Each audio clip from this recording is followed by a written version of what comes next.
covered in nicks and lumps, the lot of them.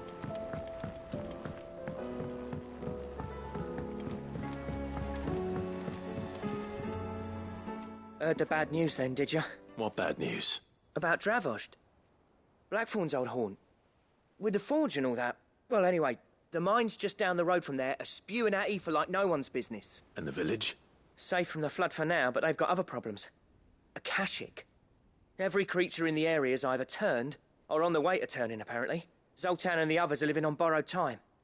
They need help, and quick. Dorish sent a few curse breakers to keep an eye on things, but there's only so much a couple of scouts can do. Except get eaten. If something ain't done soon, the whole place will be overrun. I won't let that happen. Didn't think you would. Does Blackthorn know? I thought it might be better if he didn't. He'd only do something stupid. You reckon we should tell him? No. It's better this way. Yeah, well, I can't stand about knowing what's happening out there, so I'm off. I'll see you in Dravost.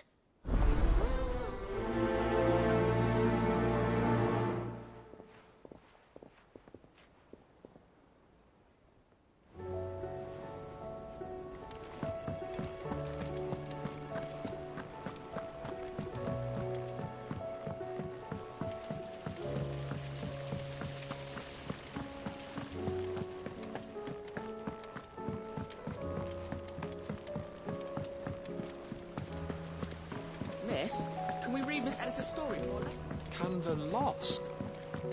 It can't be true.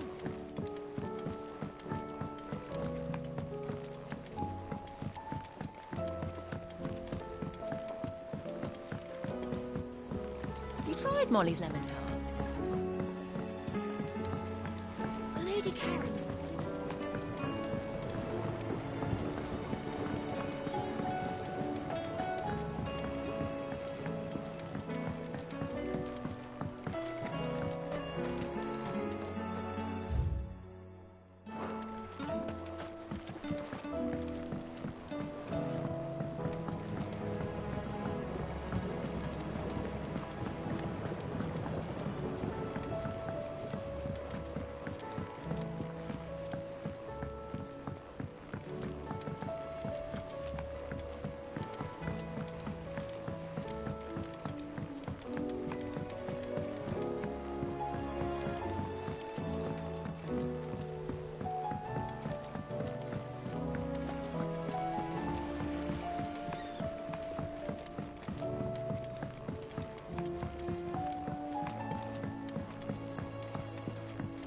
How was she? The Enterprise, I mean. Ah, Sid. Just the man I was hoping to see. Did you have a mo? Don't tell me. You need more bomb ash. Oh, no. We still got plenty of that left. I'm working on bringing another one of the Chief's designs to life. This time, it's a new smelter. It's got a reverberatory hood over the top for additional thermo amplification and a system of reciprocal recirculatory regenerators that let's just say it gets very blimmin' hot. A heck of a lot hotter than anything Blackthorn's got in his forge, that's for certain. Only mithril engines get hotter, and you can't chuck ore in one of them and get metal out the other end. Trouble is, we won't be able to make out of any old rubbish, neither. We need the good stuff. And I hear you once helped Helena get her hands on exactly that. Any chance you could help me too? If it's for the good of the hideaway, I'd be happy to. Oh, it is. I promise you.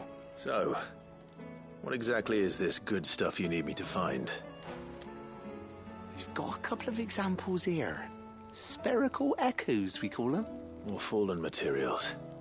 So this smelter is similar to the mithril engine in more ways than one. That's right. They're a bit like the thermal helms. Fallen ceramics deal with heat like nothing else, see?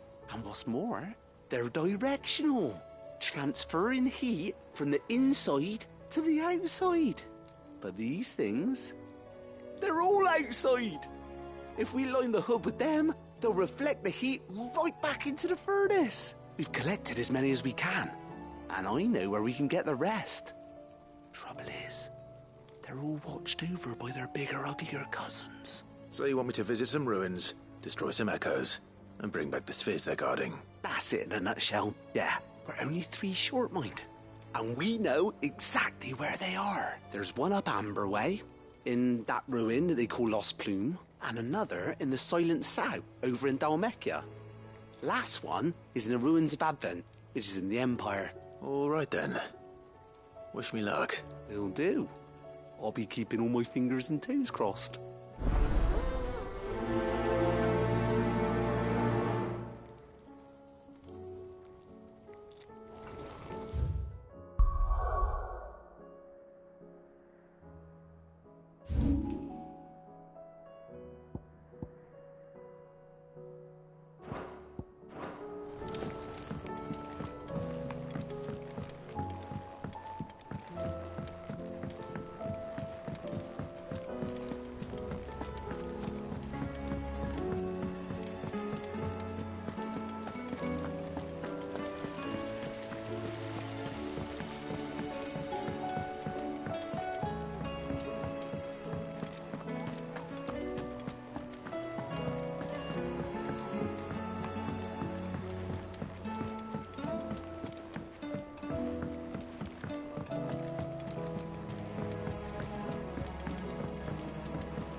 The stew's awfully thin these days.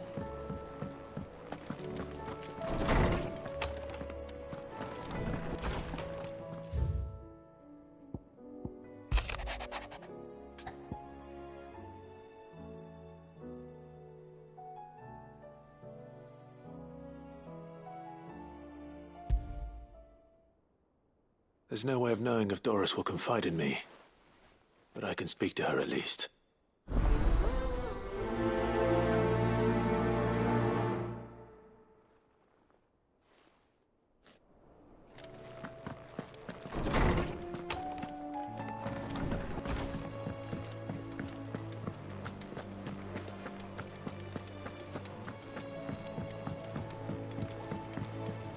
Come back.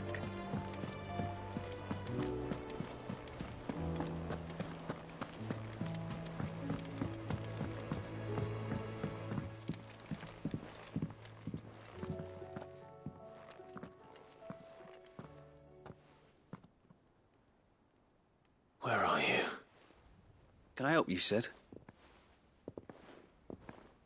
I'm looking for Doris. Is she here? I'm afraid not. She's at Martha's Rest on a job. My job, actually. When she heard what the mission was, she insisted on going herself. Alone. Did she? What was the mission? Following up on some new information. Once they'd settled in, the bearers you helped liberate in the Dragon's Eyrie were keen to talk about their imprisonment. And about their captor. The slaver Cole's team were tracking when they were attacked by the Beastmen. I'll go and find her. She's at Martha's Rest, you say? If she's not moved on already, yes. I hope everything's all right. Why would Doris insist on going alone? Maybe Cole was right to be worried.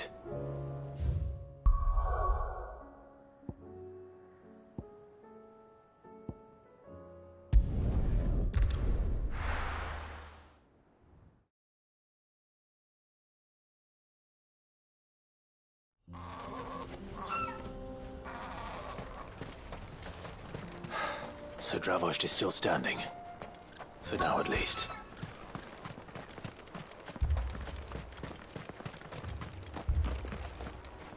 Good day.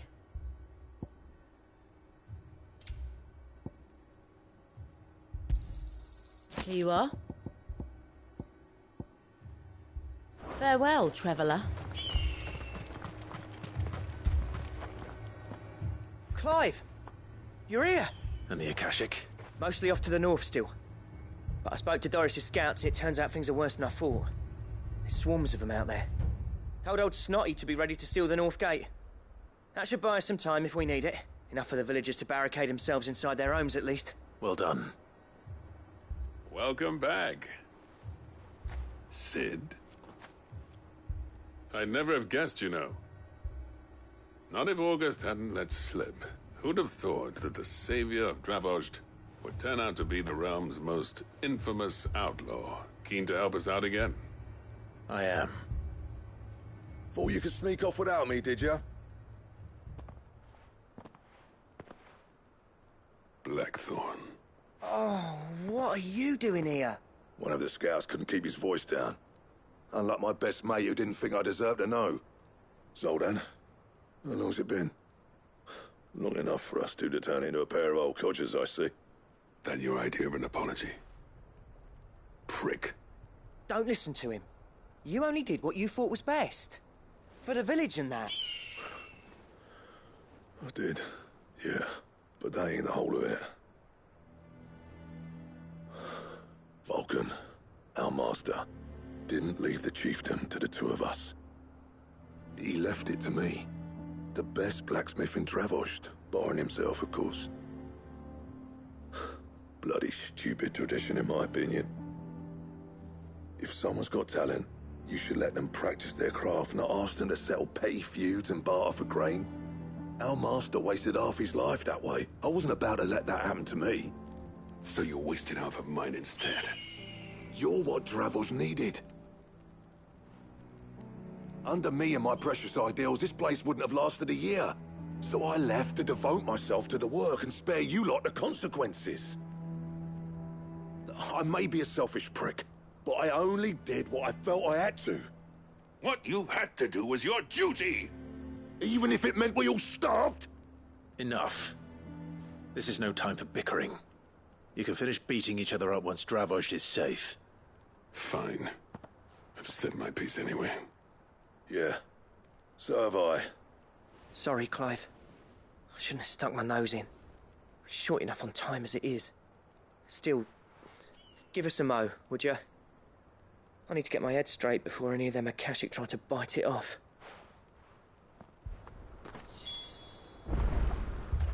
You, ready for the off, then? We can't afford to waste any more time. Right you are. Might be worth having one last word with the scouts, though. Don't want any nasty surprises, do we? Oh, and Blackthorn, you and Zoltan might be better off staying inside the... Akashic on the move. How close are they? Within sight of the walls. And there are more coming up from the mines. What was I saying about nasty surprises? They'll wash right over us if we stay out in the open. We're pulling back behind the gates. Good idea. Get yourselves inside, but keep your weapons handy. Understood.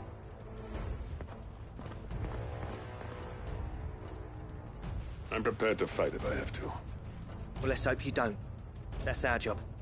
Once the scouts are inside, order your men to barricade the gates. No heroic last stands, you hear me? No fighting at all if you can help it. August's right. I've seen what Akashic beasts can do to armor. The people here are tough and willing, but they ain't equipped to face what's coming. I'm going out there. Start work on the gate as soon as I've left. I'll give you as much time as I can. And if they kill you? You evacuate. But it won't come to that. I promise. You'd better be right. Take good care of Dravost till I get back. Leave it to me. And give those things what for, yeah?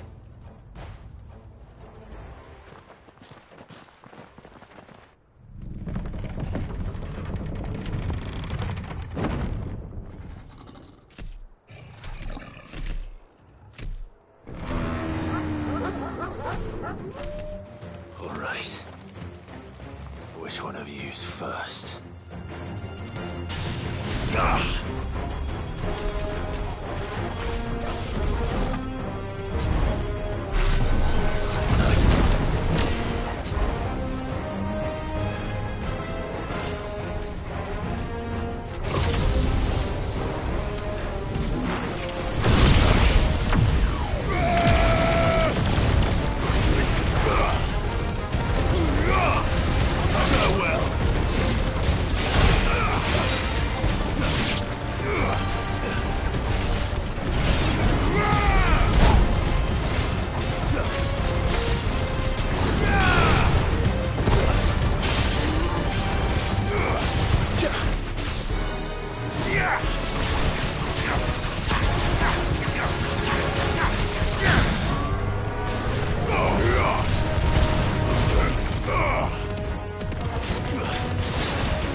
Over here! Attack!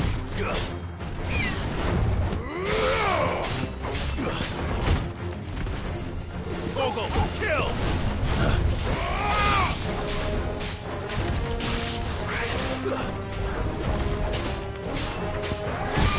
Go!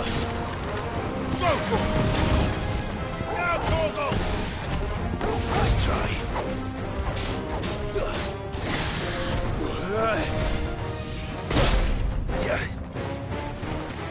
Help me, boy. Sick him! Go, Vogel!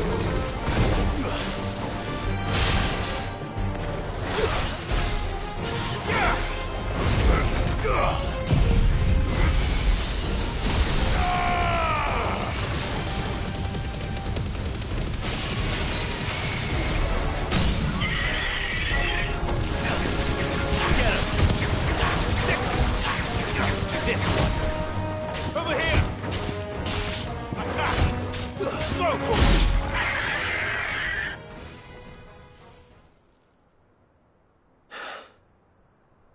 Is that it? Apparently not.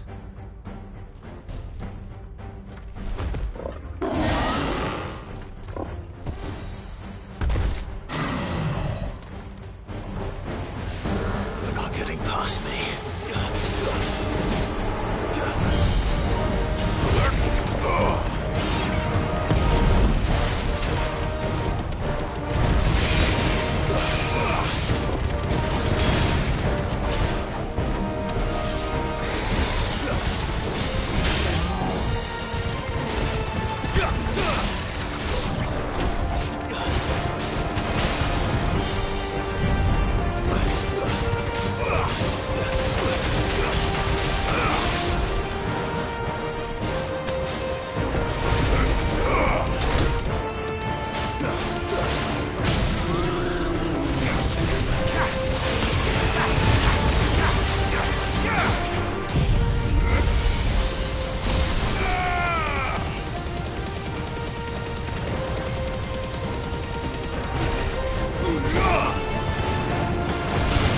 Over here!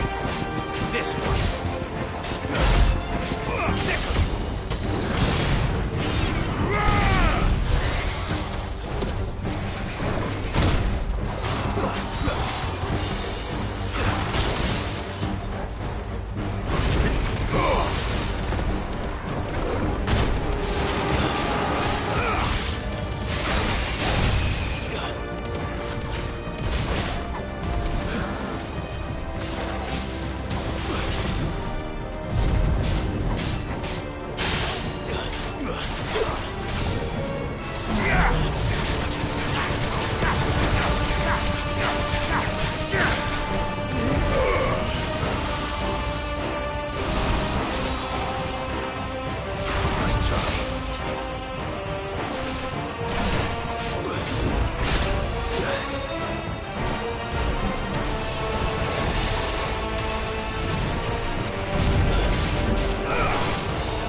Now, the question is, did I miss any?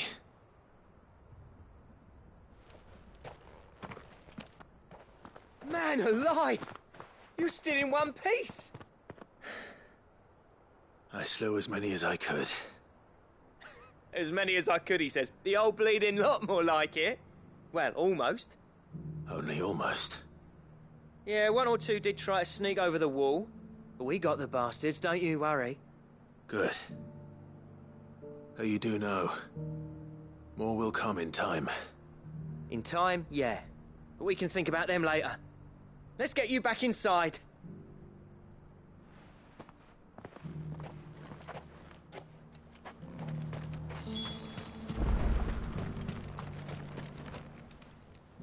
Sid!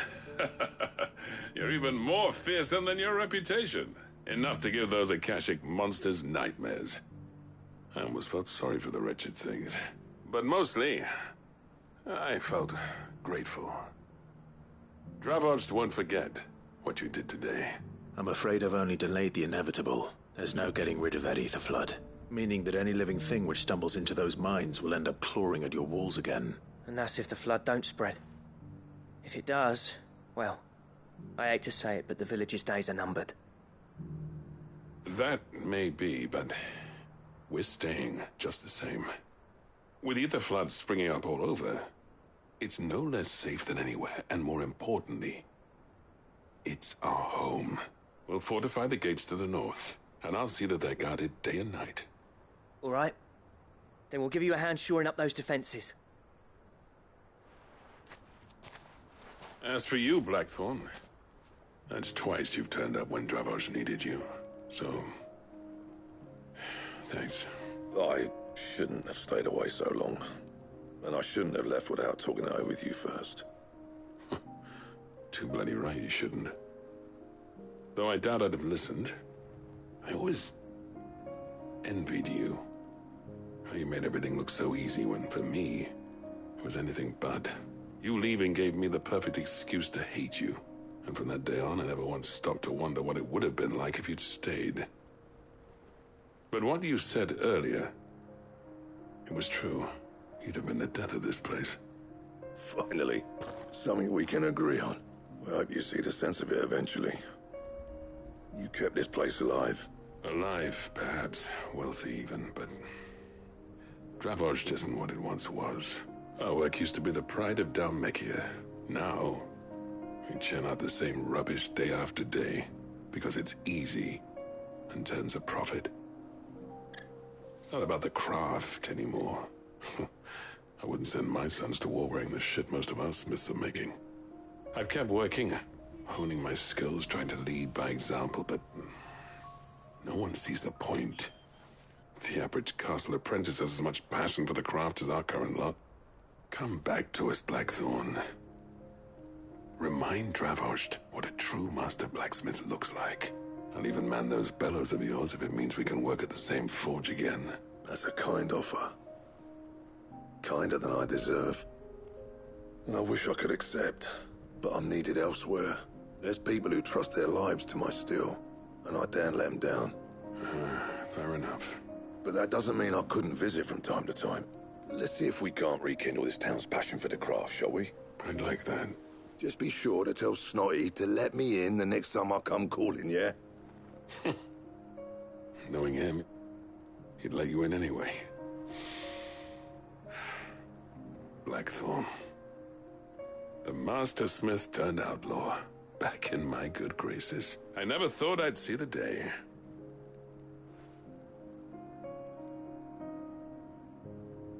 I'd say that went pretty well, wouldn't you? Even better than I'd hoped. Sid, I've got something for you.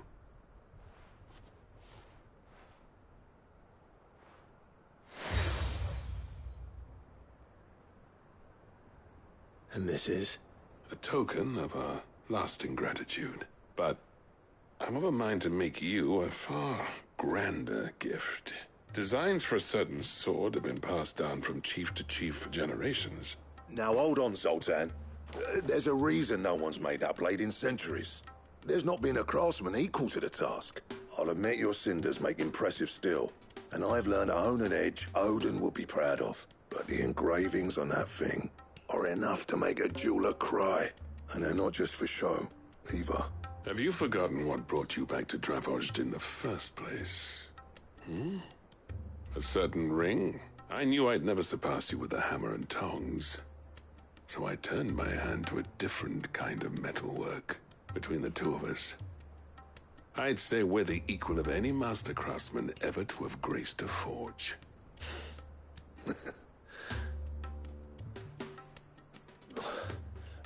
You know what? I think you might be right. Clive, you wouldn't mind if Zoltan came back to the Hideaway, would you? He's more than welcome, as long as he can keep our secret. Right. Zoltan, get your tools. We've got a legend to forge.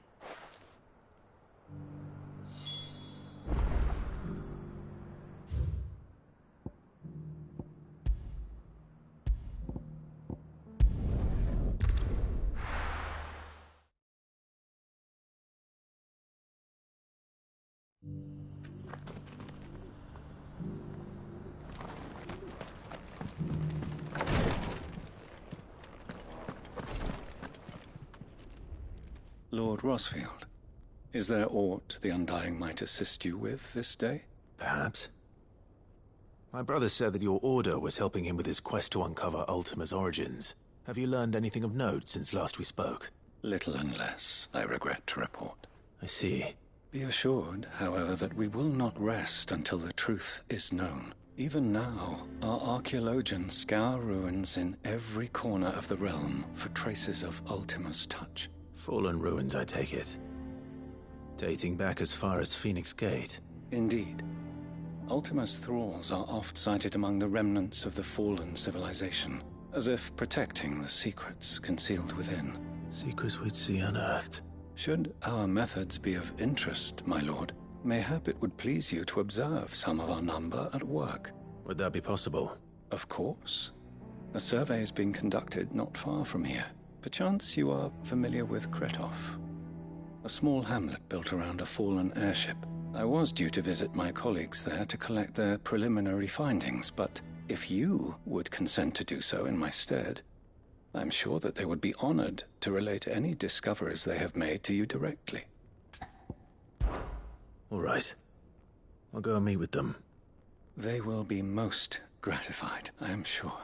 Might I suggest you take the road through Titan's Wake? It will lead you straight to the village after but a short walk. Thank you. I wish you a safe journey, my lord. May the Firebird's flames burn ever in your heart.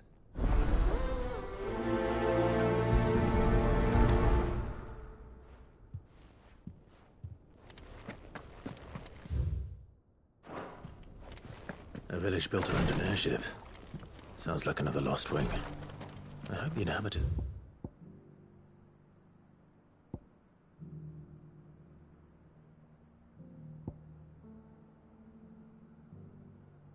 Just as friendly.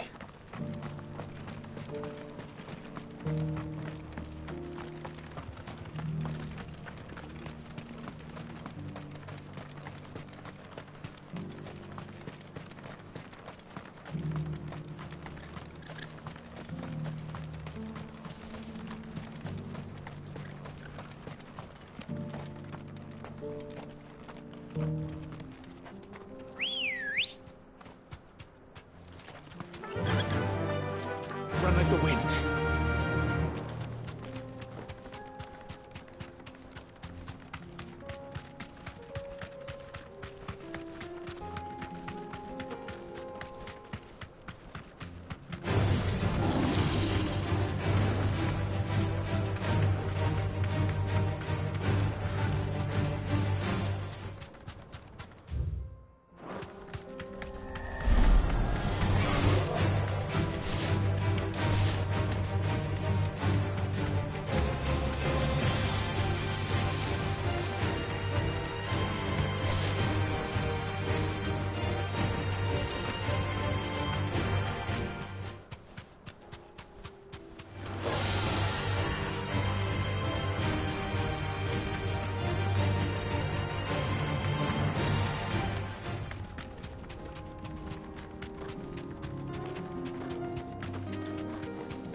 enough of you, are there?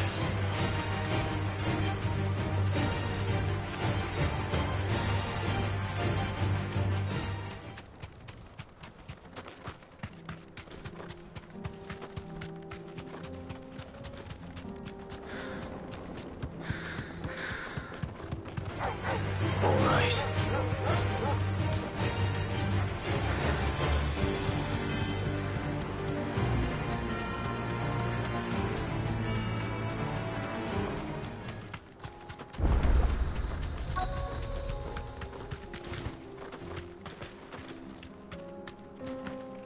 You deserve a rest.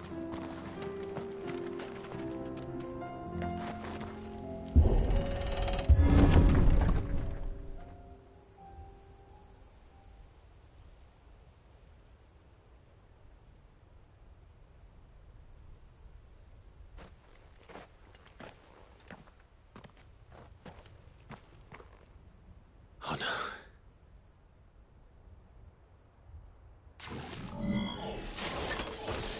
You'll pay for this. There may still be survivors.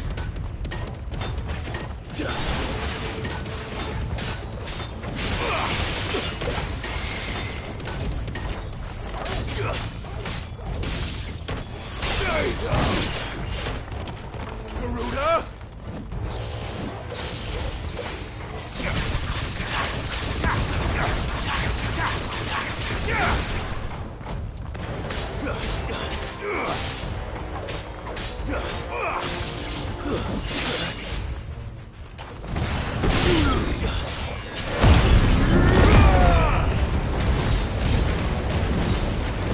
Nice try.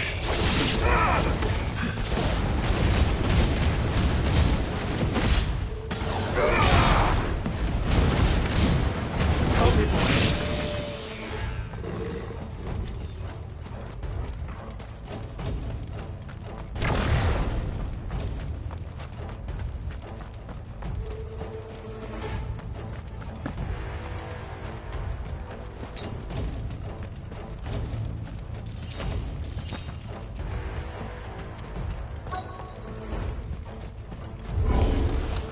Whatever that thing is, I'd say it's their leader.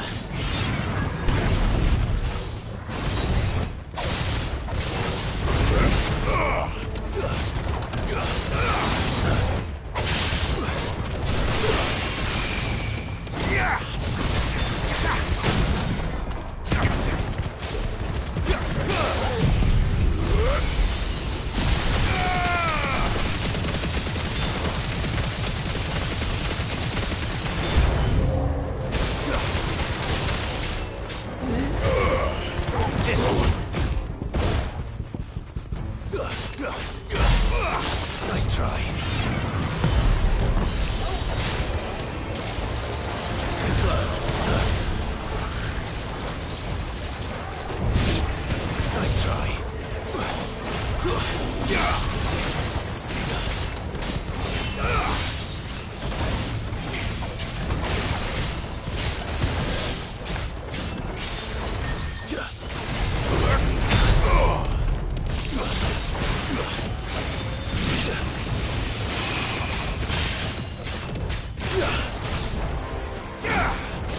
Over here! This one! Over here! Go, Torgal! Attack!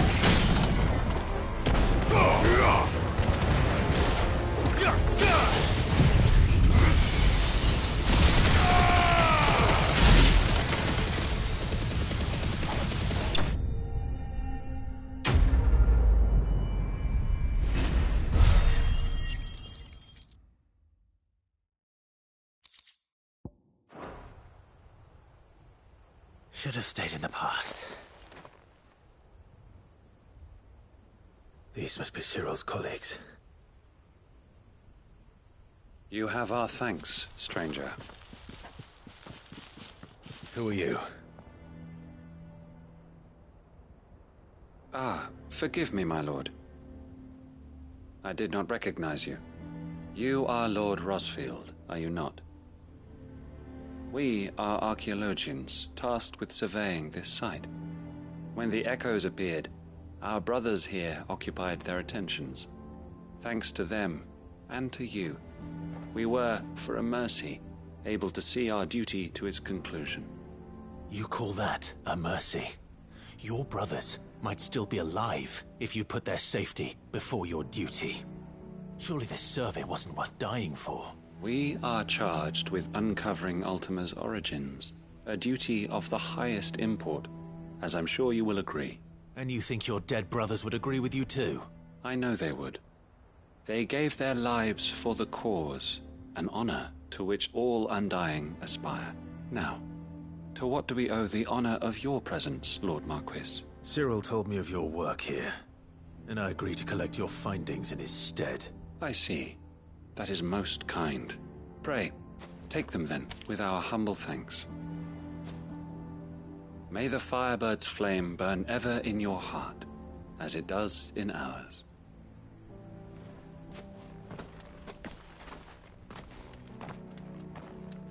It's one thing to lay down your life for another, but for a survey... I suppose I'd better get this back to Cyril.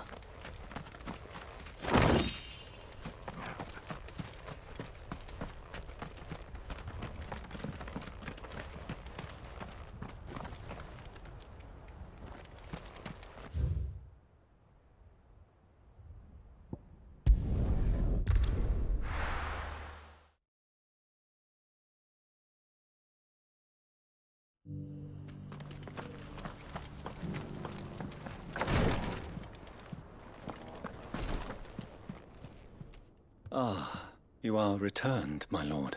I collected your colleagues' preliminary findings. Here, take them.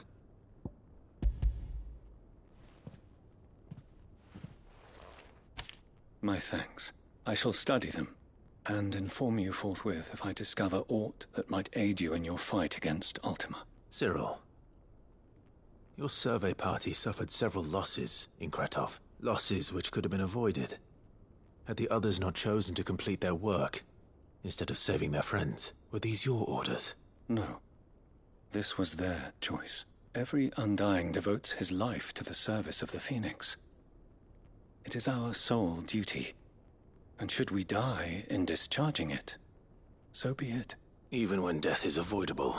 My lord, I fear that this is not a point over which it would be fruitful to argue.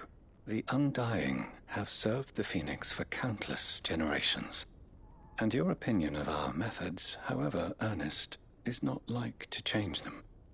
We live to serve the Phoenix. Our very order exists for that purpose, and that purpose alone. Cyril, I know that you and your brethren answer only to Joshua, but allow me to offer you a word of advice.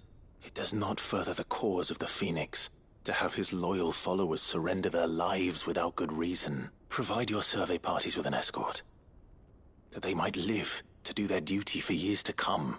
Think not only of how you can serve the Phoenix, but how Joshua would want you to serve him. Please. For all our sakes. I thank you for your advice, my lord.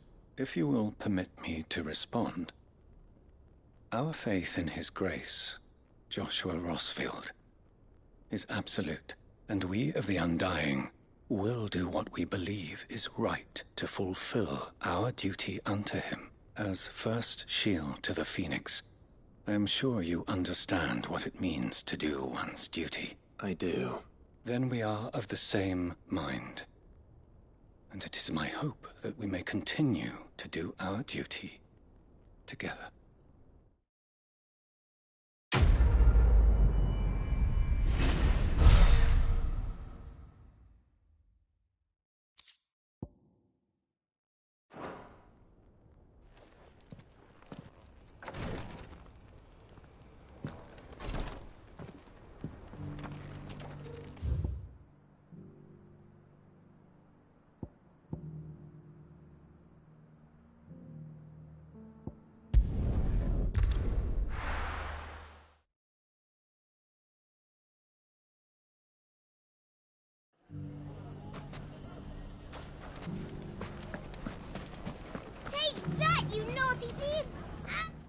Clive!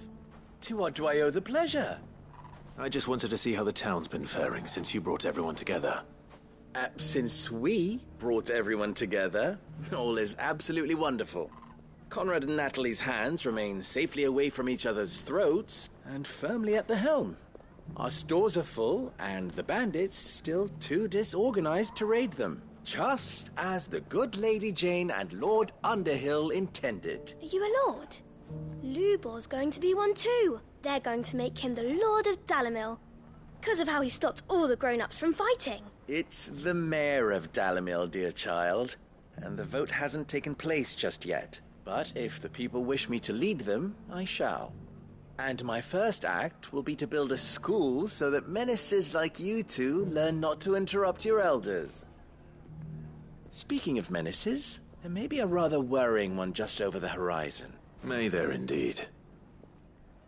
I'm afraid the example Conrad and Natalie set in putting aside their differences and presenting a united front might have caught the bandits' attention, and they might have elected to take a similar approach. They have formed what one could call a League of Outlaws, and they grow more organized by the day.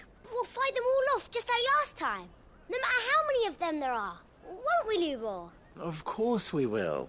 If we continue to work together, we can overcome any challenge we choose to face. The longer we avoid facing this one, the more difficult it will be.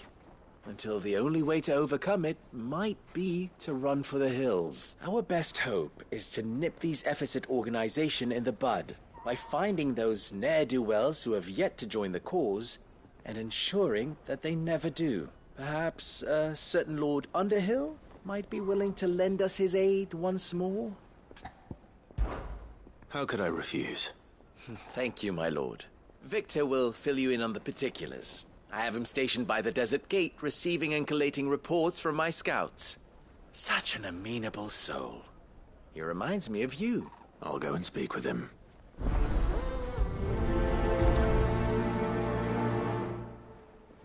What's the difference between a lord and a mayor? That's easy. A League of Outlaws. Sounds like we have some competition.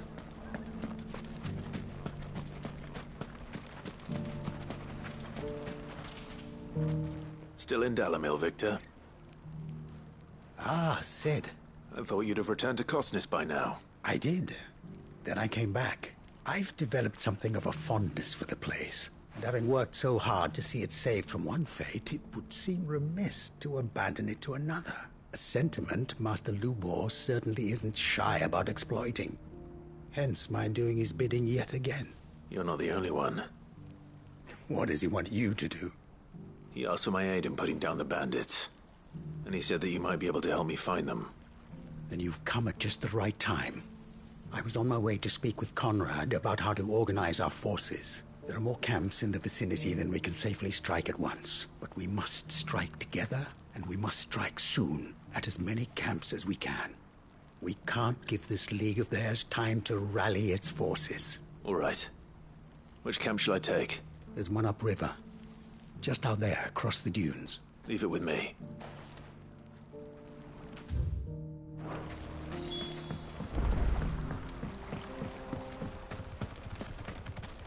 Those ne'er-do-wells want to band together.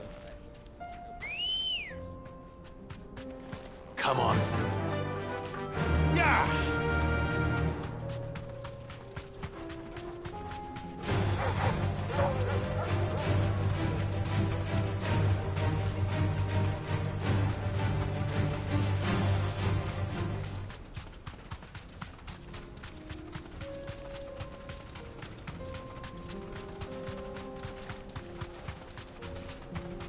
That must be the camp Victor mentioned. Come on then, Toggle.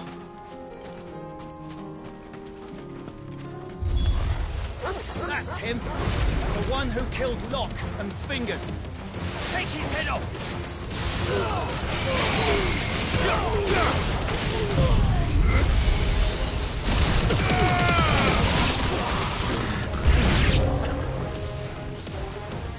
Finished!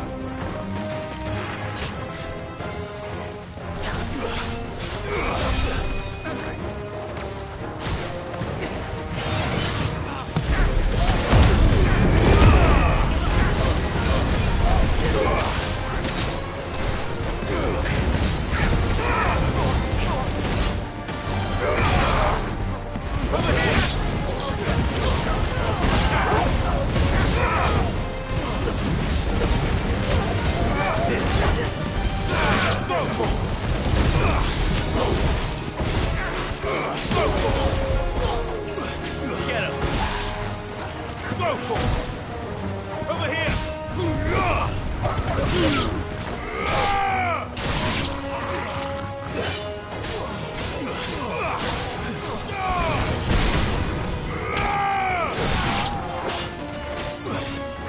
one.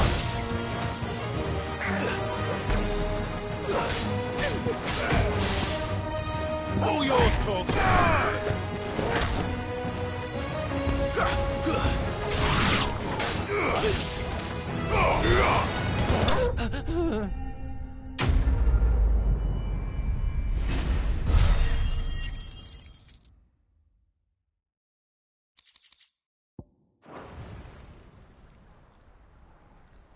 I'd better let Victor know. Cid, where are you? Ah, I see the bandits didn't pose you any trouble. No, but that's not why you're here, is it? No. Something's happened. We need you back in Dalimil. What is it? The whole town's in uproar. They're saying that Lubor is a bearer. What? Seems that one of our parties wasn't as thorough as they should have been. They let one of the bandits escape, and his escape route took him right through Dalimil. Some of the children spotted him, and he was about to silence them. And when Lubor felled him with a bolt of magic, and without a crystal. But that's not possible. It is, if he's a bearer and has been hiding it all these years, which is what people are saying. If he has, well, I wouldn't blame him. No man is branded by choice. Still, all those people see is a man who's lied to them all his life. One who was made a leader of himself when the world believed he should have been a slave. Fuck. I don't know where we go from here, but I know one thing. Lubor needs all the friends he can get right now. You're right.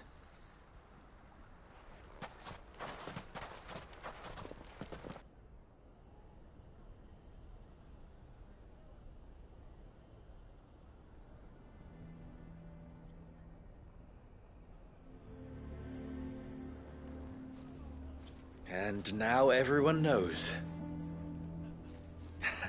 I made it a habit to keep a crystal close at hand for just such an occasion. And when that occasion arose, I forgot to reach for it. Well, it was bound to come out sooner or later. We're sorry, Lubor. We tried to keep running. But we just couldn't anymore. There's nothing to be sorry for. I rather enjoyed playing the hero for once. All that matters to me is that you two are safe. Look at him talking to his betters like it's nothing. All lies, I'll wager. Just like the ones he fed us all these years. Once people make up their minds, it's hard to change them. We need to do something, and quickly. Convince the people not to let their prejudices blind them. Convince them that nothing has changed. That their enemy lies outside these walls, not within them. You're right. We should speak to everyone. I'm glad you agree. I'll handle the townsfolk. I'm a Dalmek born and bred. They listen to me. You head to the tavern. Make Conrad and Natalie remember who Lubor really is. They know that Lubor and I are friends. I might not make for the most impartial of interlocutors.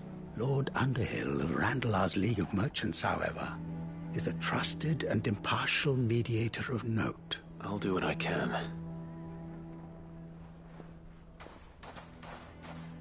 Lubor, stay here with the children.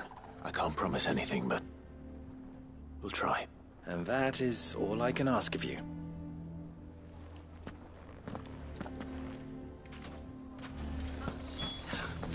Why are you taking the bearers? Why do they always have to make such a...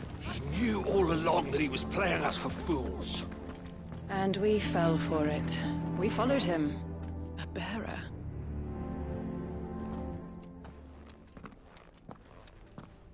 Forgive me for disturbing you, but could I have a moment of your time? I've seen your face before. As have I. Lord Underhill, wasn't it? Of the League of Merchants. That's right. I wanted to speak to you about Lubor. The rumors that he's a bearer. All true, I'm afraid. He'll never be mayor now. Not if I have anything to do with it. But what of his wares? Bearer or no, his steel is highly valued throughout the Republic. In this at least, he's done the town a service. Might that not earn him a little leniency? Leniency?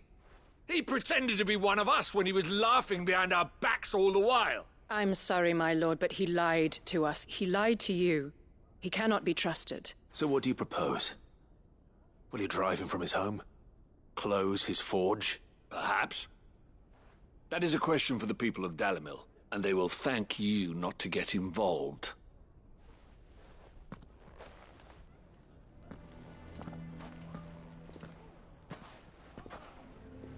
The townsfolk have made their minds up. There was nothing I could do. Nor I. Conrad and Natalie refused to consider anything but their own wounded pride. You never know. Once their anger is cooled, they might see things differently. For now, we should report back to Lubor. All right.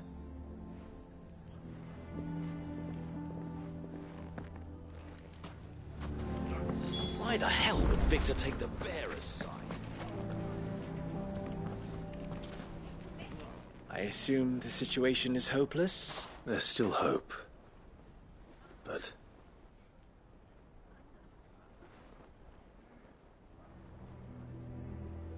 But perhaps not in this lifetime, I think it's fair to say. You mustn't think like that, Lubor. Give them time. They'll come around. We'll talk some sense into them in the end, you'll see. No, you won't. And your efforts would be better spent elsewhere. But Lubor... Rosina would often tell me that steel does not lie. That a blade is a reflection of the smith who forged it. To yourself be true. That was her point. Rather an ironic one when you consider that her life was taken with a blade of her own making. But I do not doubt that she was always true to herself and what she believed in, right to the end. And so must I be. I must do what I know to be right, no matter what others might think of me. And now, I know what that is. I must embrace my new role of villain so that the people of Dalimil have something to unite against. For only united can they hope to stand against the threat that awaits them. I'll need to make a suitably dramatic exit, of course. Don't go, Lubor. You're the only one who was ever kind to us. We'll be all alone. Again. Trust me, little ones. It is for the best that I go. Not only for the town, but for you, too. How could it possibly be for the best? These children need you. The least you can do is give the townspeople a chance to change their minds. I would not take it, Victor. It's over. Over, you say? And so just like that, you're going to throw this town and these children to the wolves? I thought you were better than this, but it seems you had me fooled as well. Victor. Forget it. Do what you will. You sure you're making the right choice, Lubor? Of those available to me, I believe it's the best one. Yes. But where are my manners? Here. Your reward for clearing out that bandit camp. Right then. I have packing to do. If there's anything I can do. Anything. I'll bear it in mind. Thank you.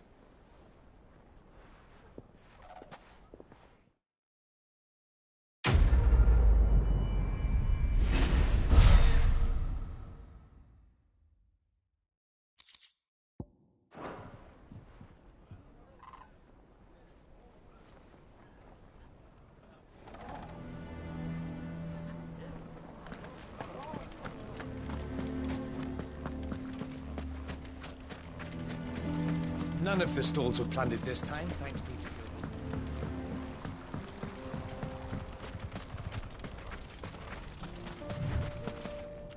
God.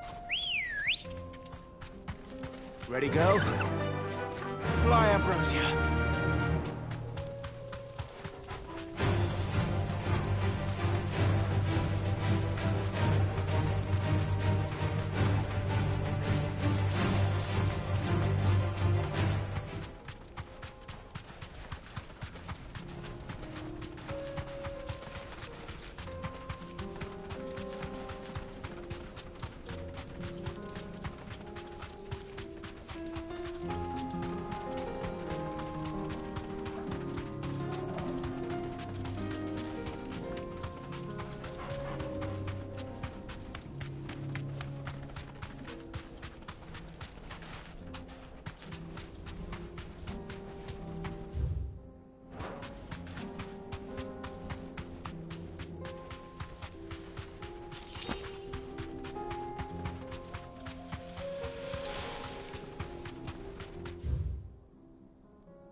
need to deal with these ones first.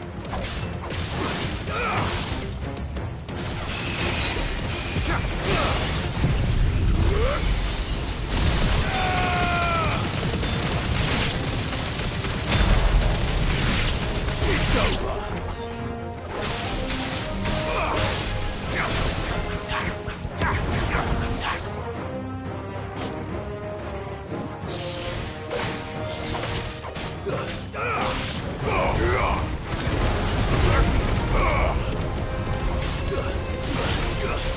Forgive me.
To find this spherical echo.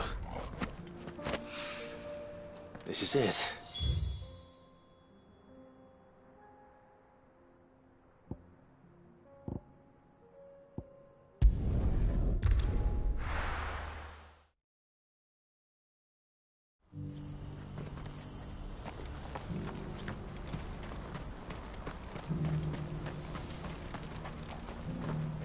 Ah, Clive. You'll be pleased to know that the negotiations are progressing well. That is good news. Yes. Our comrade in Randalar has just sent word that the contract should be signed very soon. But I still have much and more to prepare. It's a huge undertaking moving this many bearers at once. You couldn't do me a quick favor, could you? What is it this time? More wild beasts? Nothing like that.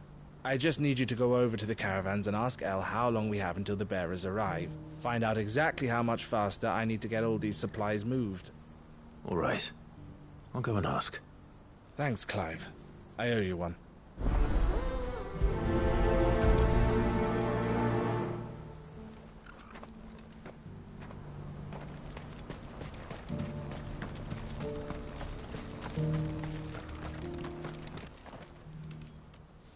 Don't blame yourself, El. This is their fault, not yours. I know, but... No buts about it, all right?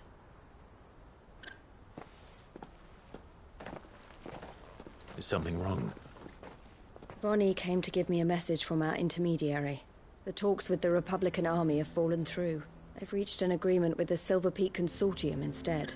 Though prices have fallen of late, we deliberately offered above the going rate to try and deter other bidders. But the Consortium offered double what we did, and the army jumped at the chance. And you had no opportunity to make a counteroffer? None at all. And we were so close. El? What's happened? I saw Vonnie leaving. She didn't look happy. And with good reason.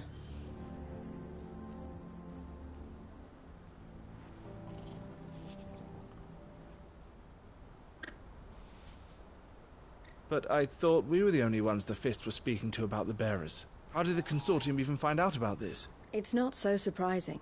They have ears all over the Republic. This isn't over. The Consortium will have to sell these bearers eventually. And at the price they paid, buyers will be few and far between. I'm going to Randalar myself. Alone? You sure that's wise? Are you offering to be my bodyguard? How kind. Meet me at the checkpoint near the capital gates. I'll send an owl ahead and request a meeting. You go to Cashlock, Theo, and get everything ready. We've waited far too long as it is. Even if I fail to free these bearers, there will be others. Someone needs to prepare the place and keep any prowling beasts at bay. Oh, and that's me, is it? Well, it looks like I'm following orders till she gets back from meeting the Silver Peak Consortium, who've been doing their best to undermine our scheme. She'll never join them after this, surely. No, she said it herself. She still has plans for Cashlock, even if this one falls through. She means to stay with us, then. I can't say I'm not happy to hear it, but... is this what she really wants? You have to trust her. You're right. It's what she wants now. And if Elle's off fighting for the cause, I should do my part too. So I bid you farewell and safe travels, my friend. I'll gather my men and leave for Cashlock. We'll make sure the place is well stocked and defended. You go to Randalar and see if you can stop my sister biting the Consortium's heads off. If she won't consider her prospects, someone has to. I'll do my best.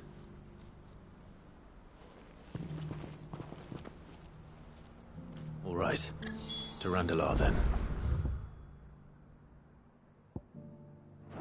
Better not keep Eloise waiting.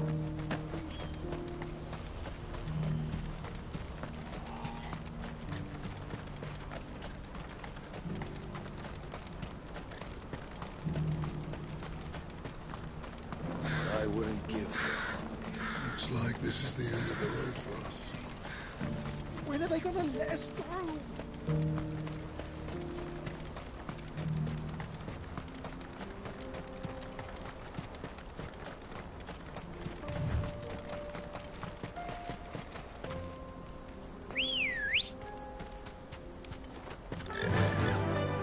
Fly, Ambrosia.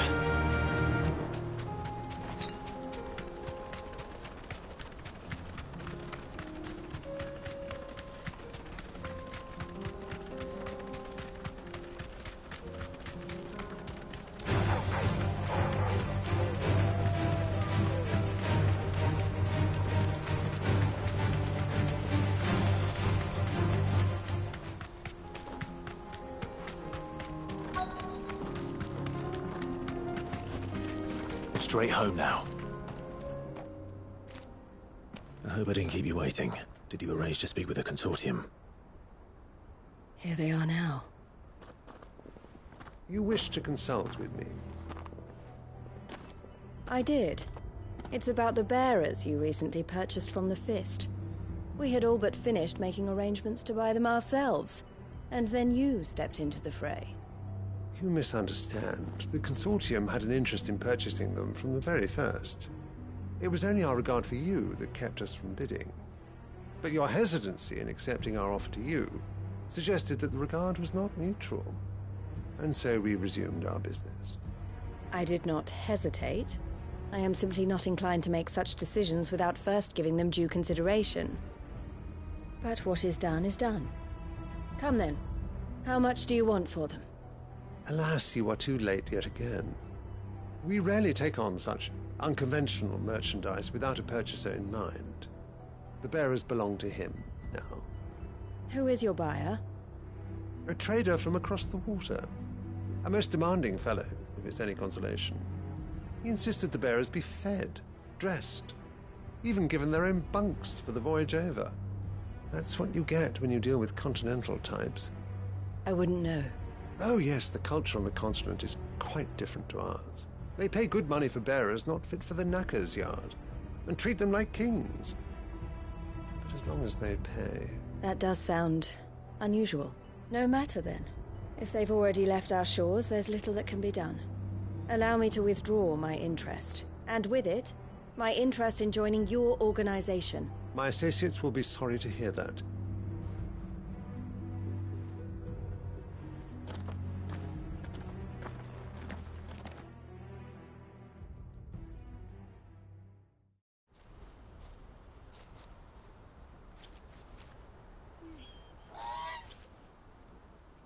I'm sorry you weren't able to save them.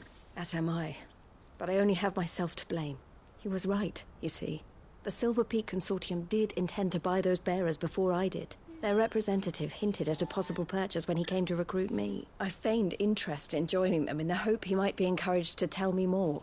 And he did just that. As soon as he left, I sent my own offer to Randalar. So you never... No.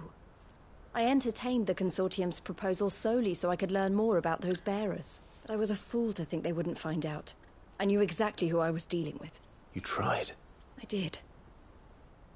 And if what he said was true, the bearers are to be well treated. Which is something, at least. But they deserved more. I wanted so badly to see them freed. Eloise! Eloise! Word from Cashlock. The village is under attack. A pack of beasts have come down from the mountains, and there's a dragon at its head. Theo and the others are trying to hold them off as best they can, but the odds are against them. They need help, and fast. Theo!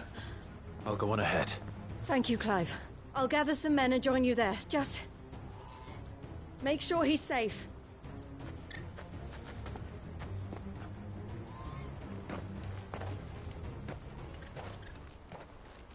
Hold on, Theo.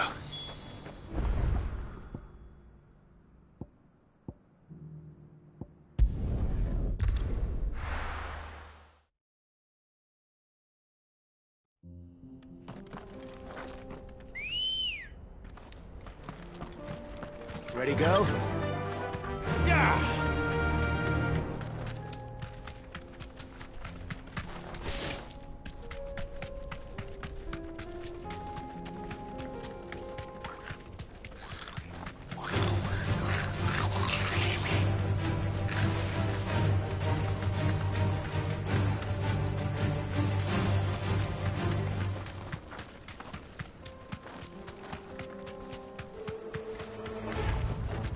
I can walk from here. What's the situation?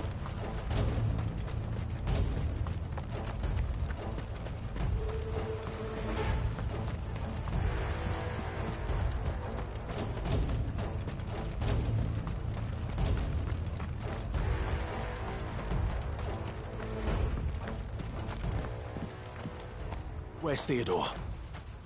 Upriver! He led the dragon that way to keep it from the village, but the whole area's flooded with ether. We just have to pray he makes it out in one piece. I can do better than that. Torgal, with me.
Where are you, Theo?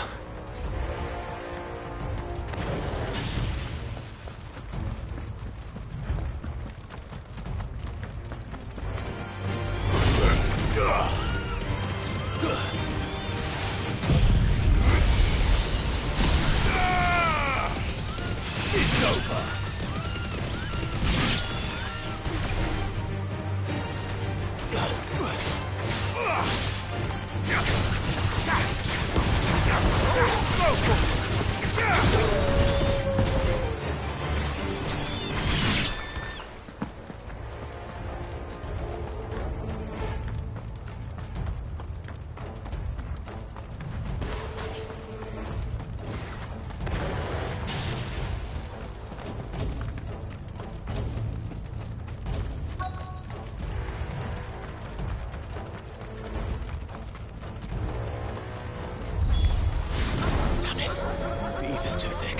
These creatures have already turned.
more time. I need to find Theodore before that dragon does.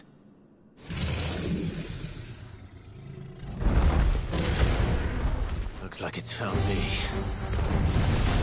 This thing's turned as well. This isn't going to be easy.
Theodore, you had me worried for...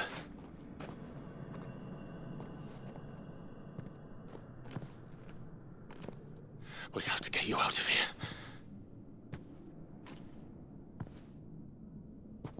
I think it might be a little too late for that. Bearer or no, there's only so much ether a man can take, and that Drake just wouldn't let me leave. You have my thanks, Cid, for finishing what I could not. For keeping else dream. Theodore!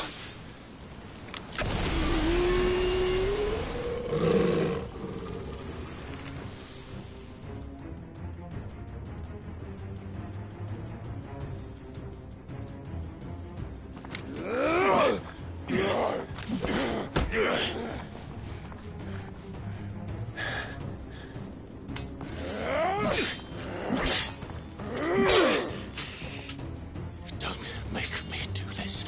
Stop it, Theo! Stop! Stay back, Eloise! He's turned. And so will you!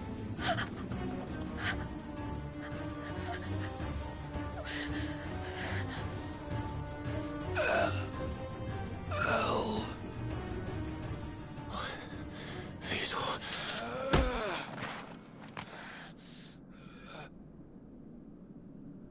Take care of my sister. Theodore, wait. Goodbye, El.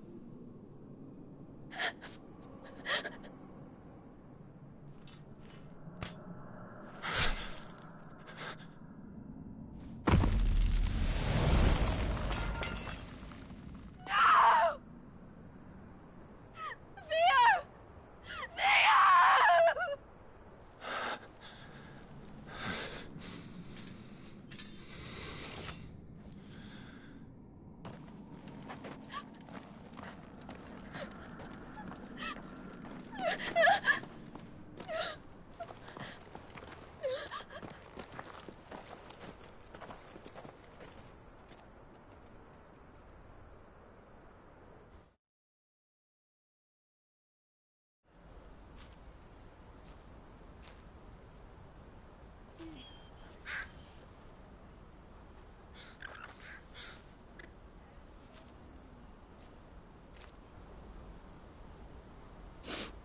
Thank you, Clive. I think I'll be all right now. That was true bravery he showed. Leading the dragon away from the village like that. His first instinct was always to protect people. To put others' well-being before his own. And now he's gone. Because I sent him to that place. Against his will. It wasn't against his will. He was ready to do whatever it took to show you he could stand on his own. So that you would finally be free to live your own life. To live my own life. He never could come to terms with the choice I made. What exactly happened? You once told me Theo was the first bearer you ever helped.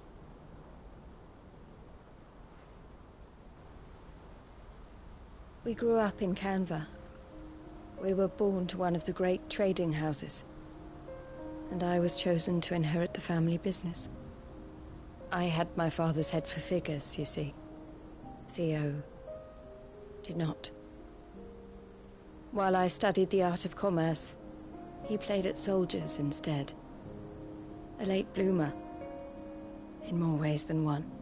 For unlike most bearers, it wasn't until his 15th summer that his powers awakened. My parents tried to drive him out of the house and into the care of the constables. But before they could, I took him into mine. Theo told me something else. He clearly admired your devotion to the cause of freeing others like him from slavery. But he said you deserved a better life than this. He wanted to free you from what he called your bonds, just as you freed him from his. I would be lying if I said I had not wondered from time to time how much easier my life might have been if I had allowed Theo to be taken and devoted myself to the family business instead.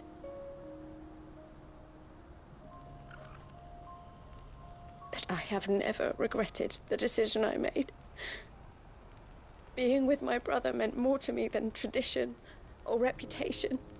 I only had to look at him to remind myself of that night and the choice I made and the fact that I would make the same choice again in a heartbeat.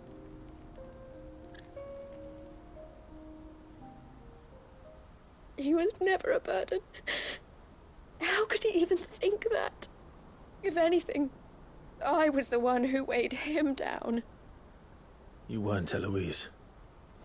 He said it himself, that he had always been grateful to you for saving him, and that he wanted to repay you by letting you live the life you were denied. Neither you nor Theo weighed each other down. You loved one another. You did whatever was necessary to continue living your lives together, and you always would have. You're right. All I ever wanted, all I ever did, it was so we could be together. Oh, Theo, why did you have to...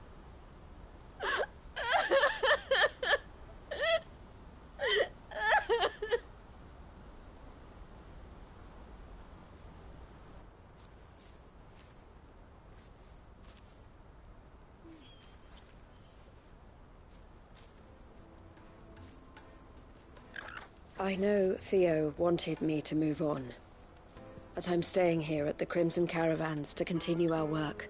We can make a difference here. We can help people, save them. I need nothing more from life than that.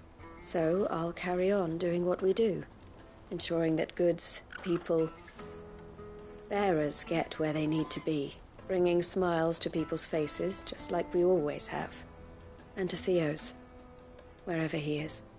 This is the life I have chosen. The life I will always choose. I've made a choice of my own, to continue helping you however I can. Whenever you need it. Thank you, Clive. Let's go on together, then. For Theodore.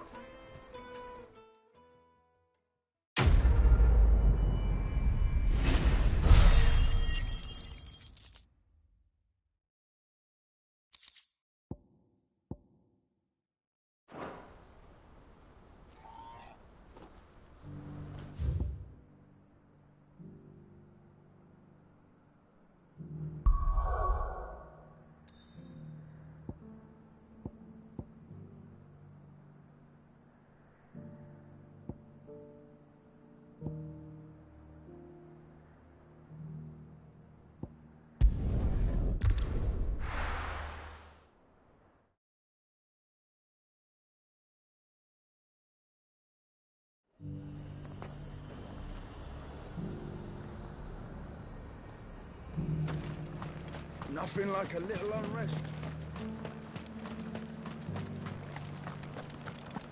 But there were ghosts at the gates not days ago.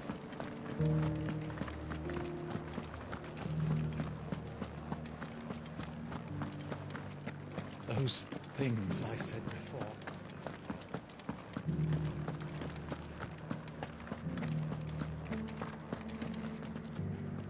Oh, Clive. What am I to do? My wards and I may soon be without a home. What's happened? The High Cardinal has descended from his lofty throne and taken up residence here in Northreach. The High Cardinal? Leader of the Council of Elders, second only to his Radiance at the head of the Imperial government. Not that any of those things still exist. Now he goes by his noble title, the Duke of Oriflamme. And what does he want with Northreach? He wants to transform it into a military stronghold, a foundation upon which to build a new Sambrec. He's already secured the support of the various army remnants, with promises that they shall be afforded the respect they deserve in his empire. One built on the confiscated property of the people. He would rob the populace to pay for it. Believe me, I have used every means of persuasion to discourage him from this folly.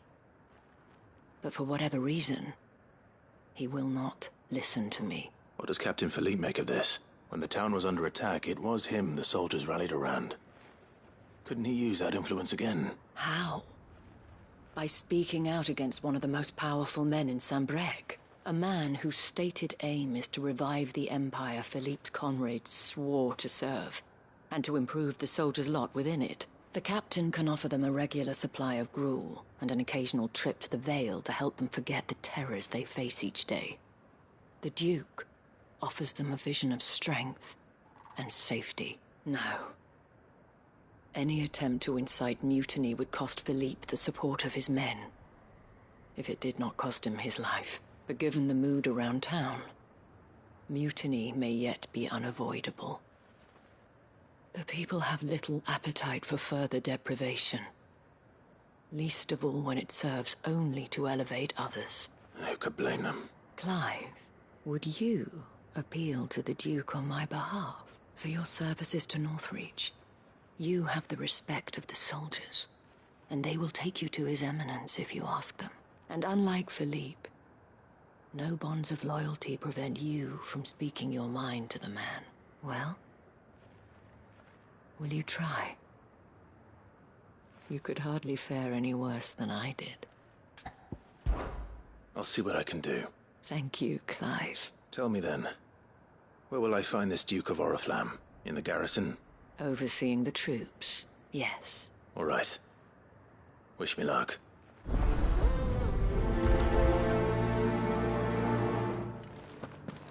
I may have met this Duke before, at the Remembrance Ceremony. Let's hope I didn't make a strong impression.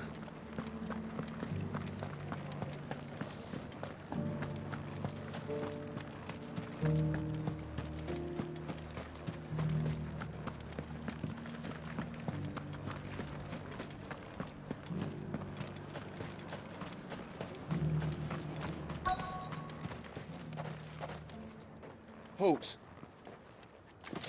Oh, sorry about that. You're the dame's man, aren't you? You got some business with the captain? No, actually. With the Duke. I was hoping I might be able to speak with him. We're under orders not to let any civilians pass. But you should be all right. His Eminence has heard all about you and your heroics. Wait here. I'll go and ask.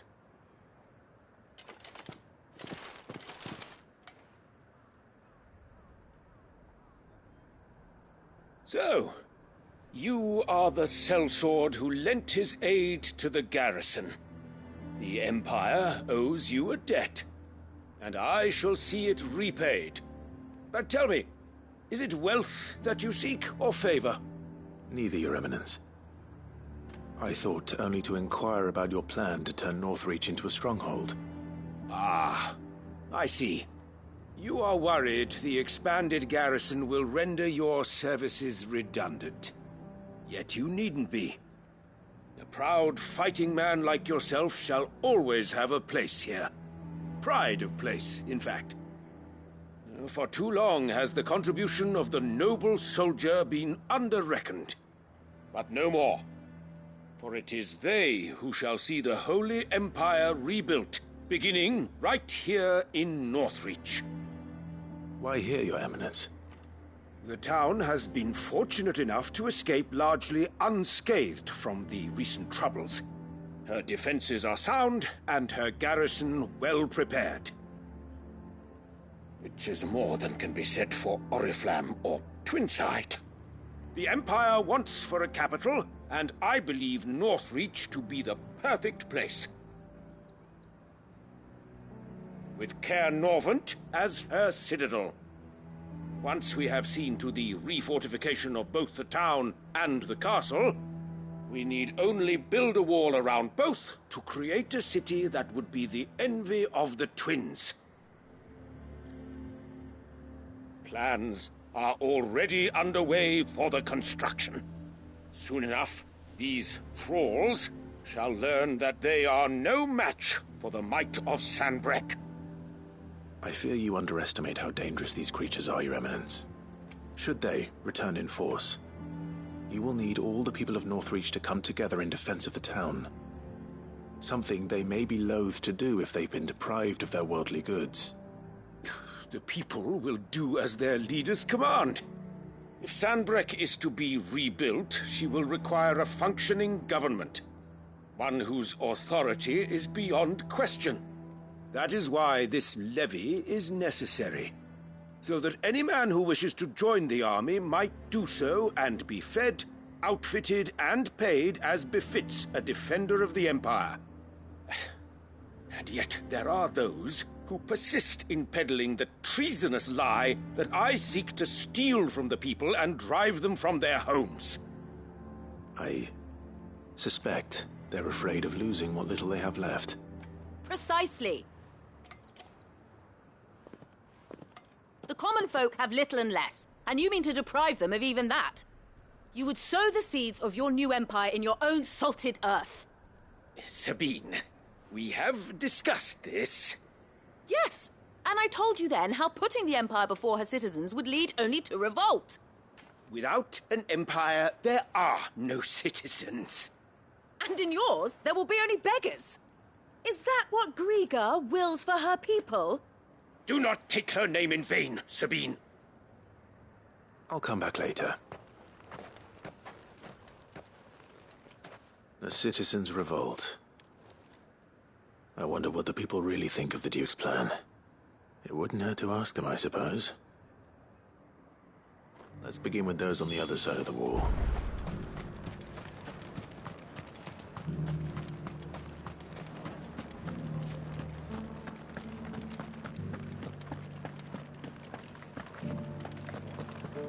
You needn't fret. The creatures... There were ghosts at the gates not days ago. All right there. What is it you're after, sir? Just your opinion, actually. I wondered what you thought of the Duke of Oriflamme.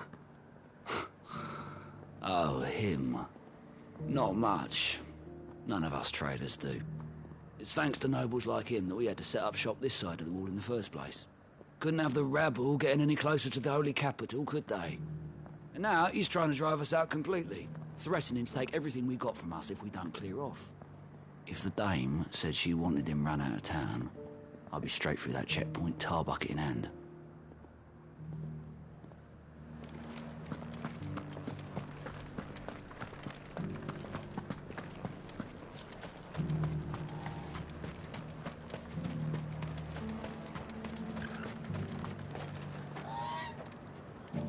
A question, if you don't mind.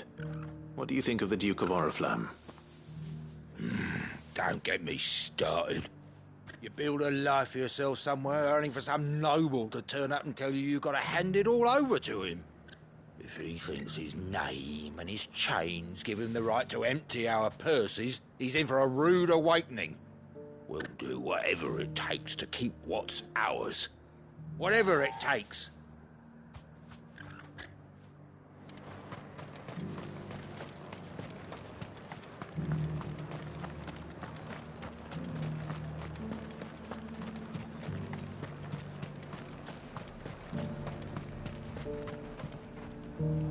I've been hearing a lot of talk about a certain Duke. Nothing good, I'll wager. Going around acting like he owns the place, and with hardly a word to the dame. This is her town, not his. I take it you'd rather she was in charge. As far as I'm concerned, she still is. Just need his eminence to sod off back to Oriflamme. Well, the people seem united enough. What about the soldiers?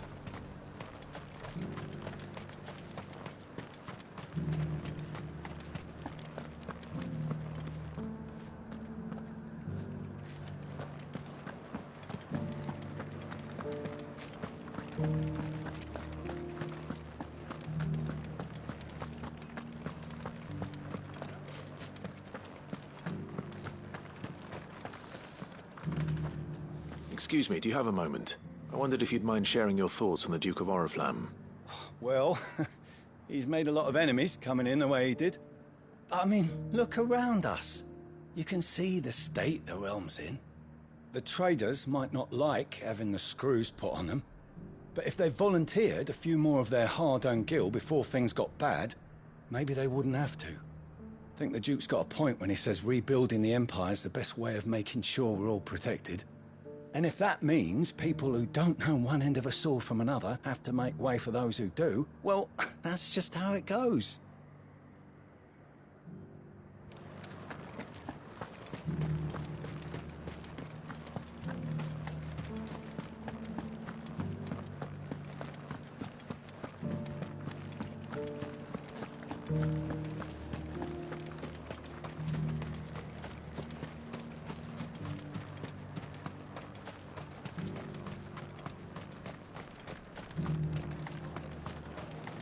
Sabine, you are embarrassing me.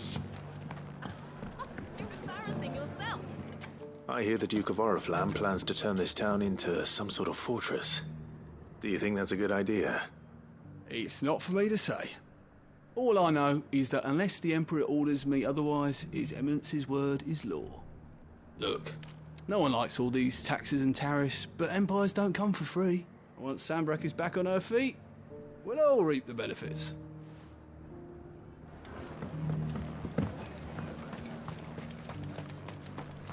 As long as you remain, the Vale will see to your needs.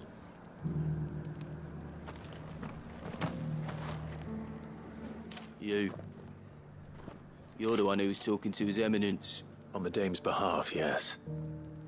I was trying to persuade him not to take the people's goodwill for granted, but it seems my words fell on deaf ears. What do you think of his plans? I'm a soldier, mate. He tells me what to do, not the other way round. Listen, I've got nothing but respect for the Dame, but I've got a family to look after. That's where my loyalties lie. Not with the town or the Empire, but with my wife and children. If the Duke can get us cement and the equipment we need to fight off those blue-skinned bastards, I don't care how he does it. Let's see what Philippe makes of all this.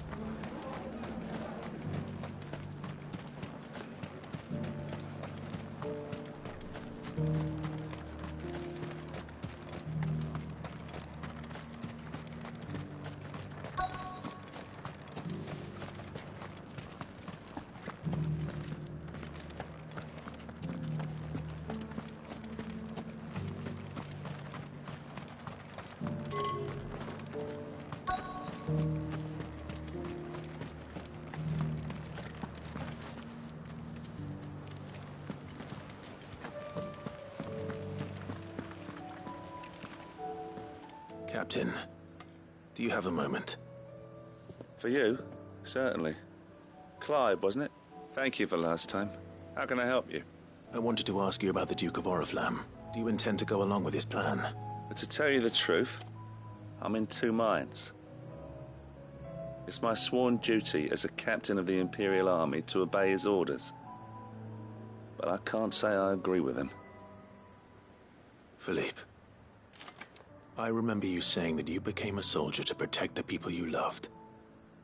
The Dame included. That's right. I did.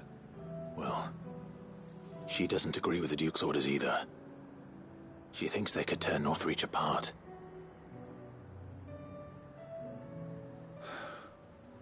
And she's probably right. Thank you, Clive. I know what I need to do now. Protecting the people I love is what matters. Doesn't matter how. Well, duty calls, so I better go. Thanks again.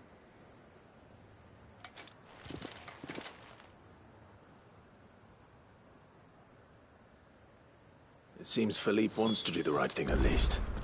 I expect Isabel will be pleased to hear that, if nothing else.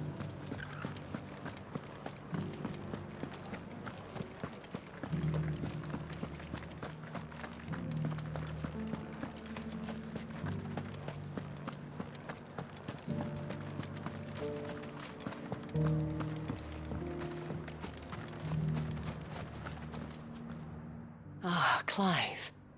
How did you fare? Were you able to speak with the Duke? I was, but...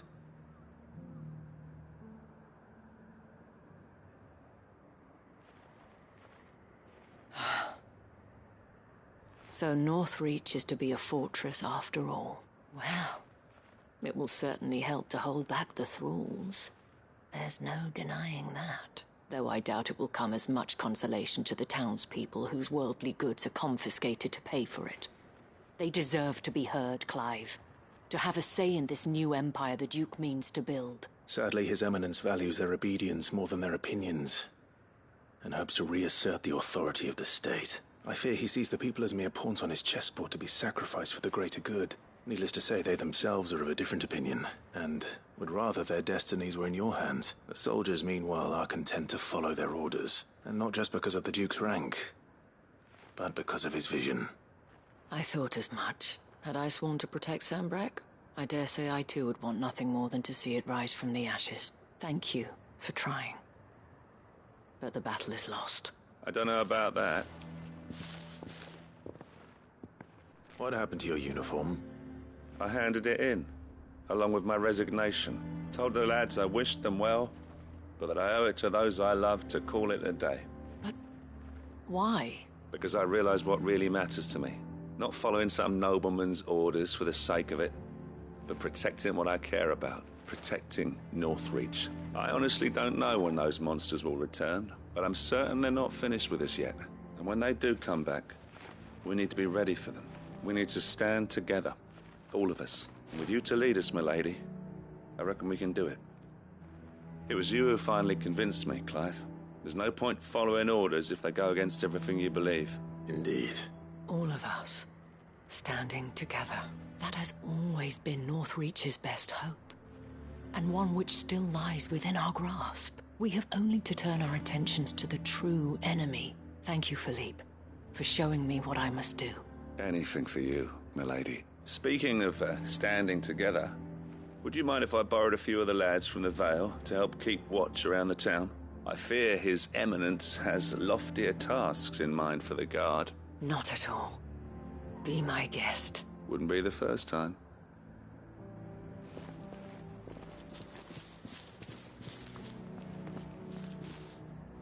There may be hope for Northreach yet, especially with men like you and Philippe to champion our cause. I, for my part, shall continue to work upon the Duke, in the stubborn belief that I might still tempt him into joining hands. But I suspect I shall have to call upon your aid again. Until then, Clive. Until then.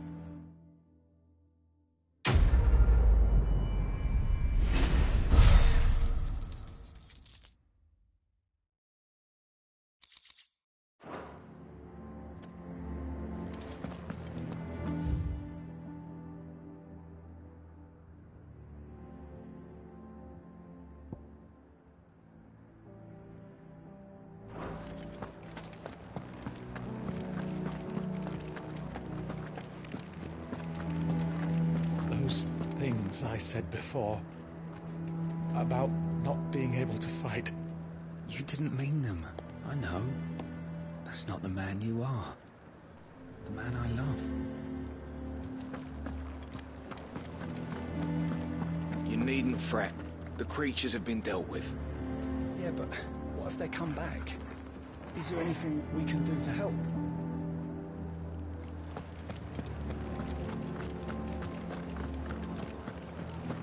There were ghosts at the gates not days ago, and now you'd have us believe they're just gone. I would. And I'd thank you to trust us.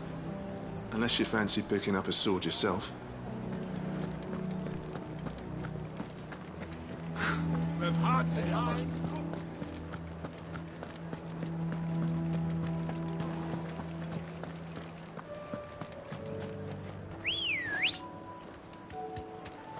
Let's go.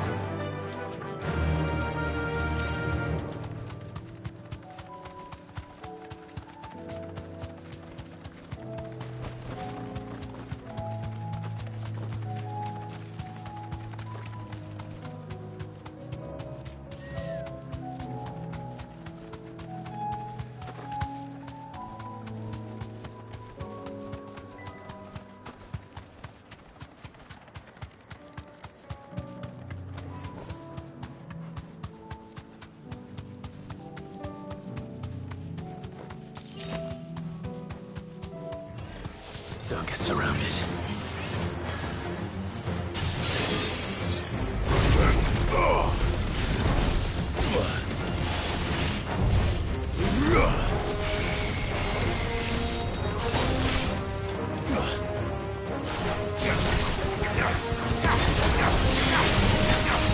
Come on, I needed that.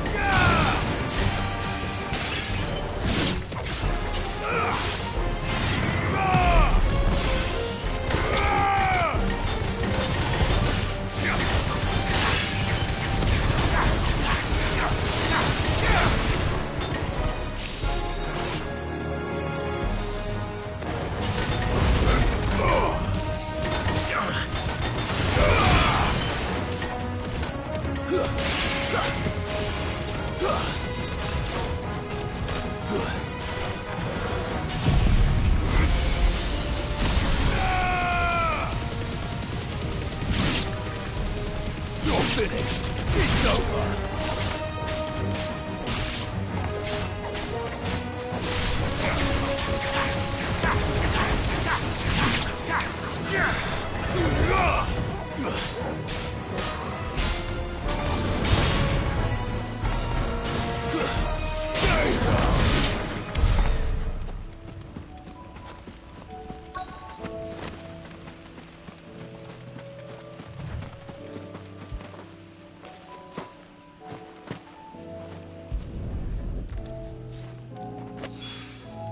Two down, one to go.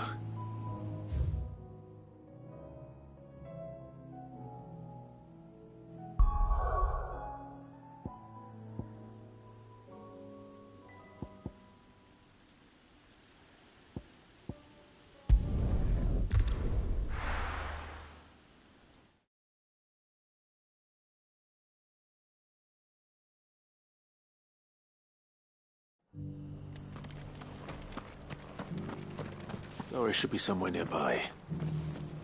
Assuming she's still here.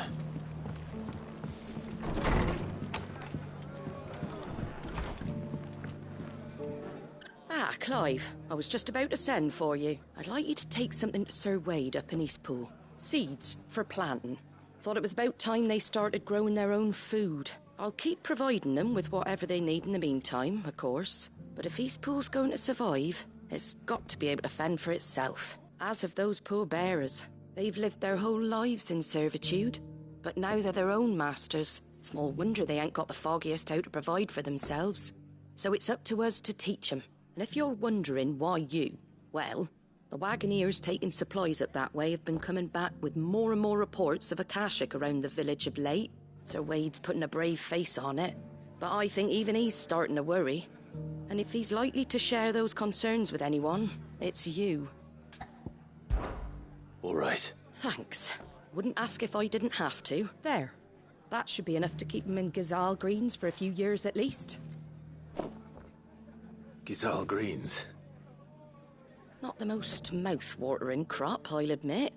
But they're hardy, they grow fast, and they fill a hole. Better that than something that'll wither away at first frost. And chocobos love 'em too, which is no small thing. When I say all of us need to pull together to get Eastpool back on its feet, I mean all of us. They ain't exactly succulent, but cook 'em right and they're just about bearable. I'll take your word for it. Anyway, Sir Wade'll know what to do with them.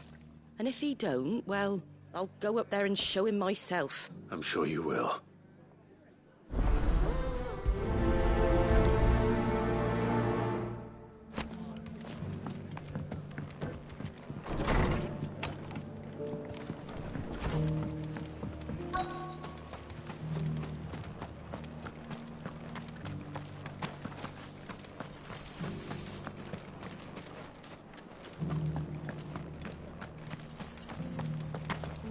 Doesn't still hurt, does it?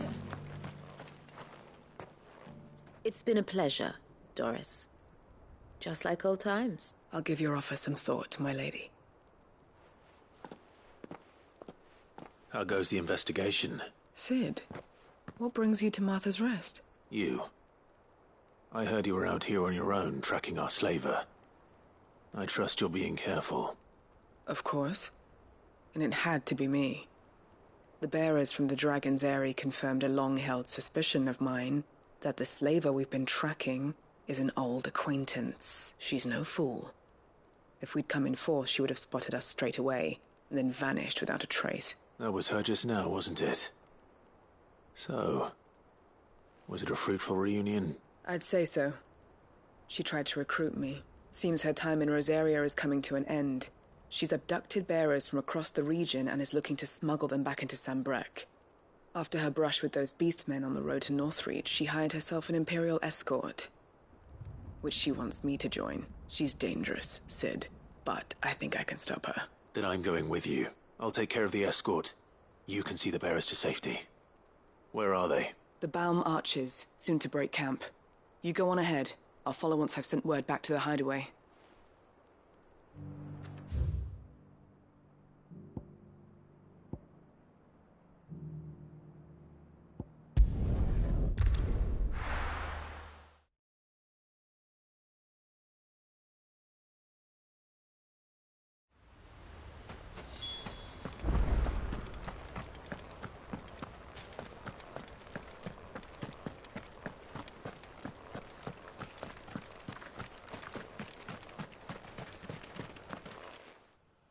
Ah, Lord Rossfield, what brings you to Eastpool? A delivery from Martha.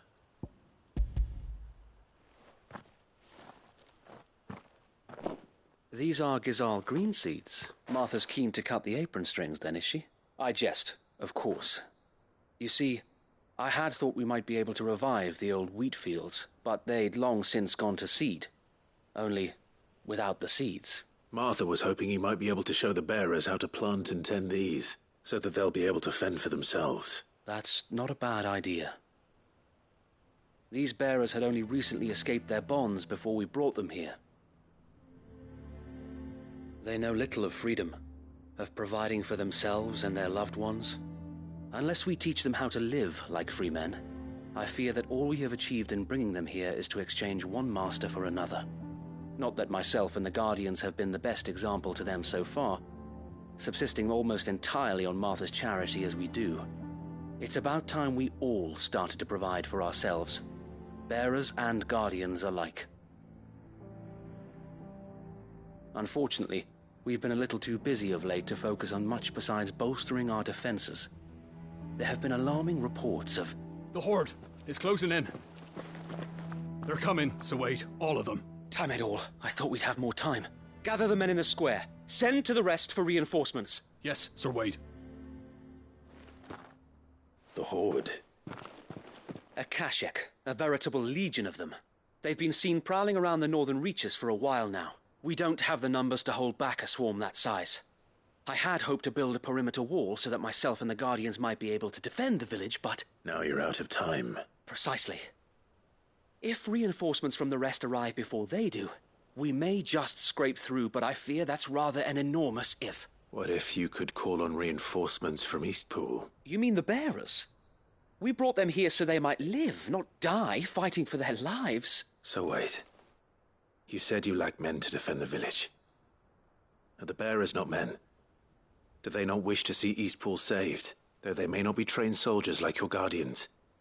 What help they are able to offer could still prove the difference between victory and defeat. You're right, my lord. I will appeal to them.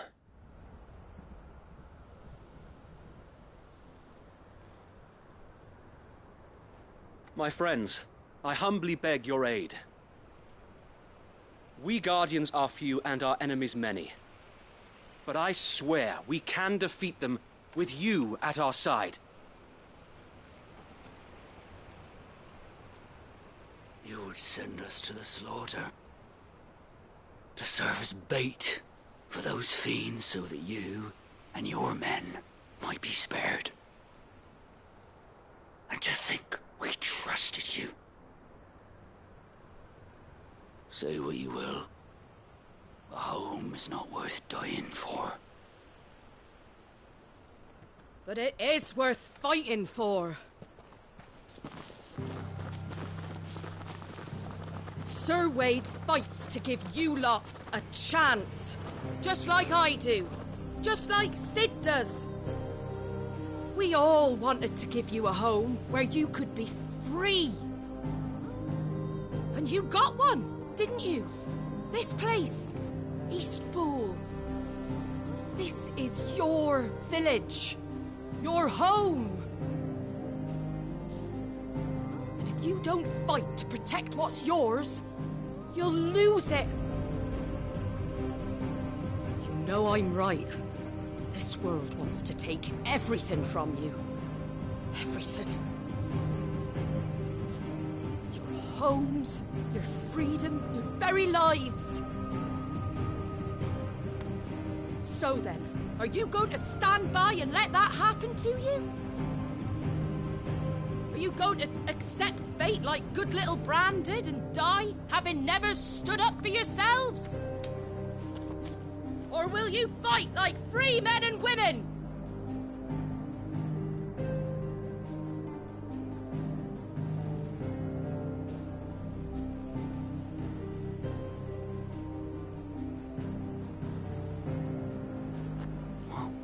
What do you do? All right. Give me a sword.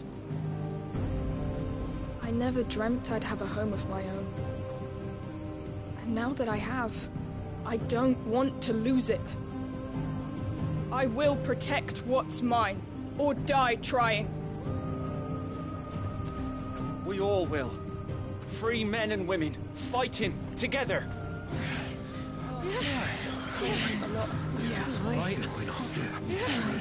For Eastpool! For Eastpool!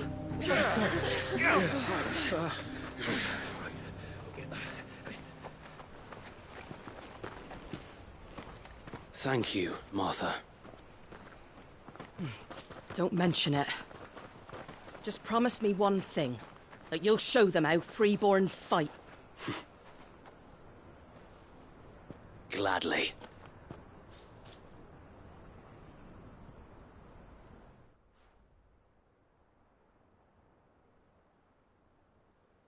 Well, if it was numbers you were lacking, you certainly won't be now. Thanks to you. Me? Oh, I just love the sound of my own voice. Lord Rossfield, my lady, we're ready. So what's the plan of action? We'll divide our forces into several small detachments, each made up of guardians, bearers, and guards from the rest. These will position themselves at strategic points around the village. Upon engaging with the Akashic, each detachment will keep the creatures occupied as best they can, steadily retreating all the while. You're going to lure them into the village? I am. We will have neither the time nor the resources to treat the wounded, so injuries must be avoided at all costs. Instead, we will focus purely on defense at first. By coordinating our withdrawal through the use of messengers drawn from among the bearers, we will aim to have the swarm converge at a point of our choosing. With luck, that point will be the village square. The perfect place for our most able warriors to surround them and fall upon them, and for you and I to finish them off. A sound plan, but one that'll require a leader with a cool head and strong nerves to coordinate the retreat. I'd say you have both in abundance, Sir Wade, but you'll be needed. Please, leave the last of the fighting to me. Ha! And let you have all the glory. Sir Wade! They're here! Then you know what you must do. We work together. Everyone playing their part, each shielding the other that no man might fall. That Eastpool might live on. For Rosaria! For Rosaria! We've no time to argue, my lord. I'll do as you ask. And I will do as you ask. Suppose we'd better do our bit too, then, eh? Right you are, Martha.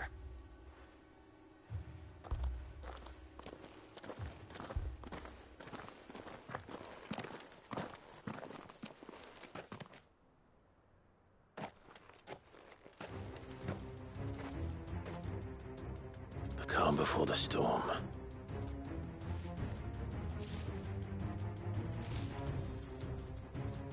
And here it comes. I will not let this village fall.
Looks like that's the last of them.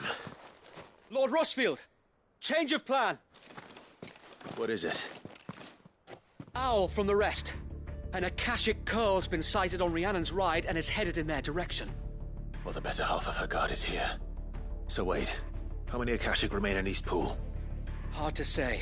My men are still facing some resistance, but I think the worst is behind us. I could order a detachment or two to fall back and... No. Let them finish the job. You stay here too, Sir Wade. Your men need you. I'll go after the Curl. Join me only when Eastpool is won. If you're sure, my lord. May the Founder protect you.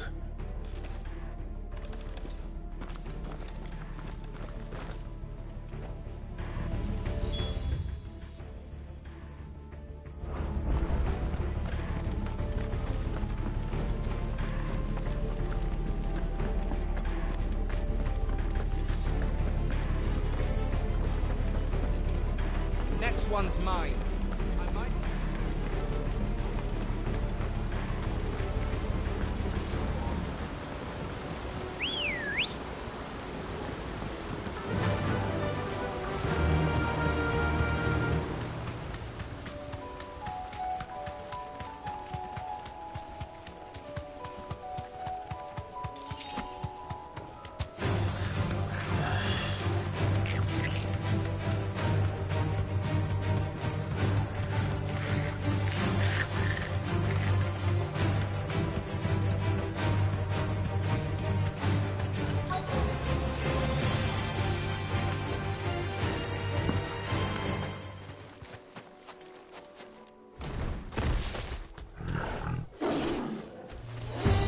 There it is.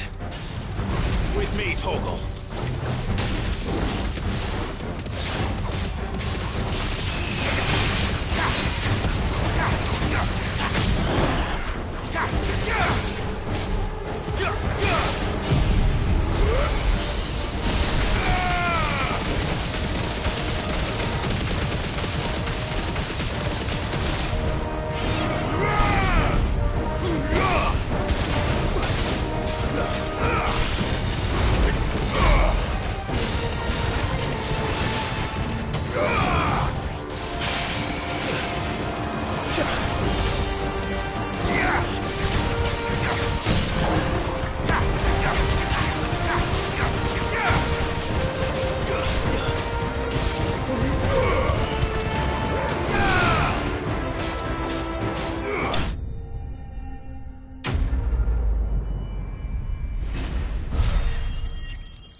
All right. Back to Eastpool.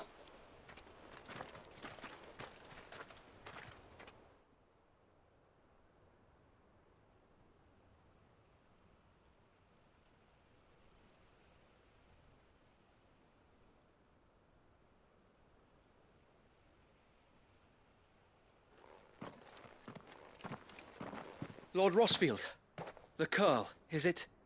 It's dead. Thank the Founder for that. And for you, my lord. We were able to eradicate the rest of the Horde. I have guardians posted around the village to keep watch for further attacks, but all seems quiet for now. I hesitate to say it, but I think it might be over. I think it might. We did it. We saved Eastpool. Thank you, my friends. Thank you. No, Sir Wade. It's us who should be thanking you. You brought us together. Showed us what it means to fight for what you hold dear. We never had nothing to call our own before. We didn't know what it meant to protect it, but now we do. We really do. Forgive us, Sir Wade. You and your people saved us. And still we doubted you. But there's no doubt in my mind anymore. We're free men now. So we have to start acting like it. We have to fight to protect what's ours. To protect Eastpool. And we shall. We all shall. Together. This is our home. And if anyone or anything tries to take it away...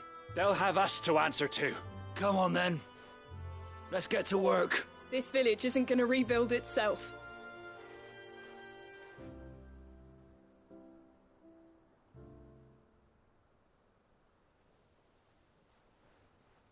They're not slaves anymore.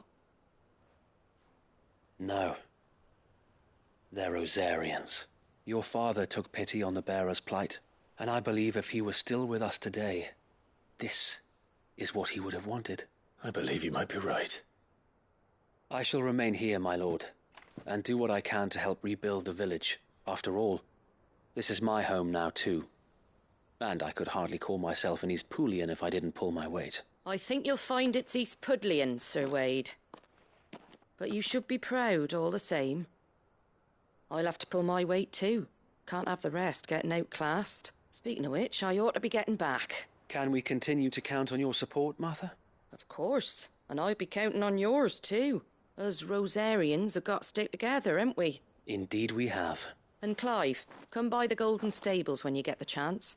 I ain't paid you for delivering them seeds yet. All right. I will.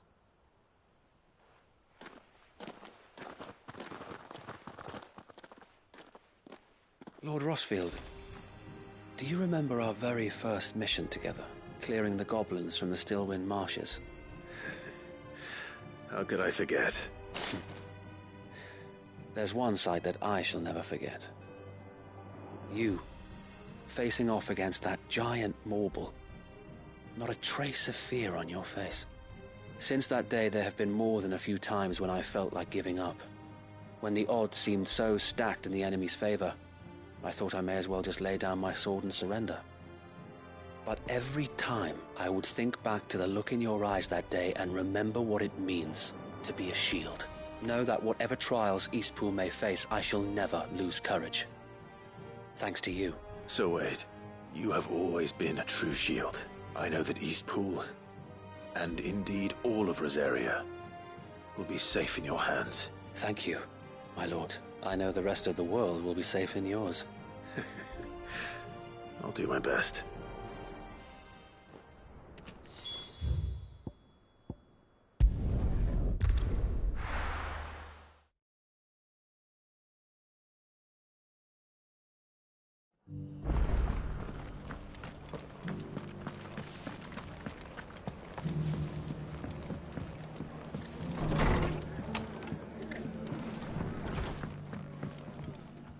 The hero returns. It's lucky you came by when you did, eh? Not only did my seeds get delivered, but you went and saved Eastpool and all. I just did what I could. And it's only right that you get rewarded for it. Take it before I change my mind. Thank you, Martha. So, Eastpool's finally back on its feet again. And a home to free bearers. Who'd have thought we'd see the day, eh? Well, it was your idea. I know that, but I never stopped to think what it would mean. Bearers in charge of themselves, thinking for themselves, working for themselves. Like your hideaway, but not even hidden away. Though I suppose the rest ain't much different nowadays. You know, bearers living free like that reminds me of when I first met Sid. Loath as I am to recall that particular day. I take it you didn't always see eye to eye. What happened? Well, if you really want to know, I started doing what I do long before I met Sid. In fact, that's how I met him. Or at least how he came to meet me. He showed up at the stables one day, asking questions about who'd been buying up bearers. Founder knows what he thought I was doing with them. Running a hunt, poking around in their innards. Something awful, anyway. Me, I thought he was a new constable. Thought the game was up. But somehow we both managed to work out what each other was about. And before I knew it, the cheeky arse was rattling on at me about how I was doing it all wrong. After all my hard work. Told me I was giving them relief, but not freedom. That my bearers were still dying as slaves. Got right under my skin, it did. Told him if he didn't like it, he could bugger off and report me to the garrison. And do you know what he did? He smiled. And then he laughed. And then I did the same. We made a pact that day. that whenever one of us was in need, the other would always be there for him. And you were? Well, we both wanted the same thing. To make life better for bearers, just like your dad. Do you know I was born right around the time Elwyn became Archduke? Growing up, I saw how he tried to change things. He certainly didn't lack for ambition, that one. Indeed. But the loftier one's ambitions, the harder they are to achieve. Which is why those of us who follow in their footsteps need to finish what people like Cid and my father started. Suppose you're right, aye. And if we don't manage it, there's always them who come after us. Good thing we've got a few half-decent sorts waiting in the wings, eh? It's almost enough to give you a little bit of hope. Just a little. Anyway, enough nattering. Better get back to work. Let's see about making everyone some dinner, shall we? The least the folks who saved Eastpool deserve is a hot meal. And you and me ain't gonna save the world on an empty stomach neither. That sounds like a wonderful idea.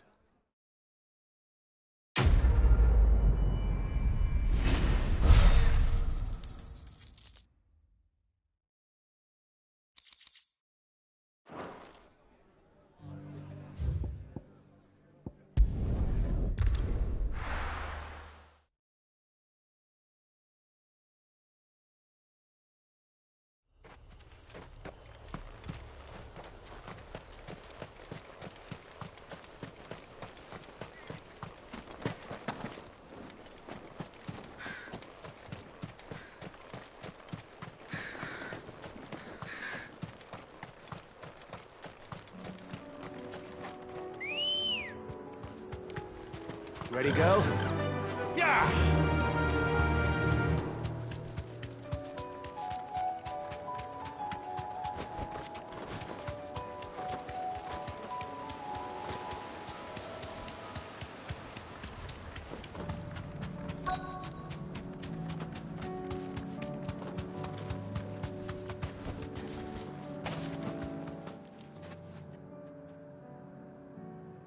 Good.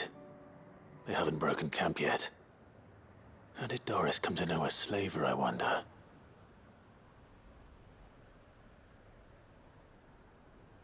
We've waited long enough. She's not coming. Ready the bearers. We're leaving. Back to civilization, is it, Mom? With all haste. Lest any of you lackwits start talking like these feckless bumpkins. I presume your men are ready. We've suffered too many delays as it is. Any more and I'll be docking your pay. Yes, Mom. Oh, but before you go, it appears we have company. Kill him. You're welcome to try.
So much for your escort. You'll forgive me for not avenging my men. I'm not the swordswoman I used to be. I surrender. Do with me as you wish, Cid the Outlaw. Cid! Ah, Doris. I take it you're not here to rescue me from our brooding renegade? You know, I always wondered where you'd vanished to. But casting your lot with this criminal of all people. Better fighting for a cause than killing for coin. I'm sorry, Cid. I should have told you sooner.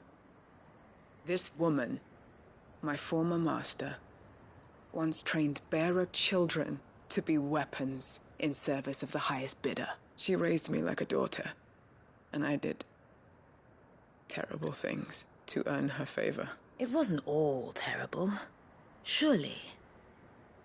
We had our fun, too. You were always so eager to learn, and had such clever hands.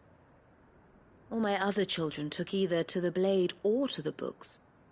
Always either or, but you proved yourself a master of both. That's why I kept you for my own. How about it, my little dagger? Care to swear that blade to me again? I never swore my blade to you, nor will I ever. I fight for a higher cause, to liberate the bearers of this world. Farewell, Master. Thank you for making me the weapon I am. You always were a righteous child. Perhaps that's the reason I loved you so.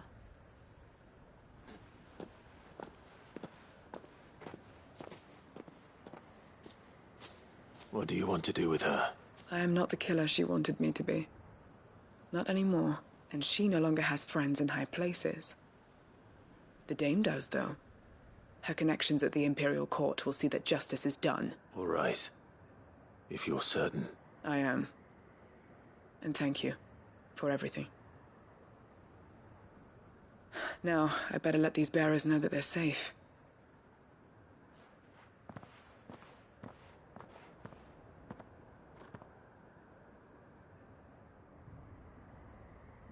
And I should head back to the hideaway and put Cole's mind at ease.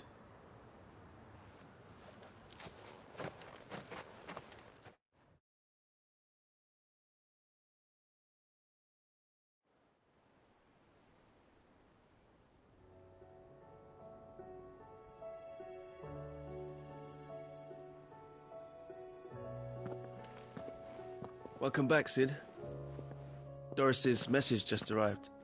I hear you saved more bearers from being smuggled across the border.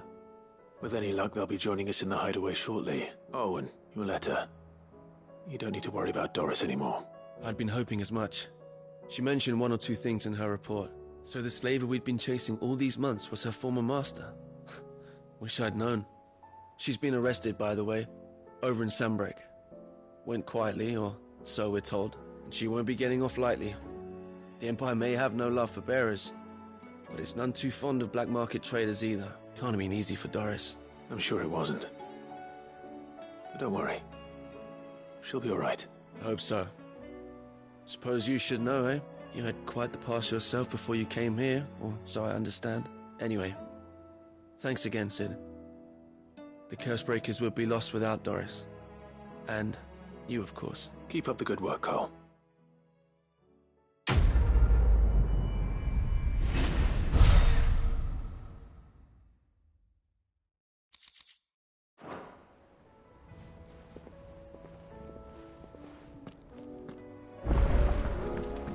Come back.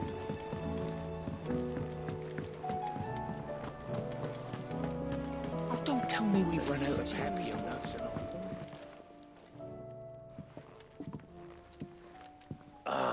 The man himself. We were just about to make a start on that sword I promised you. It's funny, but none of this would have been possible without your help. You remember Camille? We'll be using his leatherwork for the grip. The steel, meanwhile, will be tempered in a fire, burning the cinders you charmed out of old Zoltan here. And that whetstone from the Outer Isles, that'll be what gives the blade its edge. And the final flourish will be my talented colleagues' engraving. A team effort led by the greatest blacksmith alive. Now, save that talk till the thing's finished, yeah? Right. I'm ready if you are. To the bellows it is, then.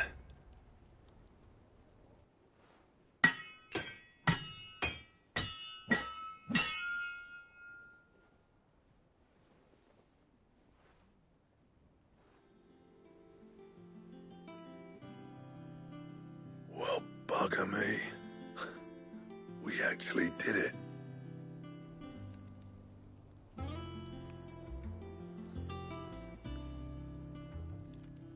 The sword to end all swords.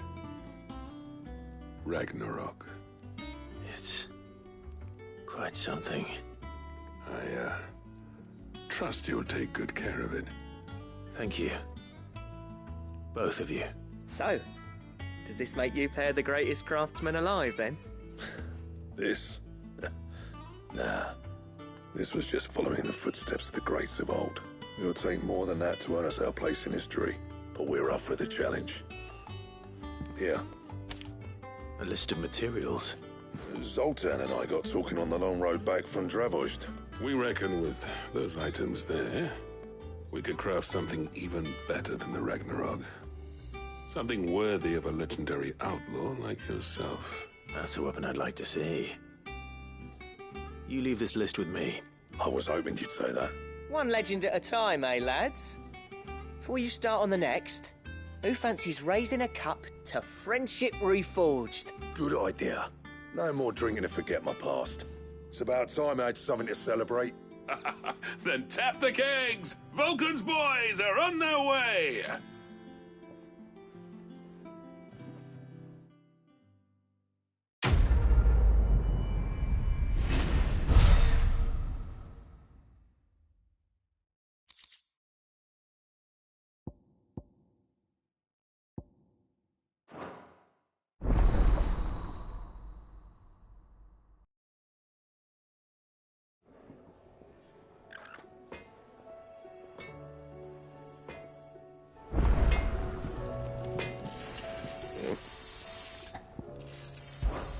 So, will it be?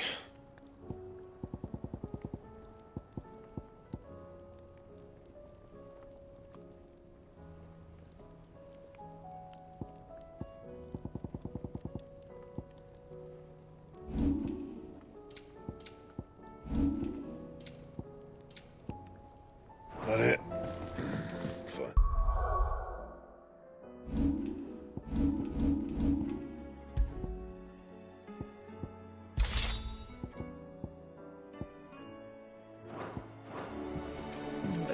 You've run out.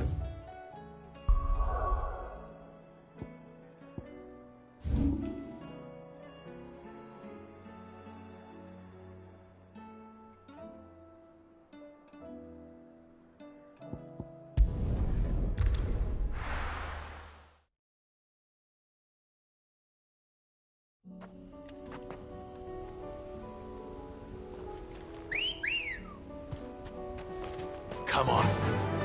Fly, Ambrosia.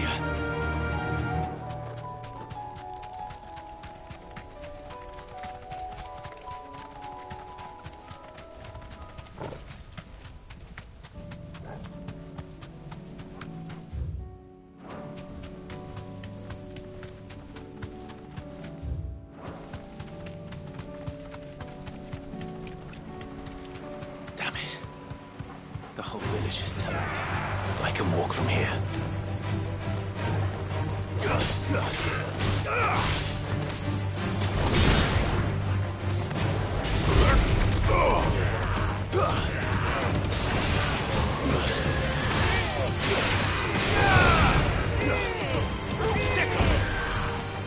All yours, Torgal.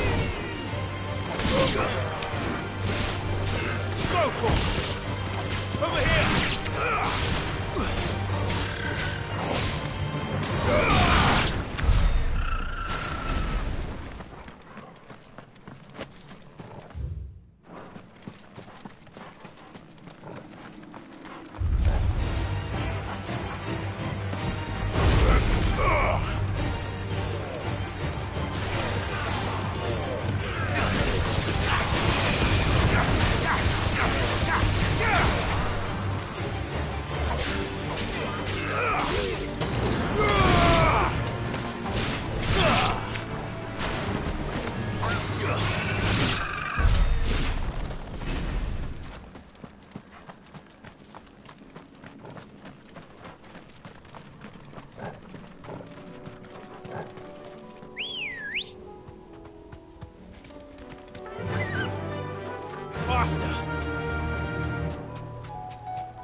straight home now.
That's all of them.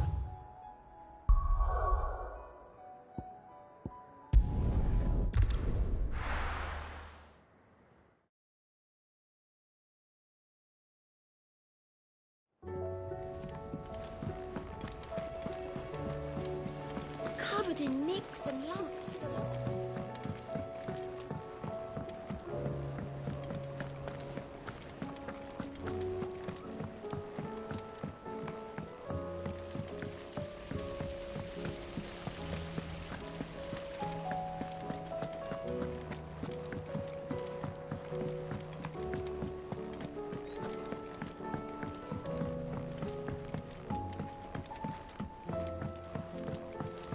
How was she? With Canver in the hands of Akashic.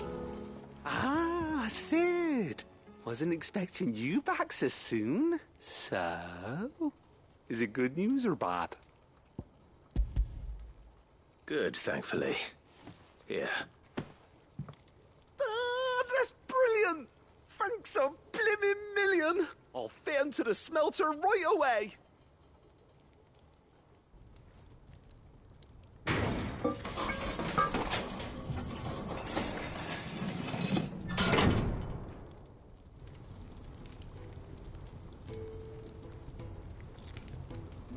May I present to you the Telemon Furnace? Ain't bad, is she? She's a beauty. You saved my bacon again, Sid, and I ain't about to let your good deed go unrewarded. It's fine, really. My bag's flexible enough already. Oh, don't say that. I'm sure I can make a few improvements to it yet. You could just buy me a bigger... How about that clasp? Looks a bit stiff. Reckon you could loosen it up and make some more room? And I reckon I know how. With a new alloy we've been working on. The Telemon Furnace was just what we needed to perfect it. It's a metal, see? So it's lovely and strong, but it's also, well, stretchy, if you can believe it. Stretchy metal. Well, if you insist.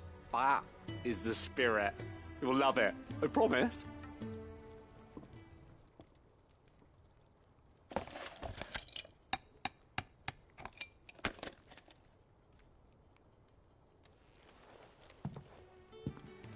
So, what do you reckon? It's actually quite ingenious. Thank you, Owain. Shh, don't mention it. You earned it. And I wanted to get some practice in using that metal anyway. Reckon we'll have all kinds of uses for it around the hideaway. Can't think of any right now, but that's our job, innit? Dreaming up new ways to make life easier around here. Maybe even out there, too. One day, the whole world's gonna know about the inventions you've helped us put together.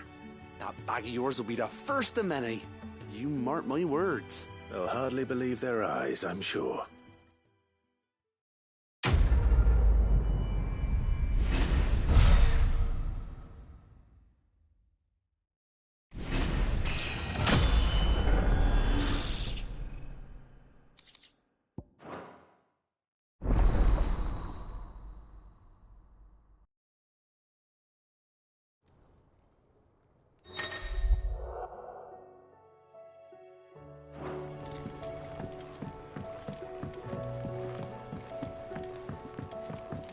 So, she don't need faith?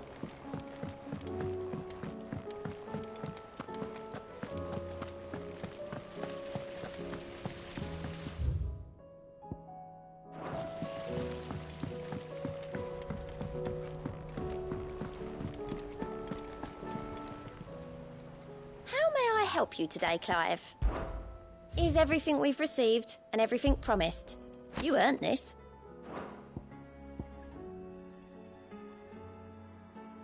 All done?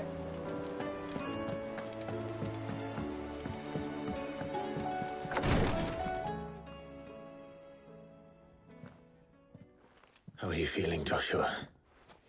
Better than I was. But not nearly as well as you should be. Your cuts and burns may have healed, but your body still bears the burden of every spell cast. And what would you have had me do? It was no ordinary foe we faced. It was the Warden of Darkness. Yet still, it was not enough. The king could have ended me at any moment, but instead chose to toy with me like a curl does a mouse. You underestimate yourself. Oh, it was crystal clear. Only one man established his dominance that day, and that man was Barnabas. I'm sorry, brother. That was ill-spoken. It's just, I have never felt so powerless. And when so many are looking to us for strength, perhaps the prince feels the same.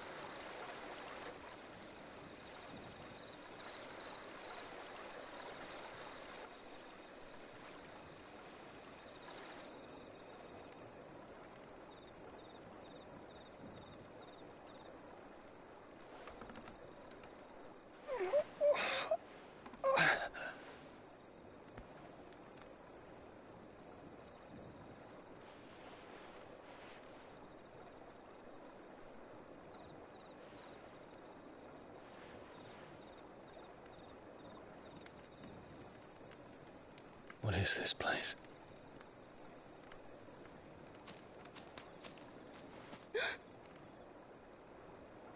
Don't move.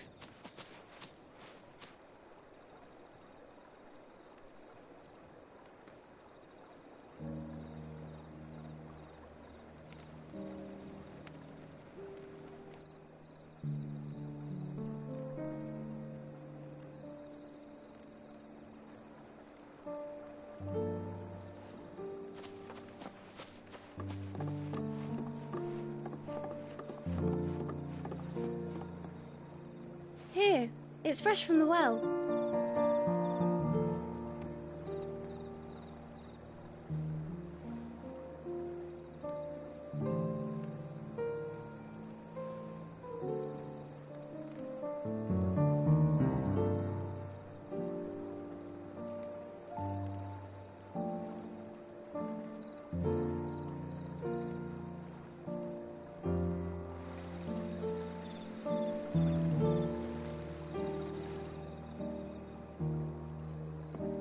Grandmother told me spirits sometimes get lost, and that the lanterns guide them to their proper place. I set one on the river for her when she passed away.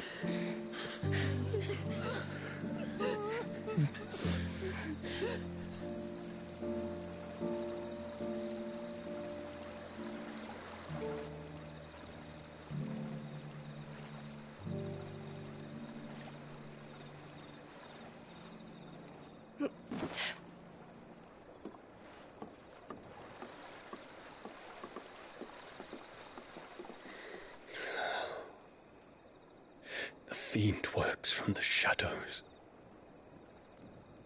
Was it you who guided my hand then, Ultima? No, not you. This is my doing, my fault, my sin to bear. And for it, I must atone. Your hurts are healing nicely. It was my poultices that saw you well. You make them? And sell them, or try to. Earns me enough for bread, most days. Forgive me. I have nothing to... I know, but I couldn't just leave you lying there.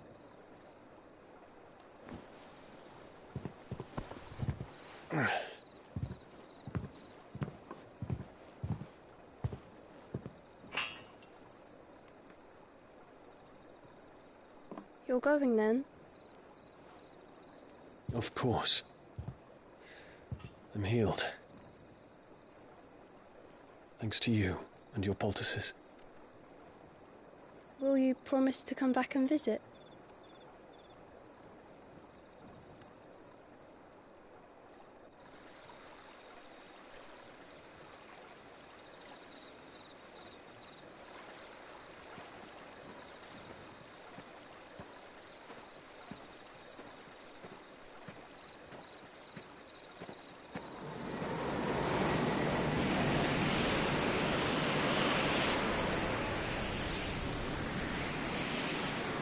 Well, Phoenix, it would seem that I owe you my wings.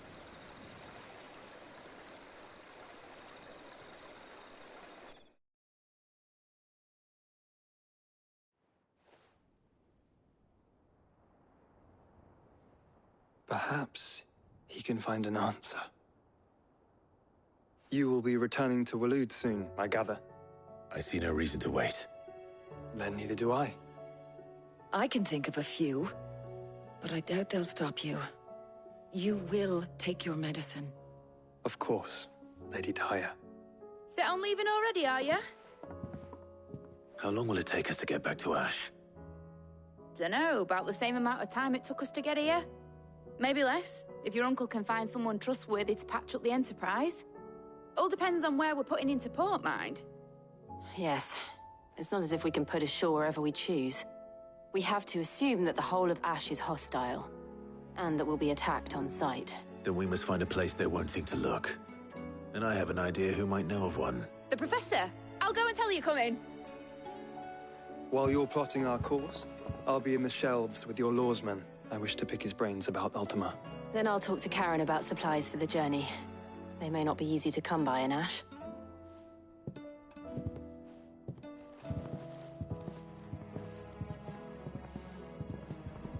Your brother's body won't take much more of this recklessness. You know that, don't you? I do.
Why the hell would Victor take the bearer's side? Can you believe we were going to make him? I think we'd better shut up. Sounds like something's happening in the square.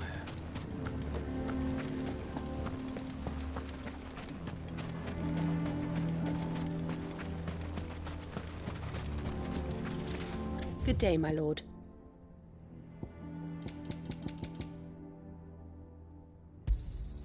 My thanks. Here you are. Thank you for your custom.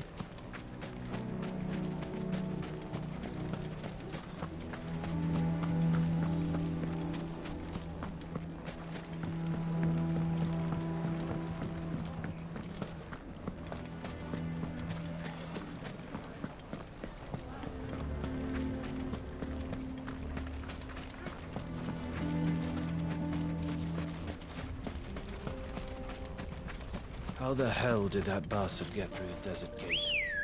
Where were the guard?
We're not going to outrun this one.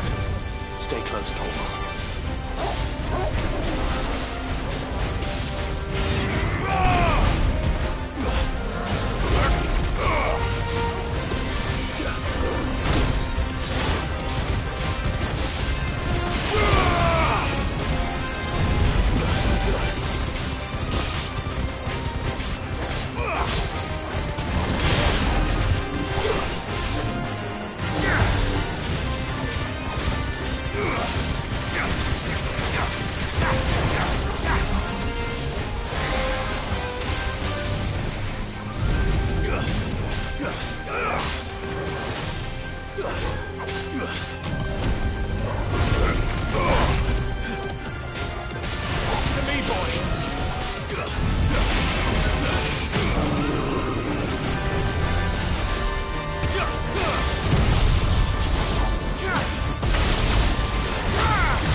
Picked on someone your own size.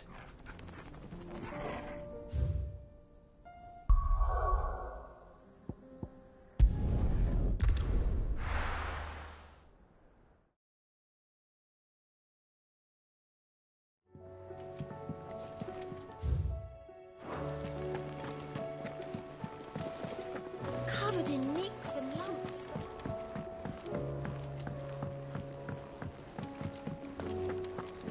I still say it were a compliment.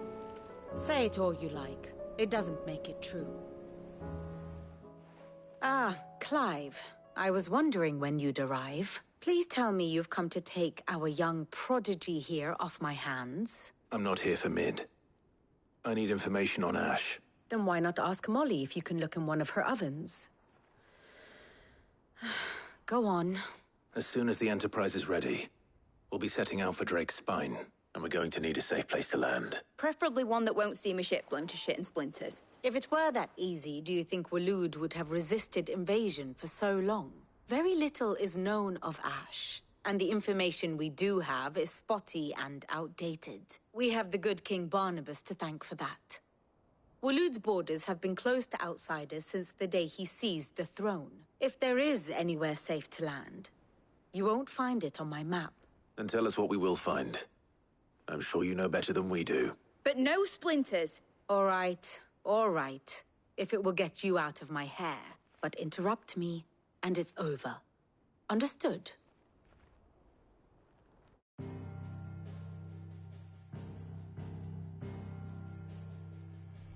Barnabas Tharm. The one they call the Last King. Understand him, and you will understand the kingdom of Waloed. Barnabas was only a boy when he arrived from beyond the southern seas, and barely a man before he united the ragged tribes of Ash.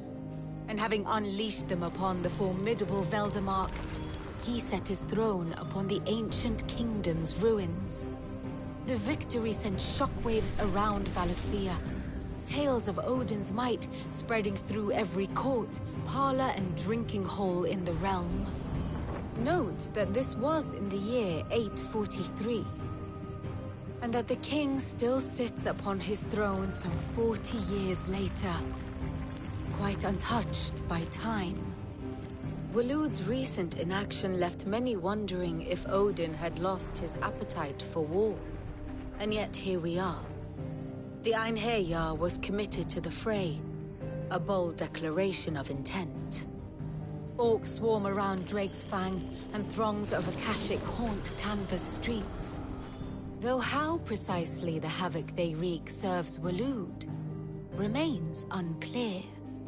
Regardless, if the order to attack truly came from King Barnabas, then one thing is certain.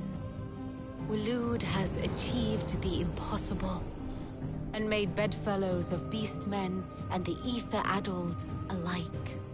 All of which is a roundabout way of saying that you will be in unknown territory when you set foot on Ash. Much of the continent has already been lost to the Blight, and what few ports remain will be fiercely guarded. And that is to say naught of its natural defenses. Offshore currents will cast an ill-equipped ship out to sea one moment, and dash it against the rocks the next. But then the Enterprise is anything but ill-equipped. And Mid has made land there before. Now, if only there were someone with an intimate knowledge of the Shadow Coast, and where a daring gentleman might put ashore.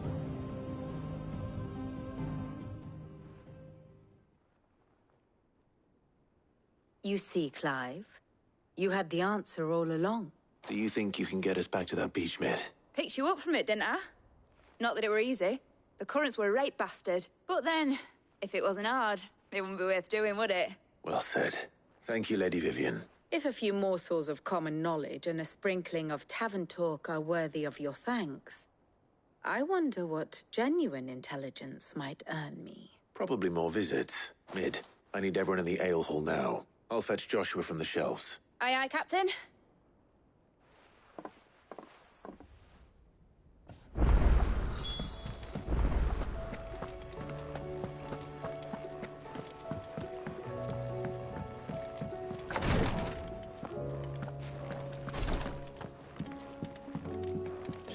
Please, Your Grace. Ah, my Lord Marquis.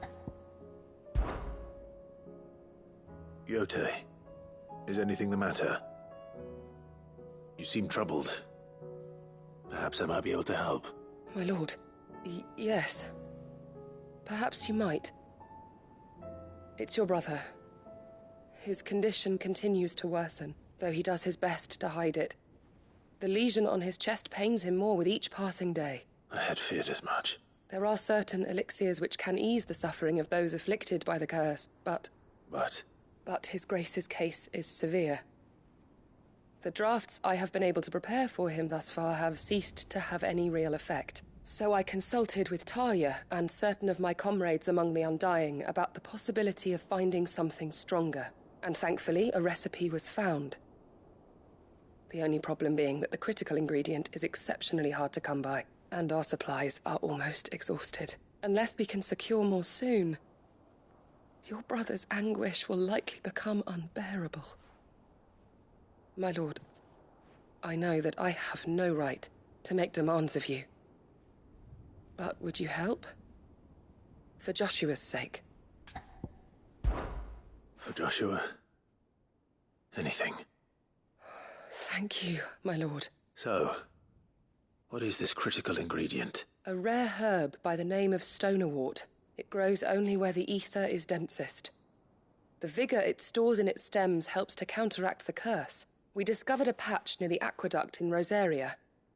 But alas, yet more ether has erupted from the earth there recently, leaving the whole area flooded. The search continues for a new source.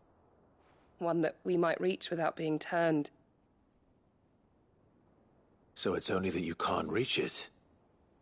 The stonerwort itself is unharmed by the flood? Well, yes, but... Then I shall go in your stead. But, my lord... You've yet to find another source, correct? So for now, the aqueduct is our best hope. Besides, I'm a dominant.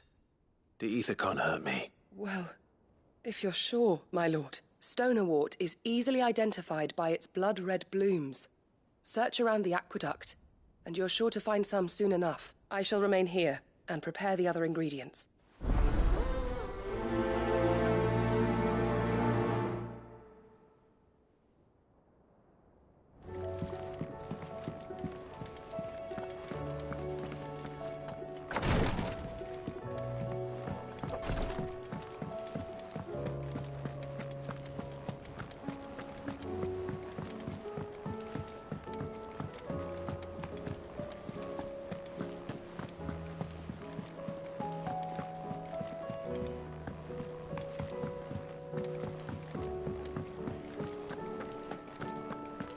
Don't tell me we've run out of happy. Yep. You do what you need to do, Clive.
Let's go.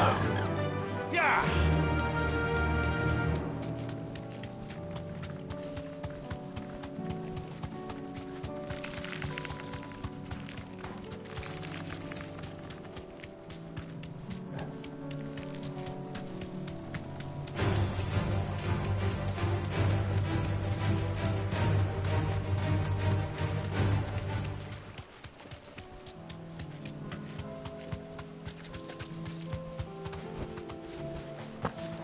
Here's the aqueduct.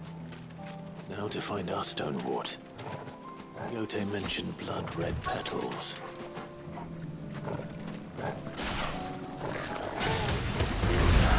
Just my luck. Well, I won't be picking anything till they're gone. There's only one thing for it.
Here it is.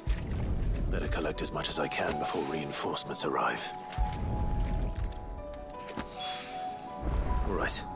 That should do it. Let's get these back to Yote.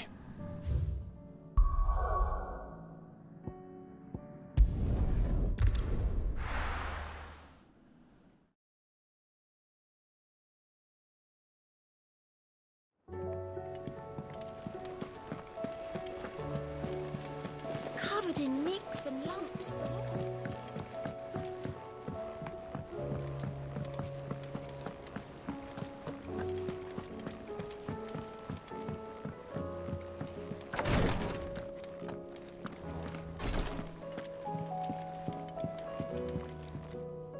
Yote, I brought back all the stone and water I could find.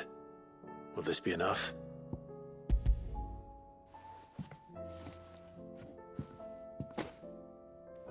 Yes, my lord. Thank you. I'm sure it will serve us until we can find another source. I'm very glad to hear it. You and His Grace are very much alike, you know. You think only of how you might help others, and never of the danger to yourselves. No more than you have minding my brother. You've risked a lot for him, and I thank you for it. I am honored that you should say so, but I beg you, my lord, do not give too much of yourself for the sake of others. We could not afford to lose you. I'll keep that in mind.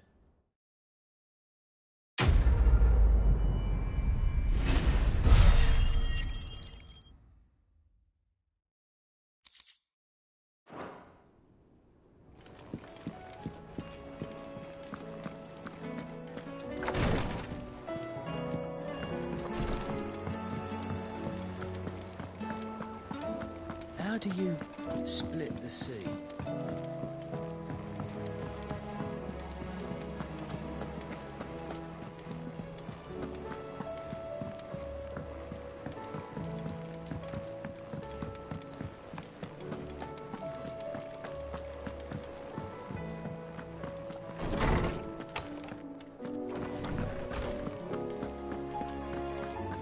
I have no reason to assume otherwise. Well, then that changes everything. Clive, you must listen to this. Lawsman, tell him. Do you recall when we spoke before on the divinity of Ultima? Well, it inspired me to delve deeper into the subject. And what I discovered appears to agree with the findings of His Grace. You will recall that my quest to uncover Ultima's origins began with the mural at Phoenix Gate. But while I've always known it to be important, its secrets have heretofore eluded me. Now, however, I believe I know where to find the more complete example, one that will reveal all we seek. Master Clive, have you ever in your travels chanced to hear of the Circle of Malleus? I would think not, few have. But there was once a time when the faith flourished, the oldest known religion in the Twins, and though its popularity eventually waned on Storm, hints of its dogma remain embedded in more modern faiths such as the Crystalline Orthodox. Wait, you said it waned on Storm. What of Ash? Religious monuments are often torn down or repurposed when new faiths rise to prominence. But if no new faith arose, then perhaps the ancient temples might still stand. And so, you see now why I must accompany you to Waloed. It would appear the past still has much to teach us, though in this case, it would not have been possible without the musings of Moss. To think that you carried a copy of my old mentor's chronicles all along. I am relieved to discover it in good hands. I shall guard it with my life. Joshua, if you're finished here, join me in the ale hall. I need to speak to everyone before we leave. Right away. Mid said I can ride the Enterprise next.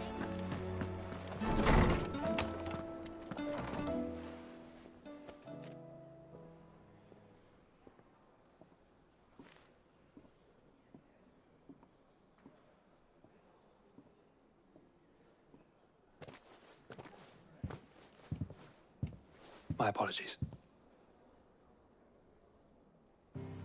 By now you've all heard where we're going and why. So I won't bother you with the boring details, only the important ones. If we attempt to approach Stone here by sea, there's a good chance we'll be sighted and fall prey to the capital's artillery. So instead, we'll disembark on the southwest coast and make for Drake's Spine on foot. I say we, but it's highly likely the entirety of Ash is under the rule of Ultima. A large party would only attract unwanted attention, as well as slow our march and require supplies which may be difficult to obtain. Only Joshua and I will be going. And a scout. Preferably a good one. Gav, do you know of any? You bet your ass I do. Might still borrow some of Lady Vivian's maps, though. Just in case, like. Once you've dropped us off at the Shadow Coast, you need to retreat into neutral waters, fly merchant colors, and stay inconspicuous. If you sense any danger at all, you leave us behind and return to Storm. Inconspicuous is my middle name.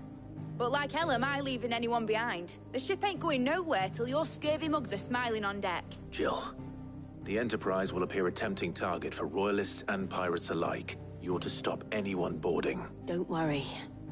I'll keep the ship and her crew safe. You'll be needing passage home, after all. But... very well. If there are no questions, I'll see you all at the docks.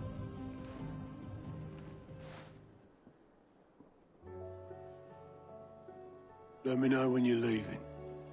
I want a word before you go. Of course.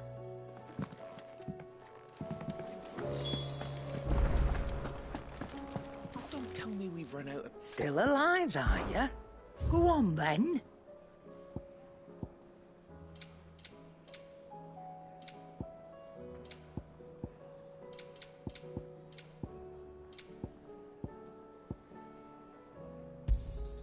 You're rubbing me blind, you know. You'll not find a better price than that. You're rubbing me blind, you know.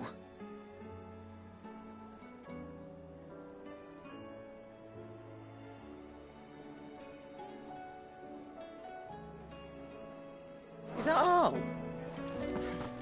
The stews. What do I owe the honor? Not saying Fordian, do you?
Is something wrong? Not at all. Honestly. Can't a man wish his friend farewell? Just wanted to let you know that I'll keep things in order while you're off saving the world. I'll hold you to that.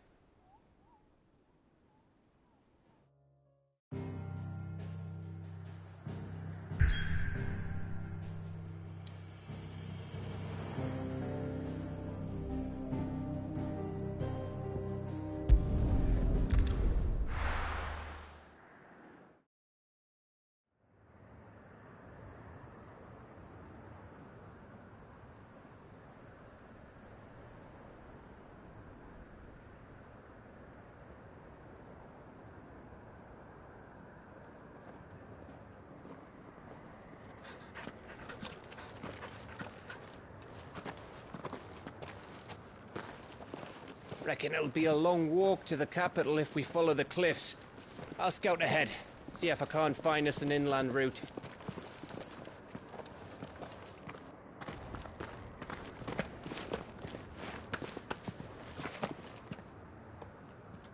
Clive.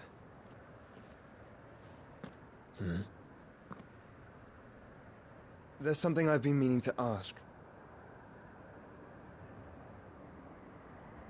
You took her icon, didn't you? Yes, I did. She understood.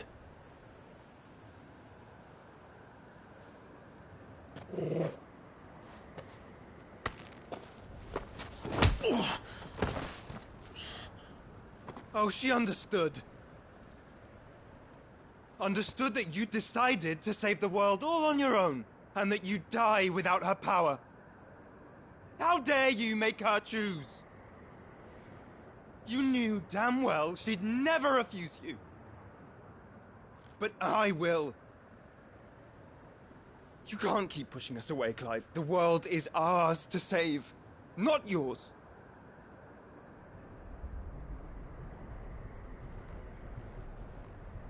I used my gift because I thought it was the right thing to do.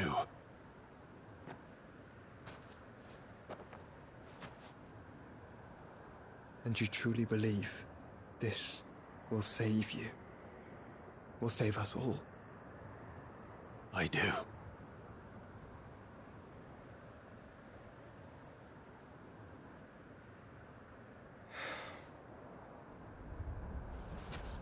Then so be it.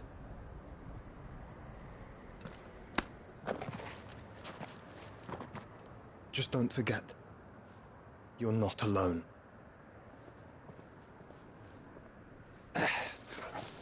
Think I've found us a trail.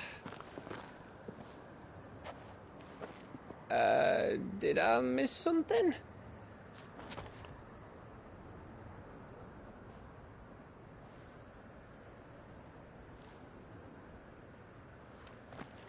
Only that Joshua didn't.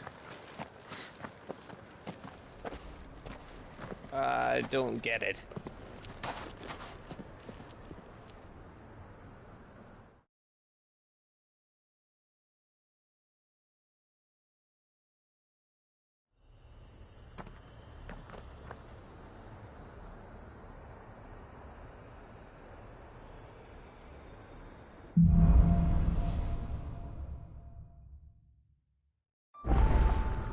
Always wanted to visit Ash. We're in Waloda territory now. Don't expect a warm welcome. Oh, I don't know, Clive. That castle over there looks inviting enough. Shall we sample its inhabitants' hospitality?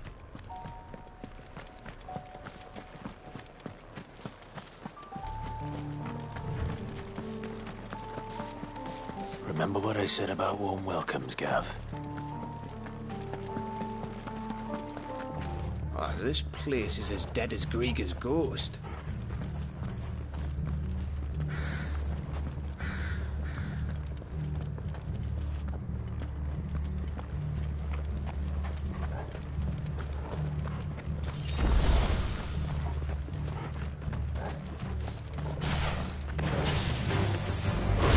I knew I smelled something. I see only orcs and Akashic here. Let's hope the villagers made it out in time.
Enough of you, are there?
Camber all over again. Where the hell are the Royalists? Seems you were right about that welcome after all, Clive.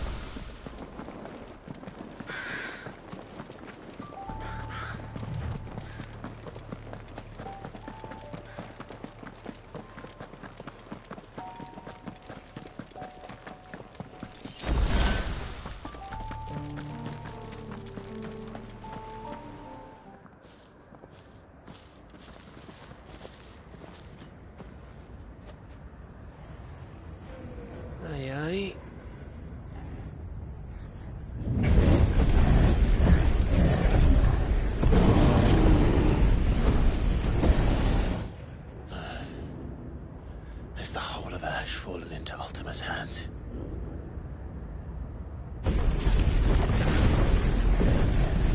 That's no peace delegation.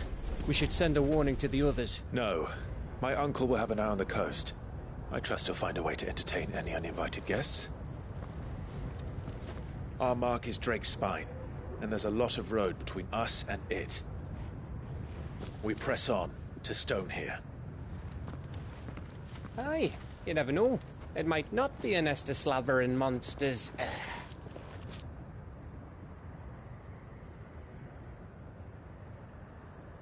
Clive, you must go on ahead without me. This stronghold is as old as Phoenix Gate, perhaps older. It may yet hide Ultima's remaining secrets, and if we are to best him, they must be unearthed.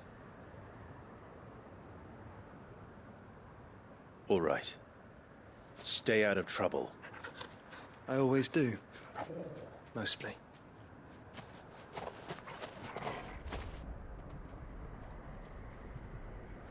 You sure about this? About leaving my brother on his own? Of course. Mostly.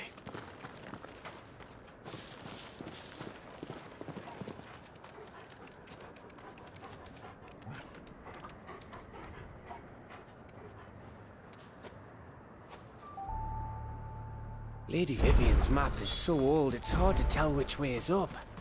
But if I'm right, we're not far from a village called Aistla. Then we make our way there, resupply, and wait for Joshua.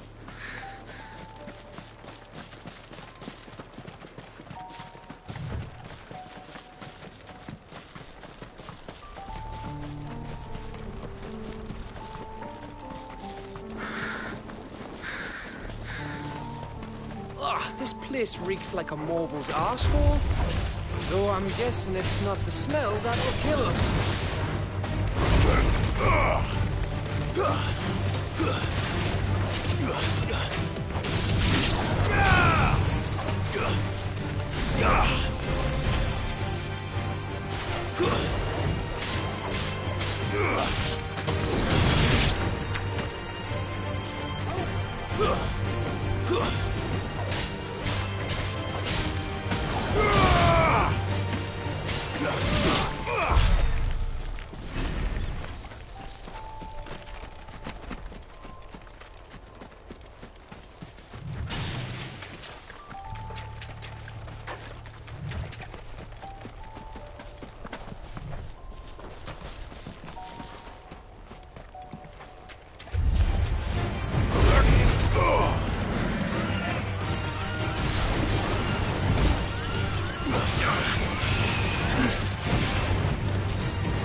easy.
So much breath.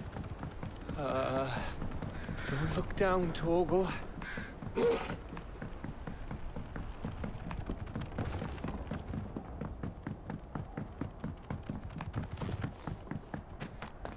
That must be Aistla.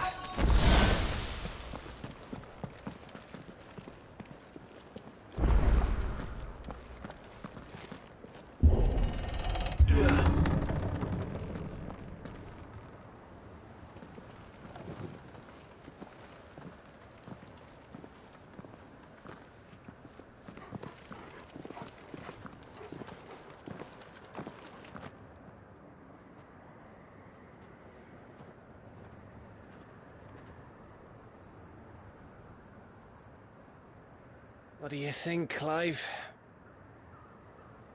Then we're too late.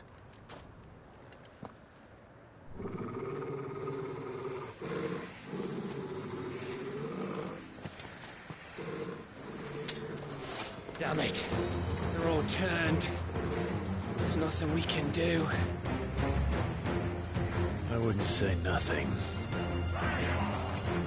No quarter, Gav! No quarter!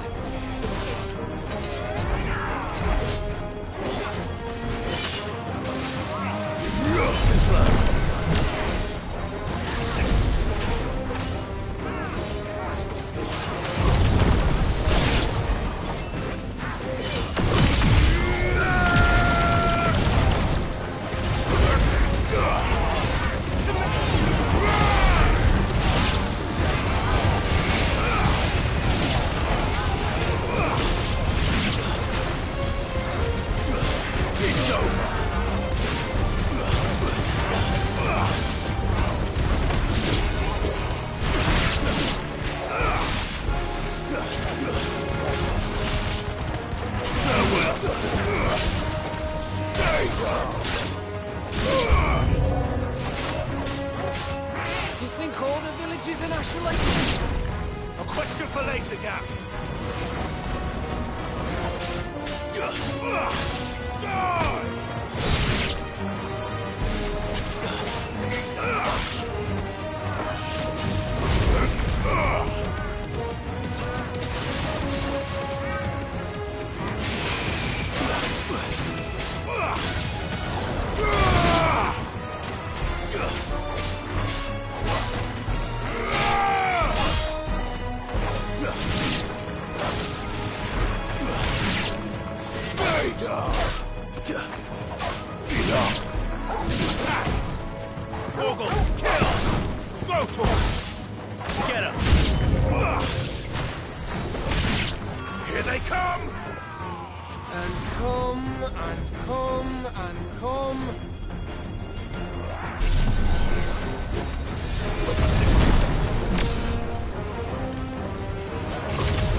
I don't want to die here, Clive.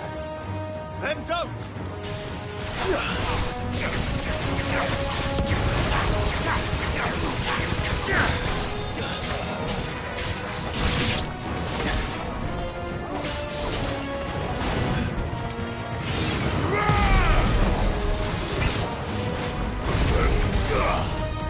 Nice try.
course it bloody isn't.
Gav.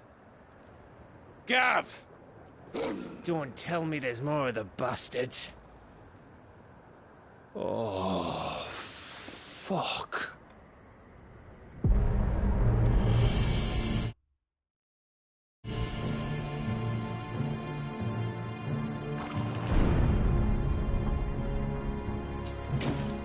Have you come to watch, Odin? Bound for Stonehill. Good. My master awaits you in the capital, though I cannot allow you to attend him in your present state. And how are you going to stop us? Why, with this!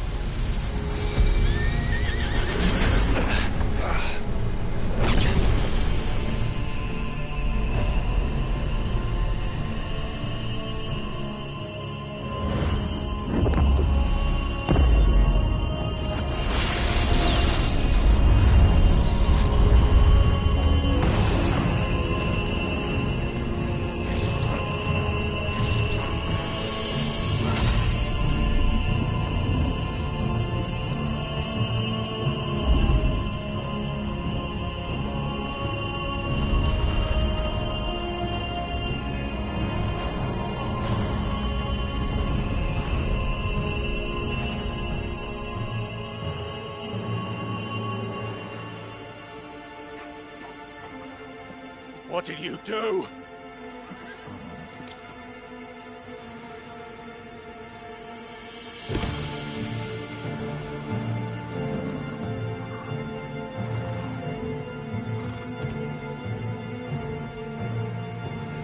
If the vessel would see the path opened, it has but to ask. I shall see that my master's prize is made presentable.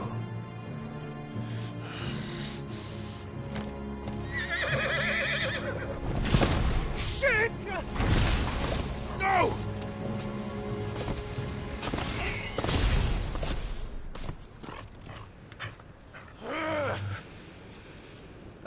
Clive, would you mind telling me what the fuck just happened?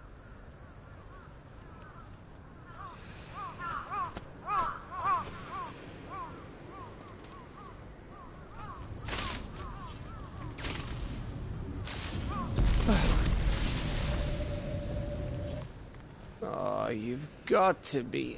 How are we supposed to get through that?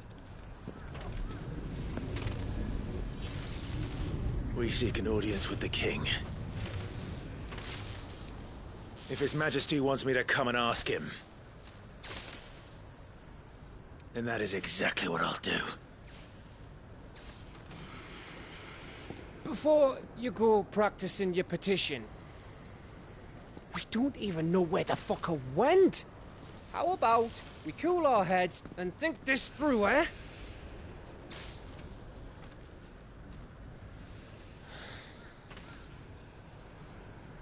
All right.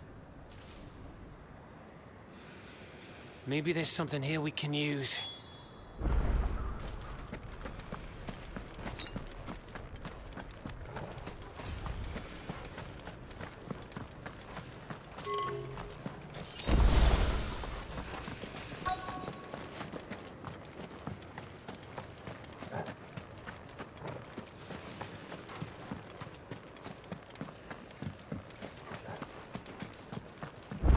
I thought we got them all. So did I.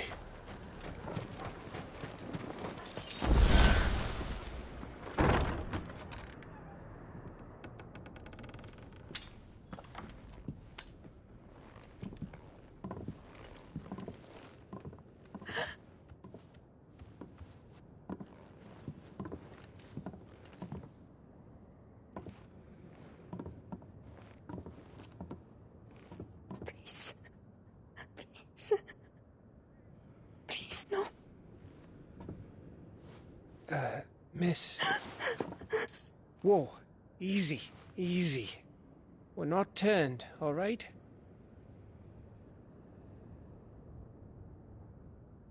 Who?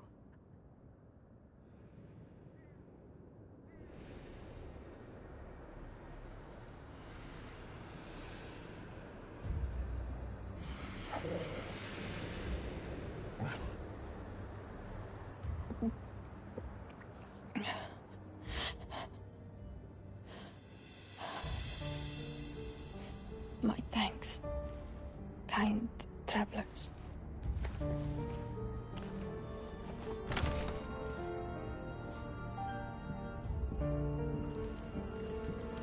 Edda, forgive me for asking, but what went on here?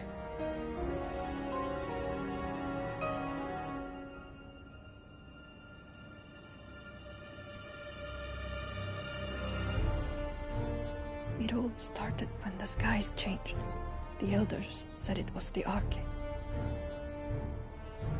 One by one, people went mad. Minds taken by the ether. Till only I remained. By then, I was too far along to run. And then the nights came. And I didn't know what to do.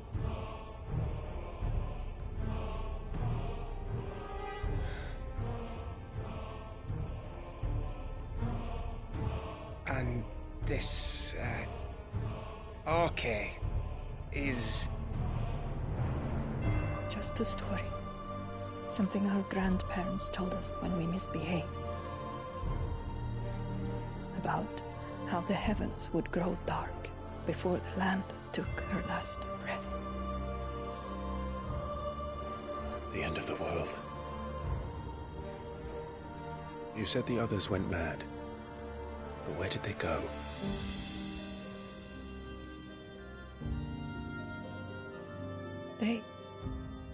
They all left. Drawn east to the tower, to Reverie. The elders, the healer, the blacksmith, my husband.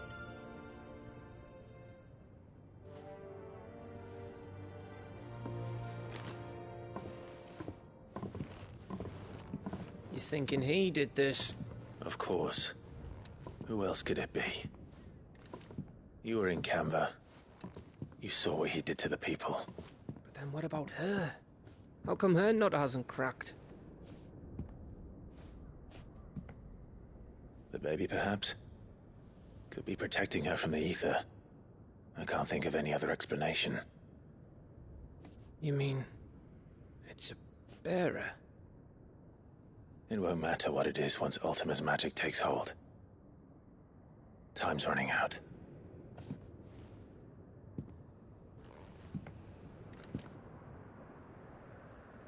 This tower. That's where we'll find the king.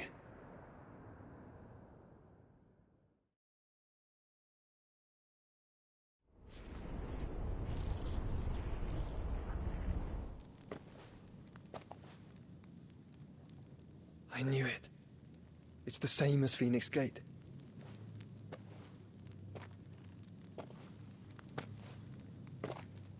Which means at the end of these stairs should be...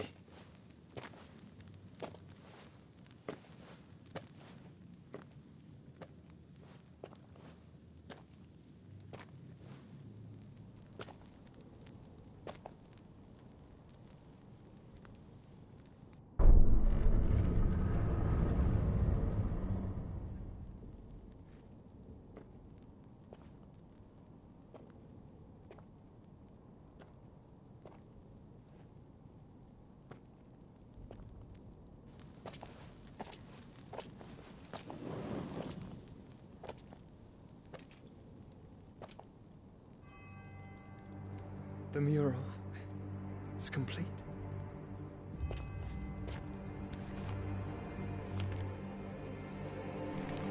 Ultima and this vessel, Ifrit. Garuda, Ramu, Shiva, Titan, Bahamut, Odin. Even Leviathan the Lost is here. But where is the Phoenix?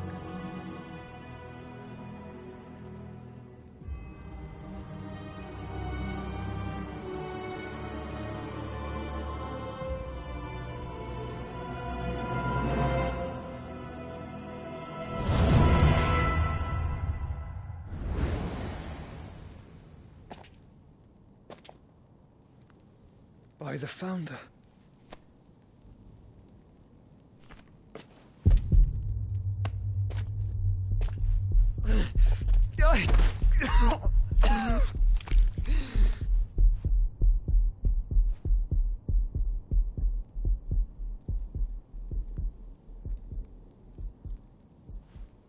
So that's what you want, isn't it, Ultima?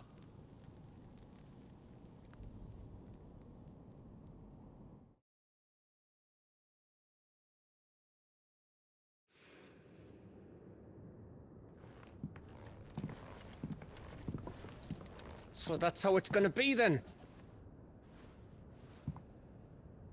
I'm not asking, Gav. I need you to stay with Edda. What? I must do this alone. If I don't return, you're to find Joshua and make for the Enterprise. Understood? Aye.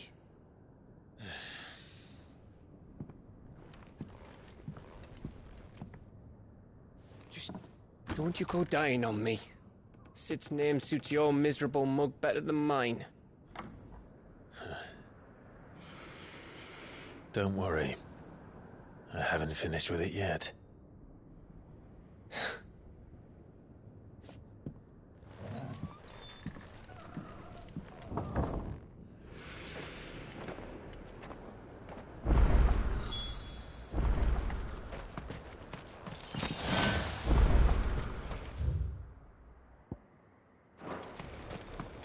If Barnabas is controlling the Akashic, then wherever he goes, they'll follow.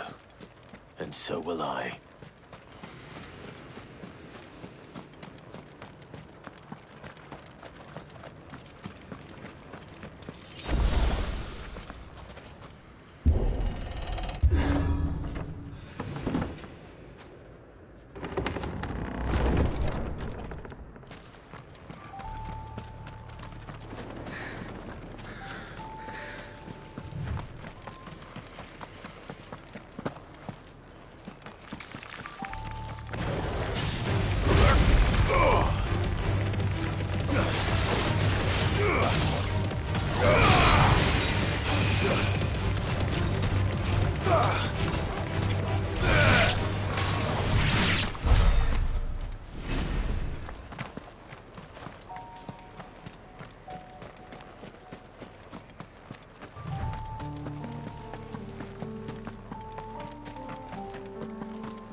This won't be easy.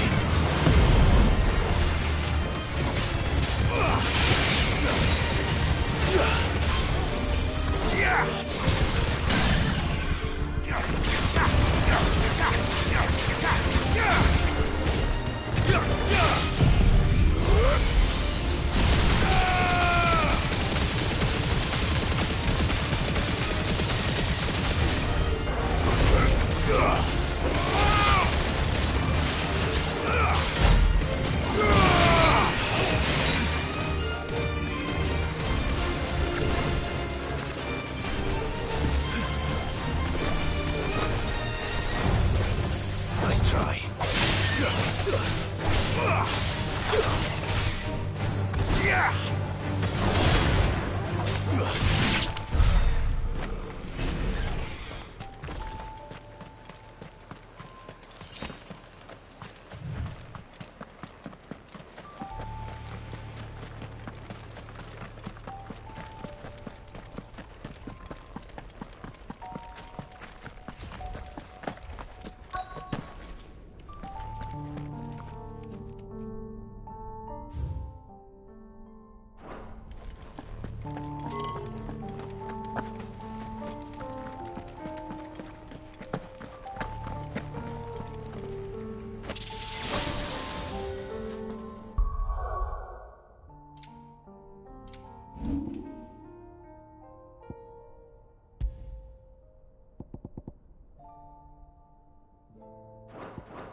This is it, boy.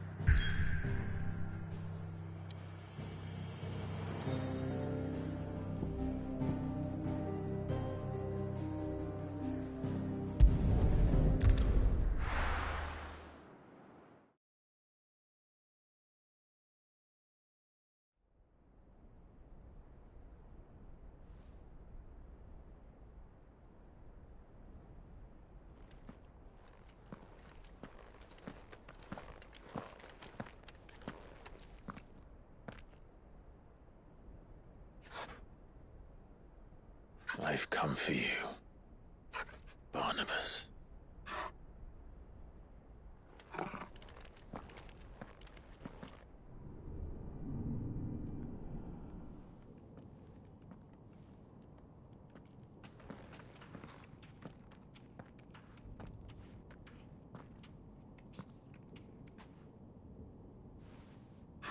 Stay close, Torgal.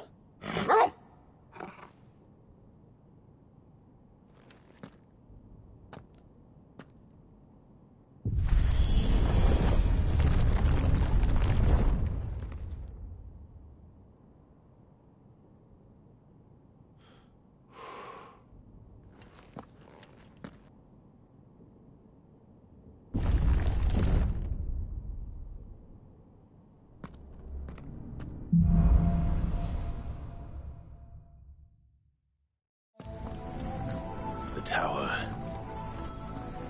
It's alive.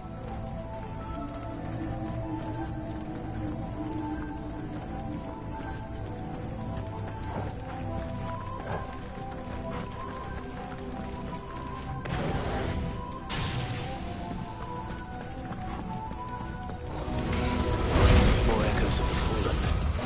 They seem to feed on ether. There shouldn't be any here.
four seem to have a mind of their own.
Nice try.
Finished.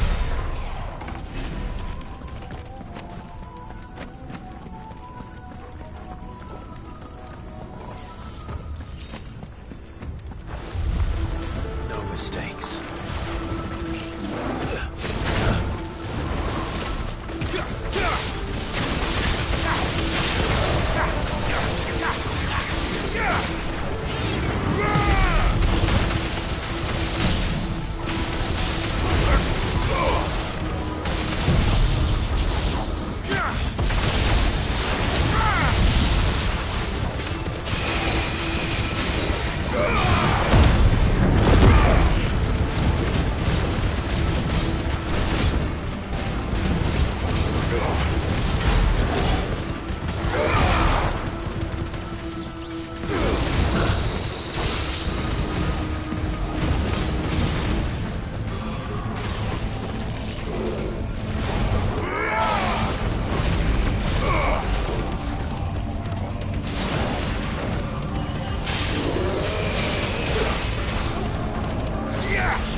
If I were Barnabas, where would I be?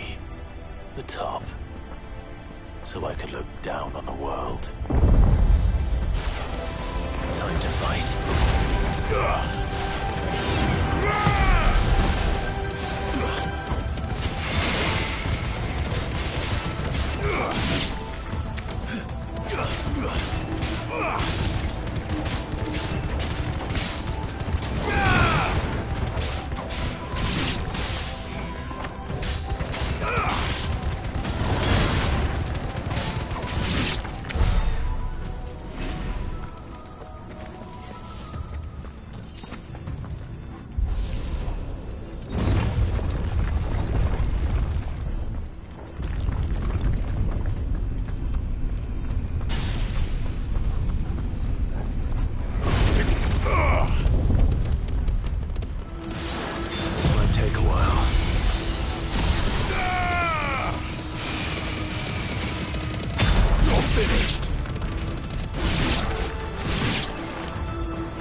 That's new. Though I expected before like all the rest.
was that thing?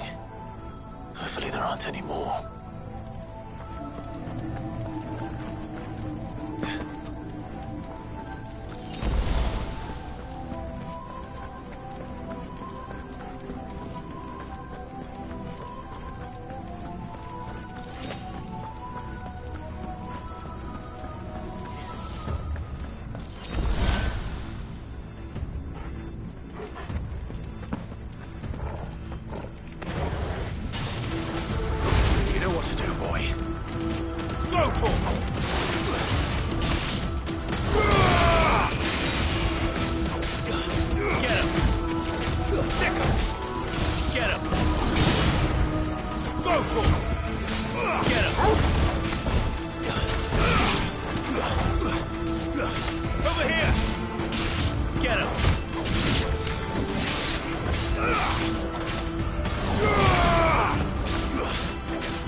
almost there.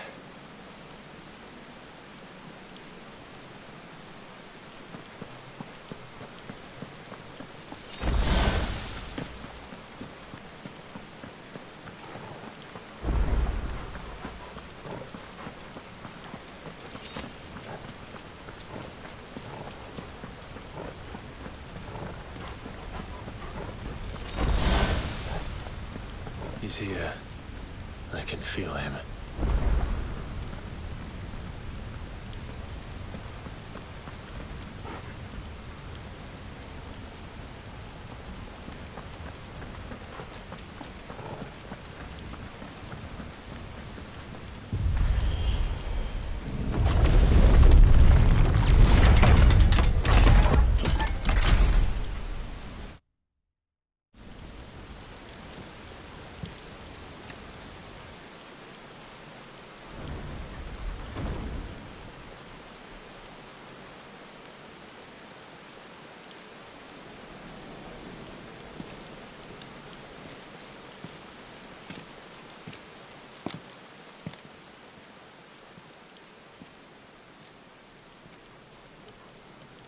Why? The blade must ever feed if her edge is to remain keen. Butcher. What care you for these worthless creatures? They are nothing. Weak from the moment of their conception, ever longing for power not theirs to command, they turn unfailingly upon themselves. Like sheep, they roam in filthy flocks, eager to trample those few gifted a fleece of gold. Or that they might feel contentment with their pitiful existence. Prejudice and persecution, severance and strife, every earthly wrong springs from the malice in men's hearts. Malice born of the pain and suffering that is free will.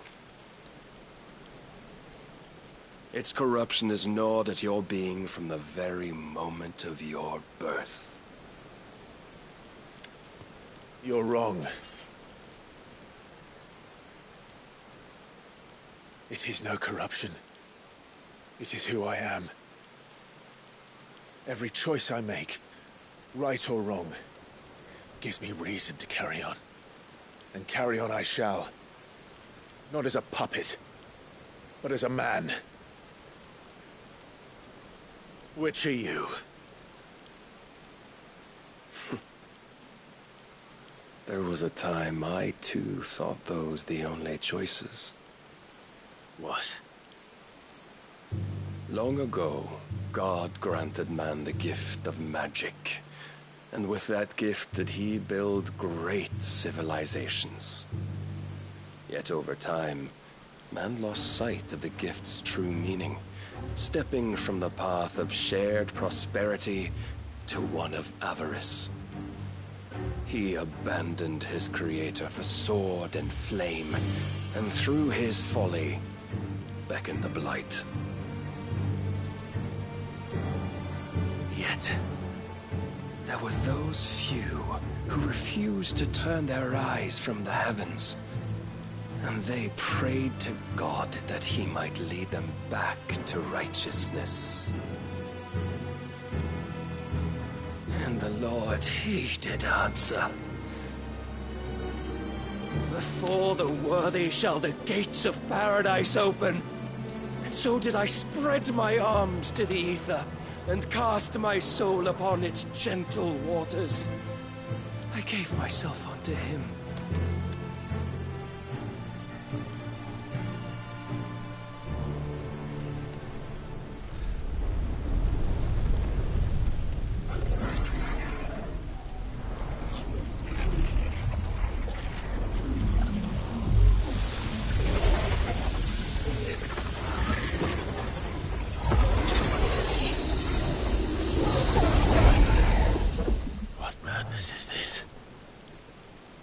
My worth proven, the Lord charged me thus. If your kind are to find salvation, they must be made to serve. You see, paradise lies but a single step away. Could we only take it?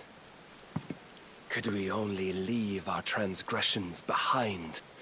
For none save the pure of heart and mind may set foot in the new world. I will save us. But it all begins and ends with you.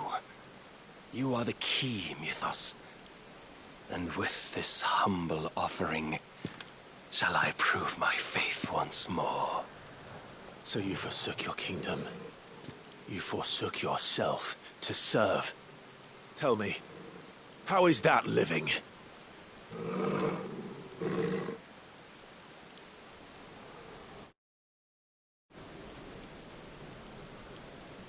What you seek to provide is not salvation.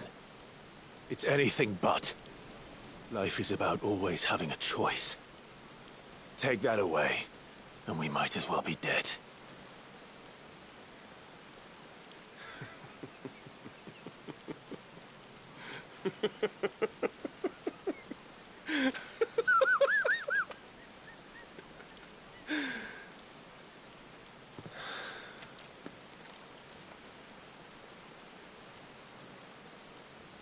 Very well. Come then. Show us the strength of your will. It's not the strength of my will that should worry you, but the weakness of yours.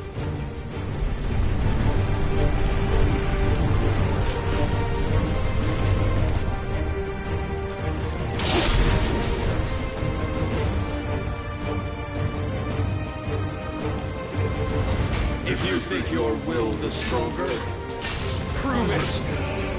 By this day's end, you shall know the truth.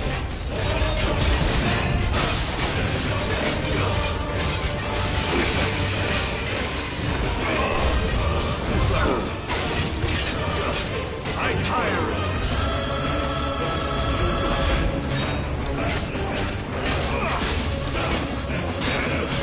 Show me more. Blessed with the might of a god, yet still you fight like a man.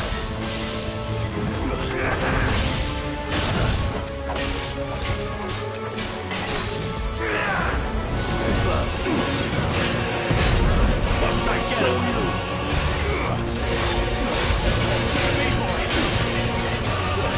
What will you see?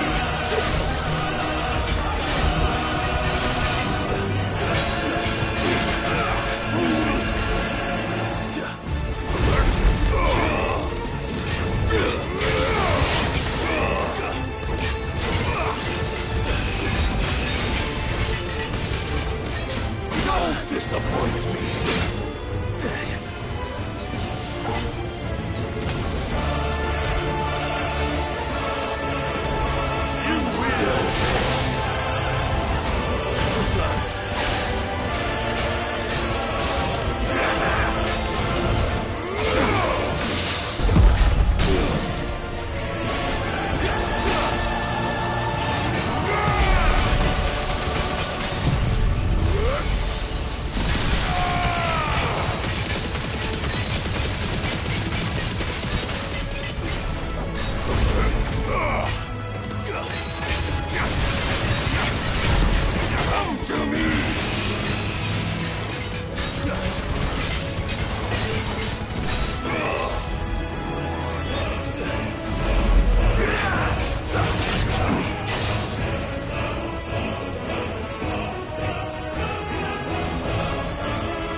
Chose you to serve as his vessel, and you cling to this foolish notion of hope when there is none.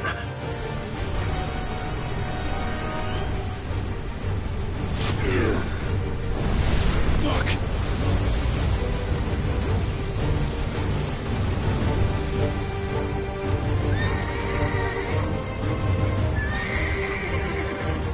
Desperate, are we?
Free yourself, Mythos. You will not defeat me otherwise. We'll see. Perhaps you still require a stage.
Defeated? You admitted defeat the moment you turned your back on us. When you turned your back on the truth, Barnabas. We are not as weak as your god believes.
What are you waiting for? Men know nothing of strength.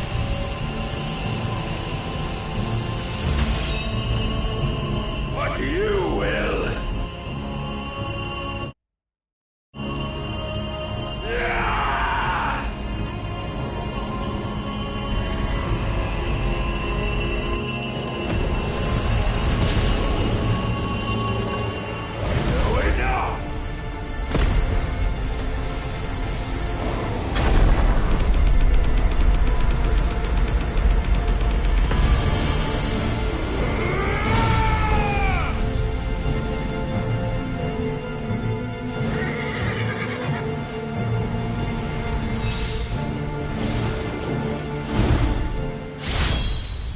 You dare!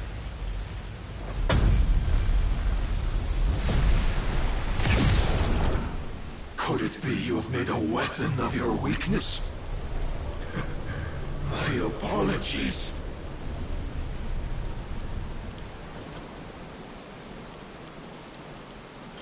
You are not the fool I took you for. And so it ends. No!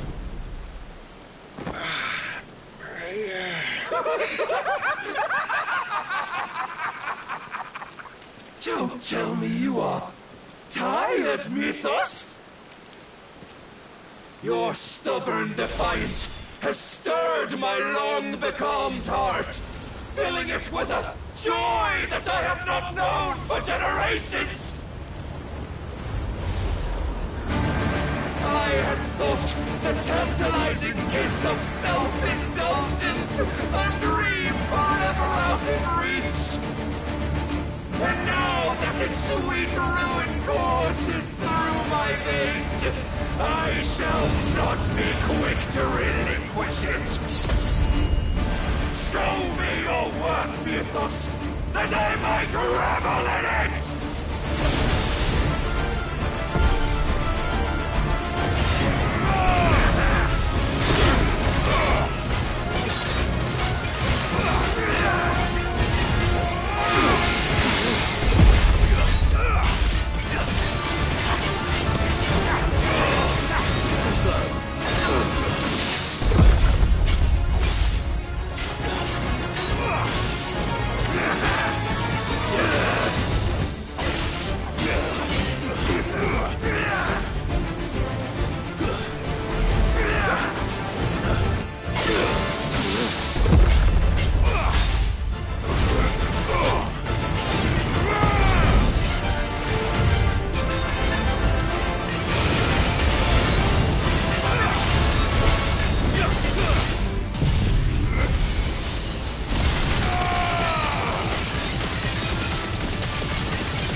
but none could wrest it from my head.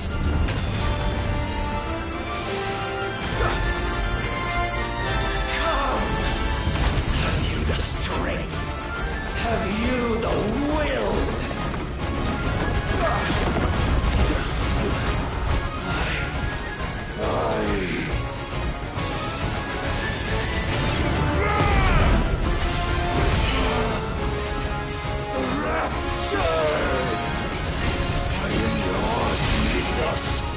Claim me as your prize!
Is at an end. And we both know the truth. It is I who stand victorious. My will that prevailed. Your will? No. It was his. Clive Rossfield.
Perhaps there is strength in will.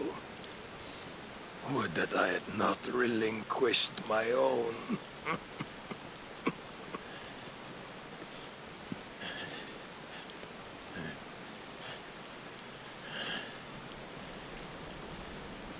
You relinquished nothing. What was it, if not will, that made you strive for a new world? Strive to win your master's approval?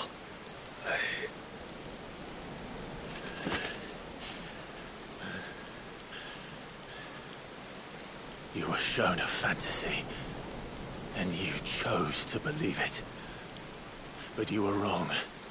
There is no world, but the one we live in. And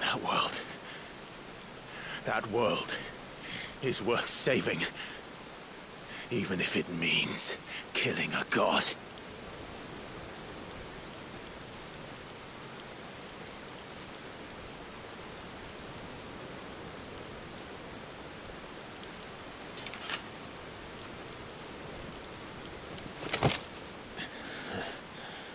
Bold words from one who has served the Lord so well. This is pointless.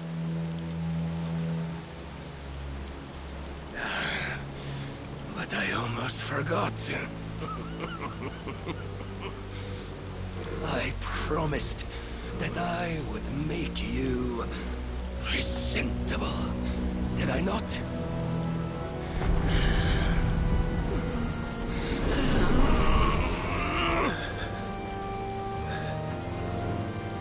We shall fulfill our destinies, just as the Lord's Mother Crystals have fulfilled theirs. Come, Clive Rothfield. Take what is rightfully yours. Become one with God. No.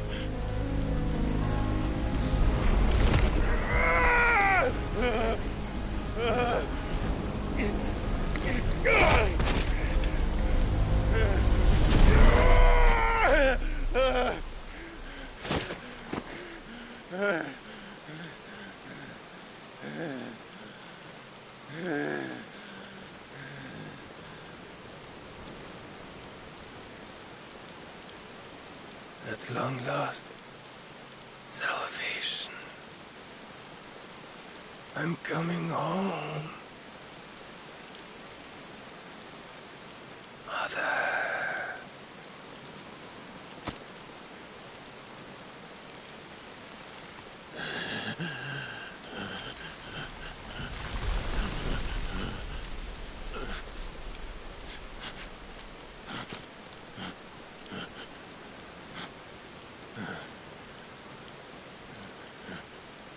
Tell me, how does it feel? Show yourself! Face me! How does it feel to consume your rival's strength, to gorge yourself on their beam, to edge step by trembling step ever closer to the divine? With or without a will, you are still but a vessel, our vessel. Behold, how your body shudders in anticipation of its fate.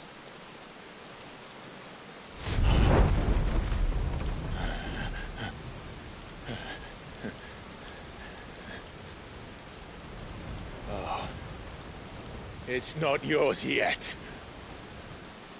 No. Come then, O wayward child. We shall await you upon the back of the first worm. There all shall end and begin again.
Ask them! Since when was Eugen Hamel one to hide when there was a fight to be had? Since they stripped me of my rank and banished me from the battlefield. Now I'm stuck wiping the backsides of this lot while the city burns and my wife tells off with a man half my age! And then you turn up! What the hell are you doing here anyway?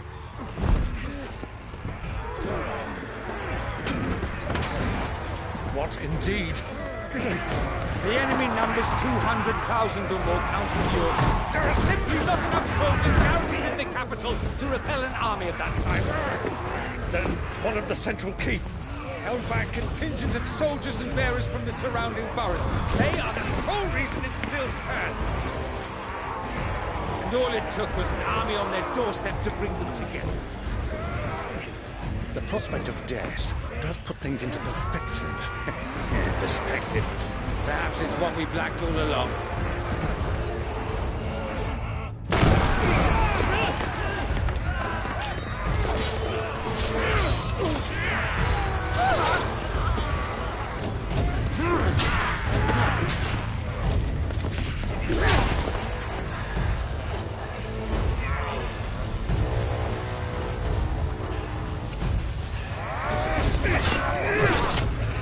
Hamel, I need you to lend me some of your best men, preferably all of them.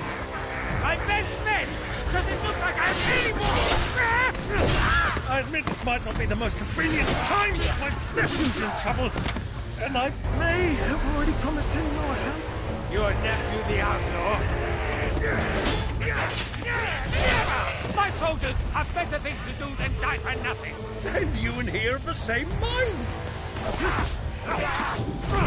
I fights for the opposite. He fights for a world in which we shouldn't have to live and die for nothing.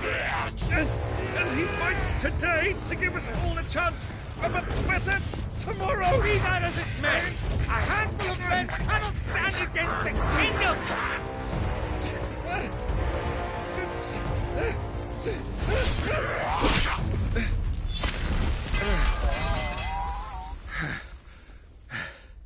Then mayhap they are the wrong men. Well, I'll be damned. Our numbers are few, but I shall rally as many of my dragoons as I'm able. You, apprise the Lord Strategist of the state of the city's defenses. Yes, Your Radiance. And you would fight alongside us? I owe the Phoenix a debt.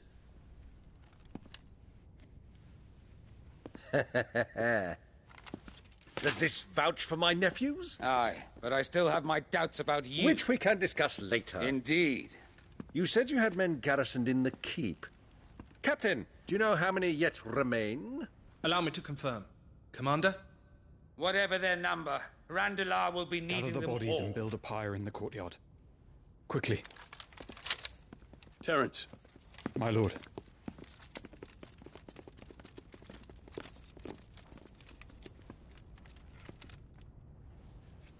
You will find a girl there. A girl? We are in the middle of a war. I owe her my life, and I always pay my debts. You are to see that she is provided for. Dion, I cannot leave. But you shall. If I am ever to be worthy of the forgiveness of our people, then I must earn it. And I must earn it by my hand, and my hand alone. Know that I do not ask this lightly. And know that I will do it.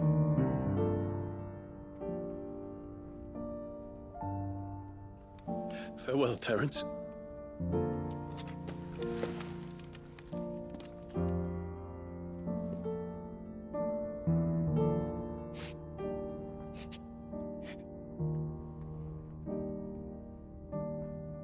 Farewell, my prince.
Clive! Thank fuck. You alright? I am. But I'm a damn sight better for seeing you, Joshua. And Barnabas. The king is dead.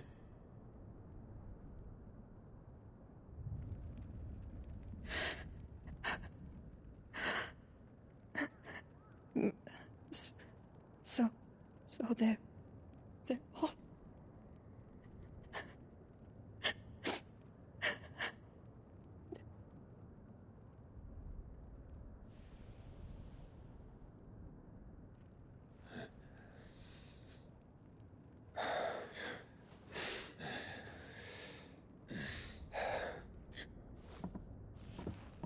They are, but so is their killer.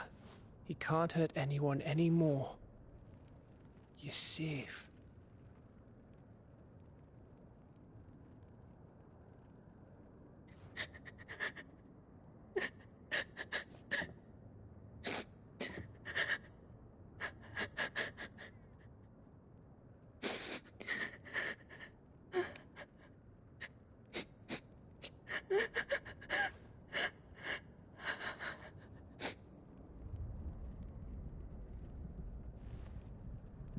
Gav, we need to talk.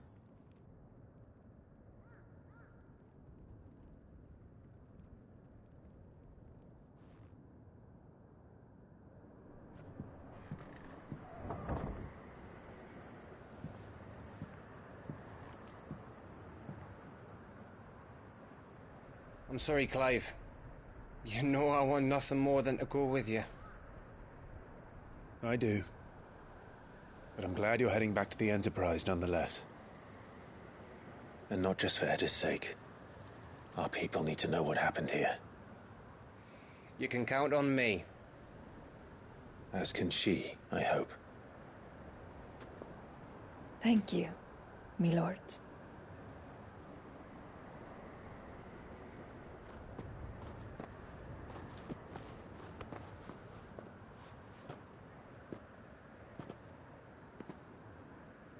Do you think that was wise? Wiser than leaving a woman with child alone in the Deadlands. They'll be safer at the hideaway. For now, at least.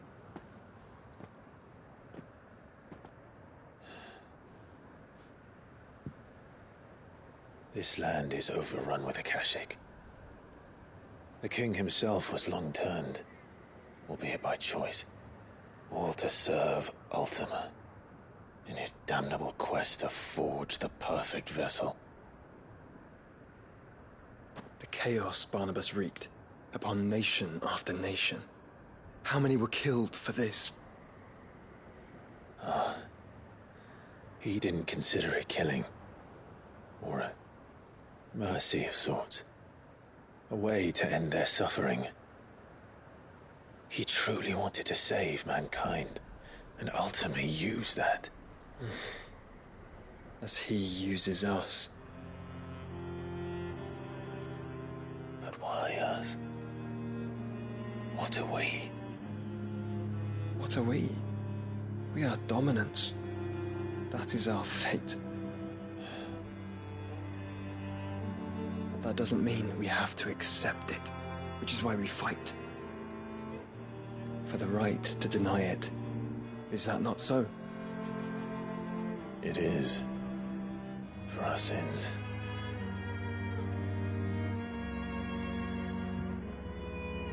Barnabas said something else. That the Mother Crystals were Ultimas. Ultimas? Are you certain? We know that the Mother Crystals have been leading the land of Ether. And we also know that it's this which hastens the spread of the Blight. But what I cannot fathom is what Ultima stands to gain from that. What did you find at the Stronghold? The truth about Ultima's prize. For so long, I believed it to be you, and you alone.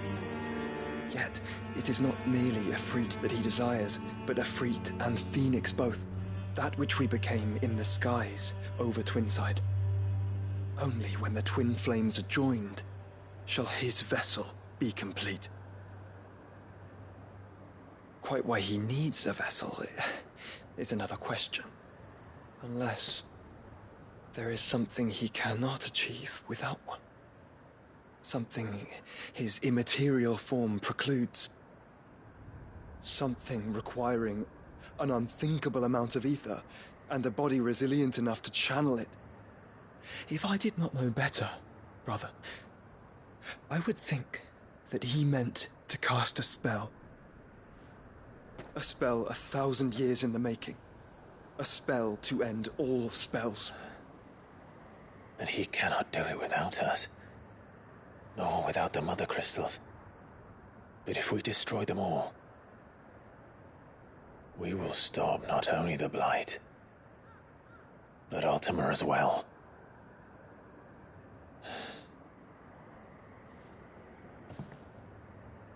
We stick to the plan then. Only this time, we face him together. Well, it's a long walk to Stone here. Let's not keep Ultima waiting.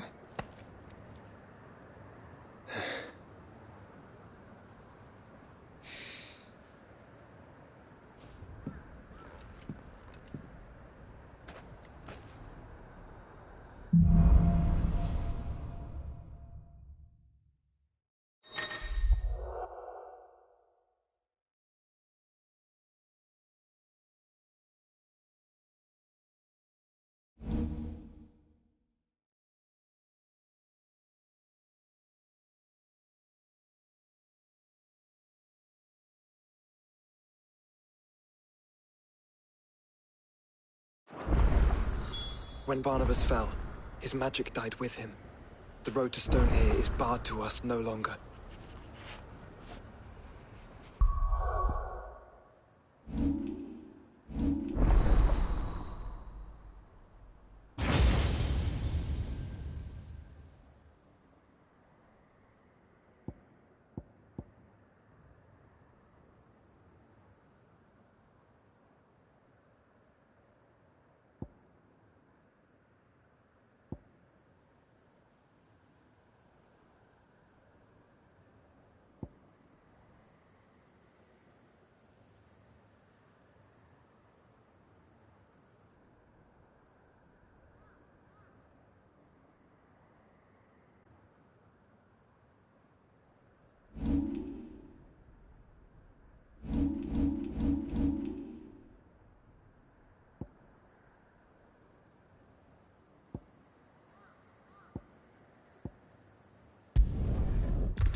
covered in nicks and lumps, the lot of them.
How do you split the sea?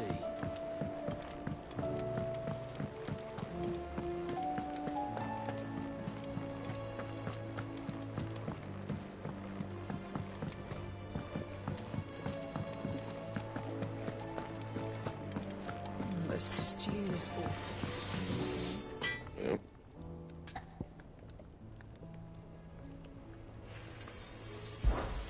What do you want?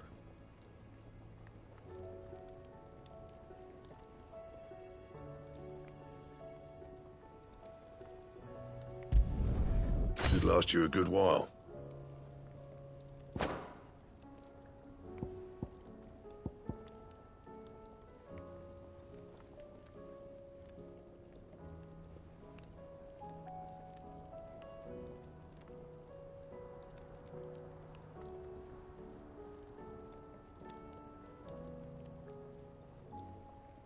That it?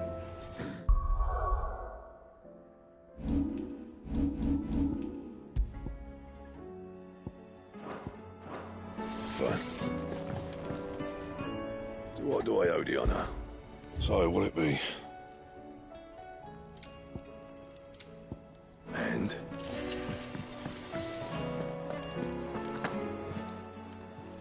Aye, it's a dangerous world out there.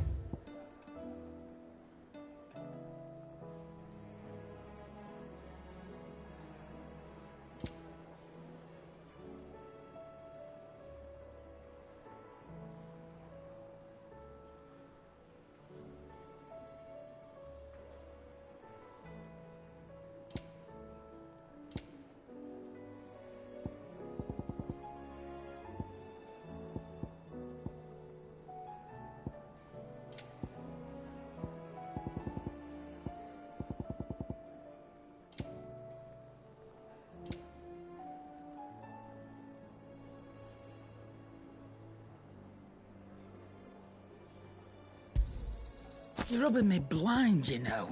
Come again. Or don't.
can walk from here.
Caution, brother.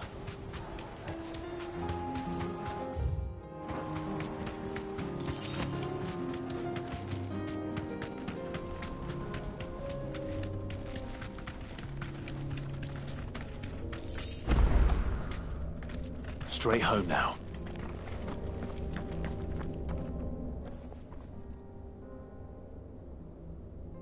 This one's awake.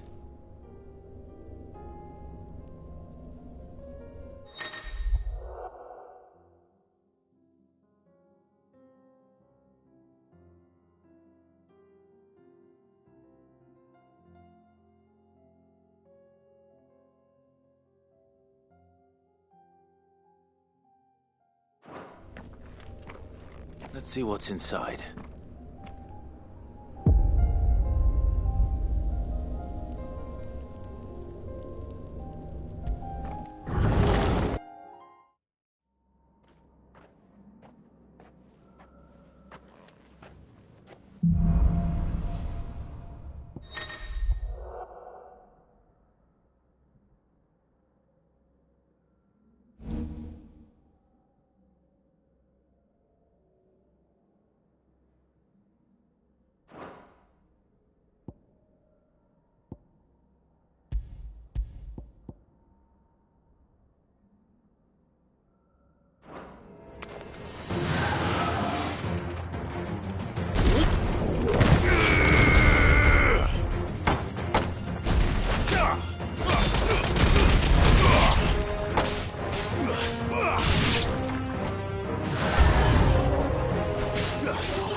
It's over.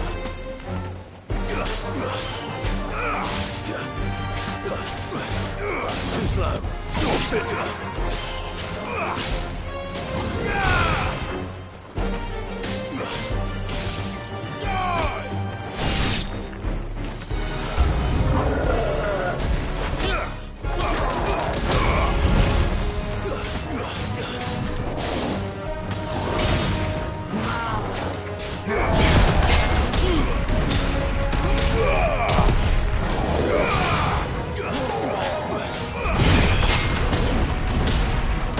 Ugh!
Fly, Ambrosia.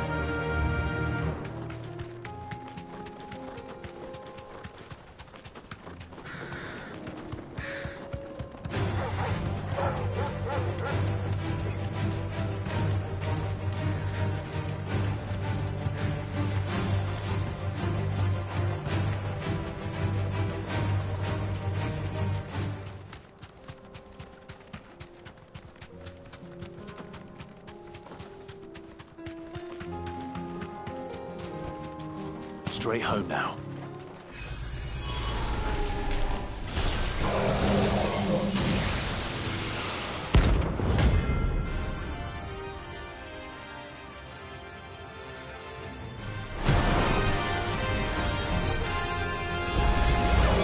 I don't know your friends, Arthur. If it's me you want, I'm right here.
Good girl. Faster!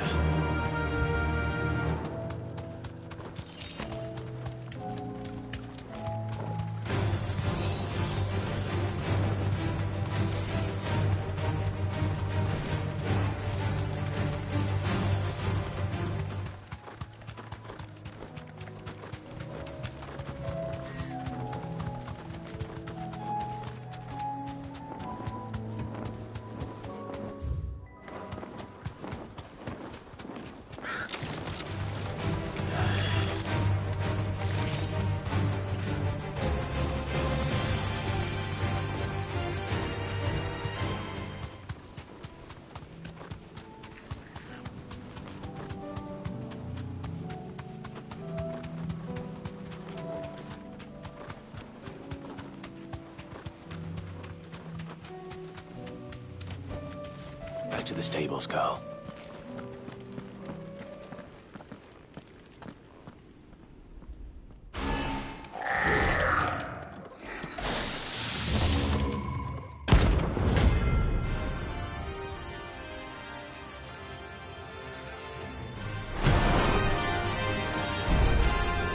Looks like we're working something up.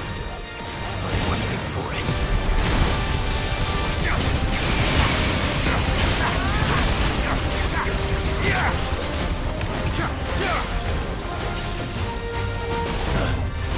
Nice try.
Well done, Tom. Too slow.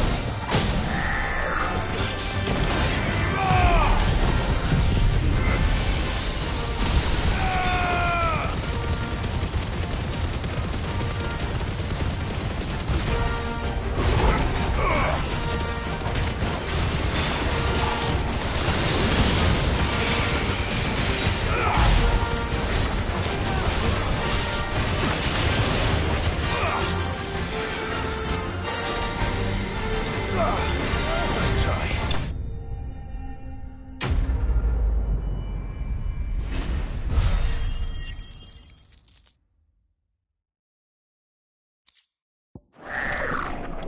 Sweet.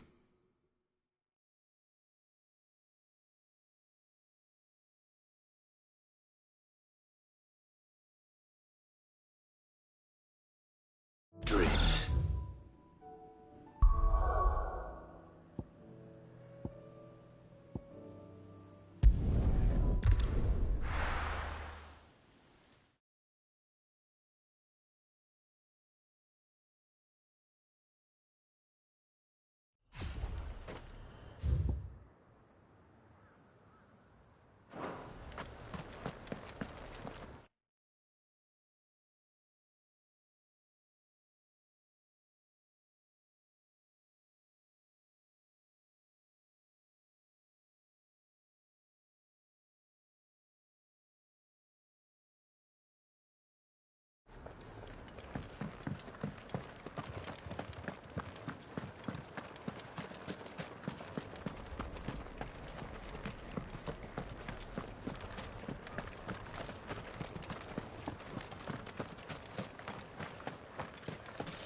Your journey ends here.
Caution, brother.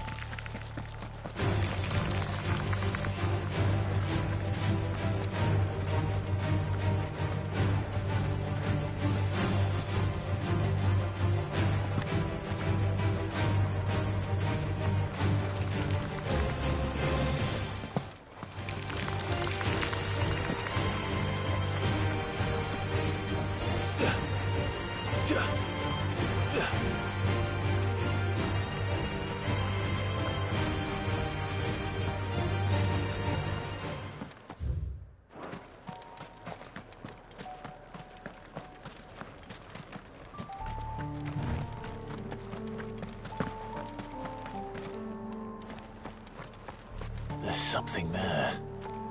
I can feel it. But now's not the time.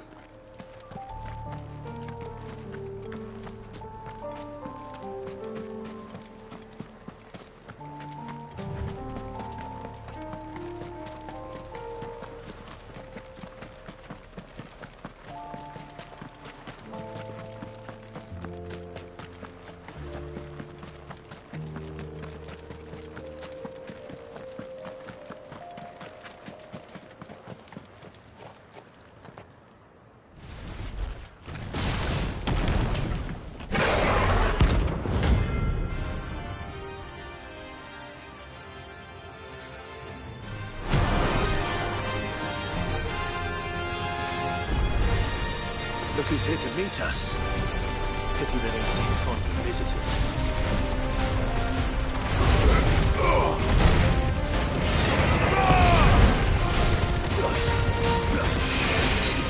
Nice try.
I've had warmer welcomes.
It's the king of the castle.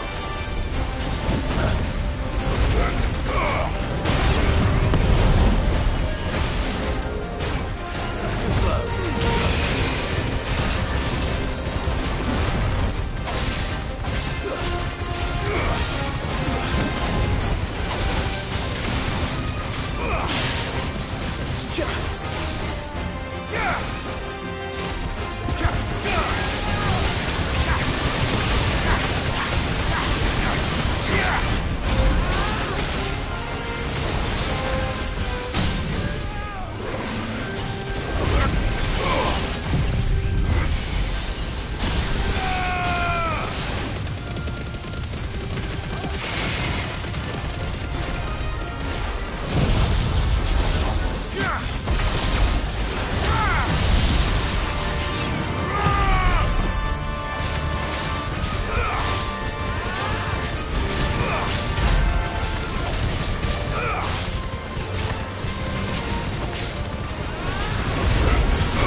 Your reign is at an end.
You were right, Joshua.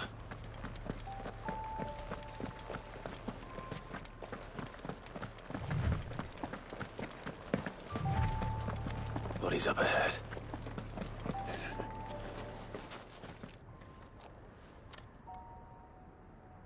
Is there no peace for a dying man? What happened here? The Ether Floods made savage beasts of my companions and us faithless orcs.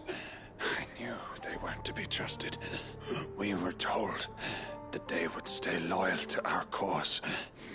Something commanded their loyalty, but it was not us. It's a wonder they stayed faithful for so long. Perhaps they sensed our downfall. The king is gone, our nation in ruins. What becomes of us loyal pawns now? Sworn to a shattered throne. Fuck Waloed.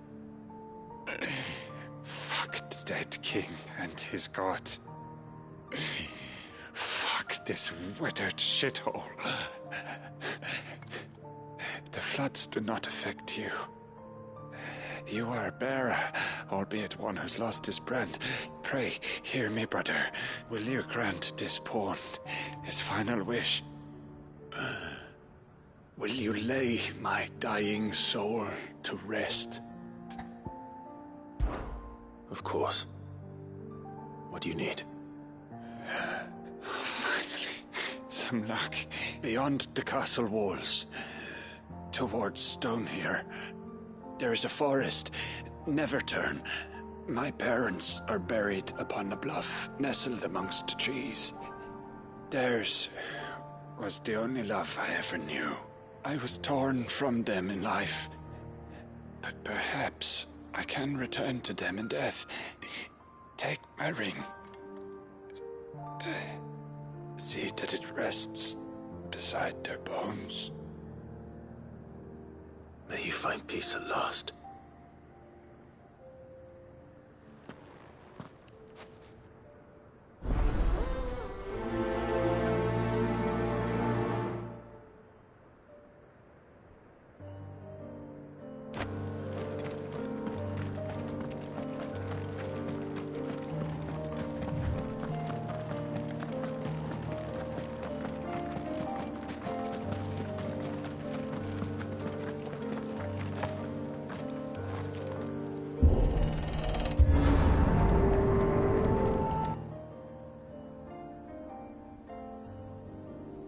Don't tell me. The only way to the capital is through that gate, just as you surmise. There's an army down there, Joshua. Yes, but I don't see any dominance.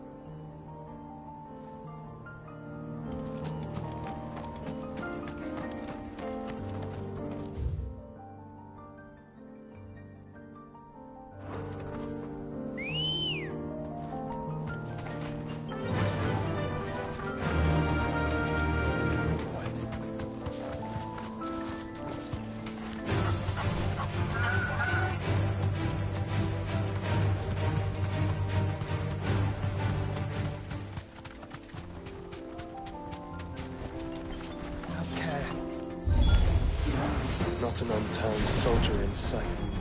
Then we end their suffering.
You don't think all of this is for us? I wouldn't put it past Ultima. He's made nothing easy so far.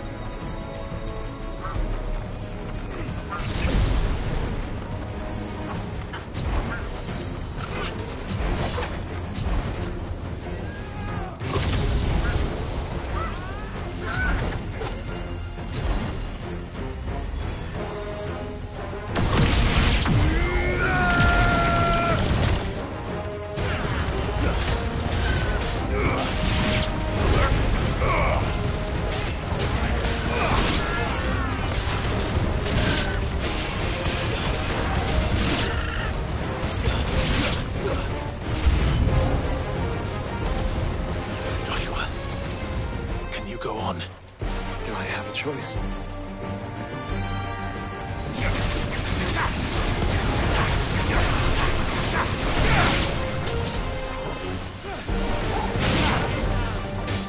Over here! Get him! Well done,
Joshua, this one's bigger than the others.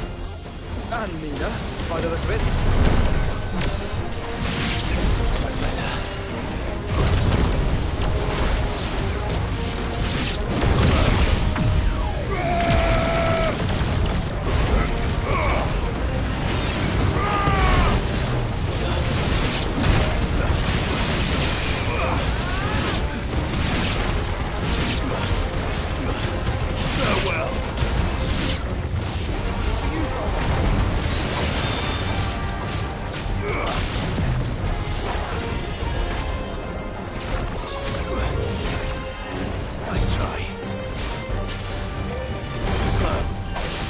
Fine hound.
We can rest here if you like. Don't worry. I'll be fine.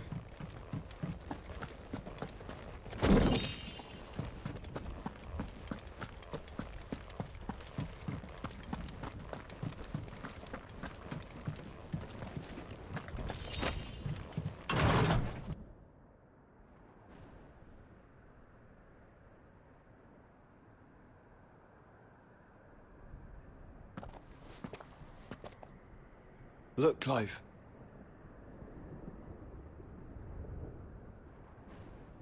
By the Founder. The place is a fortress.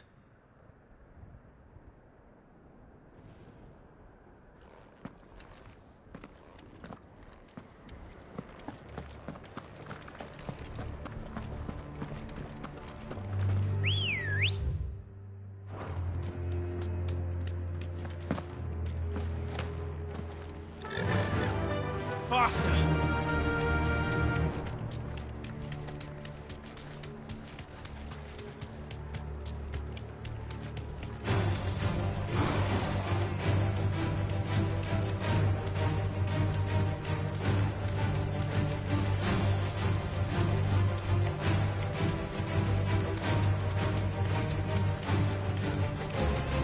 Villages.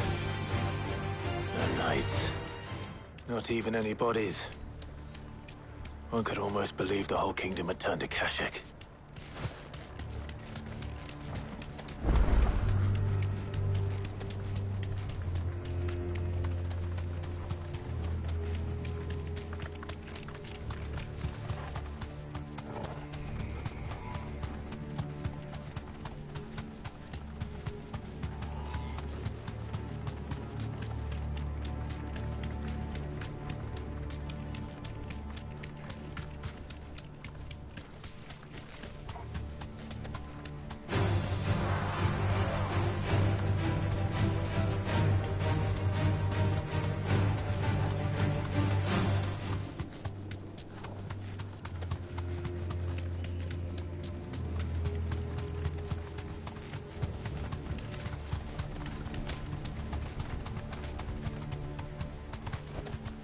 Straight home now.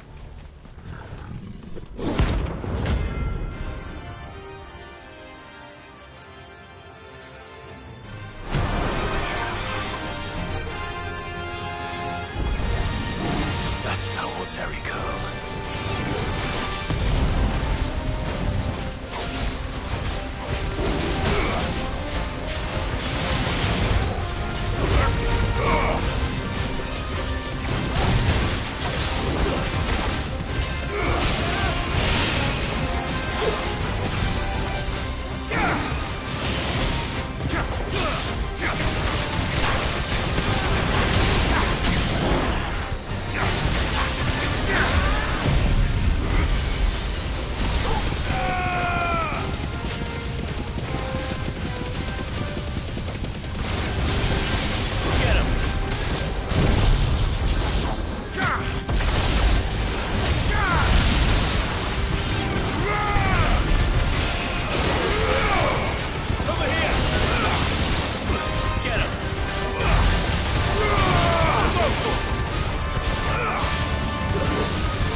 Let's hope it was the last of its kind.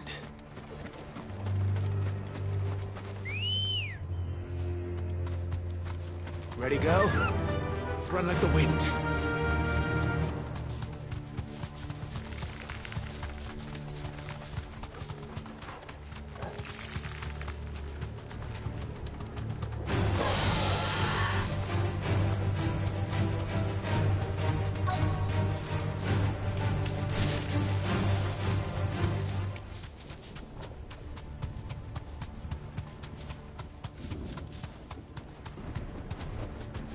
Thanks, girl.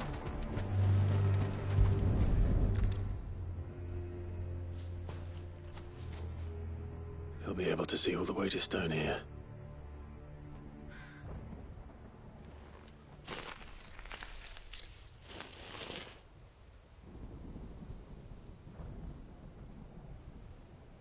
As fine a resting place as any man could hope for. Reunited with those he loves at last.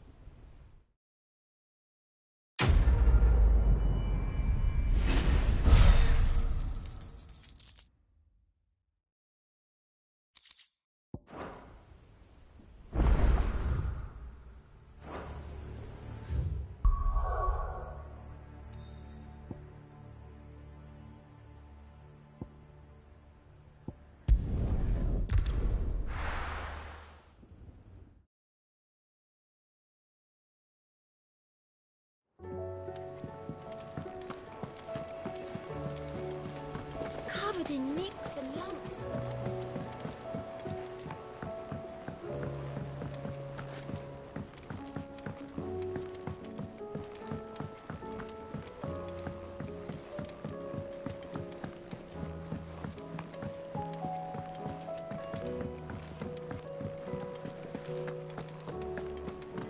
The stews. Trouble with your gear, or Sancfordian, do you?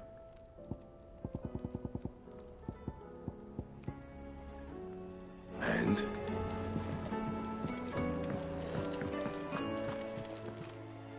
Aye, it's a dangerous world out there.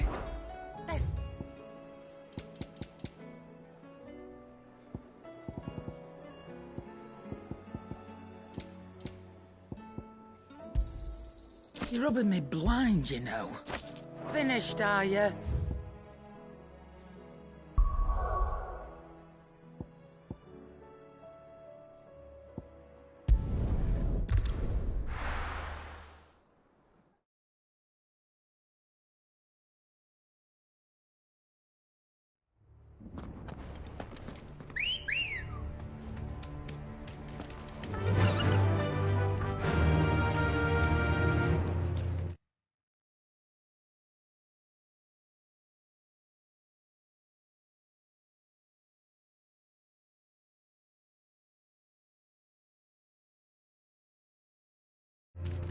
Run like the wind.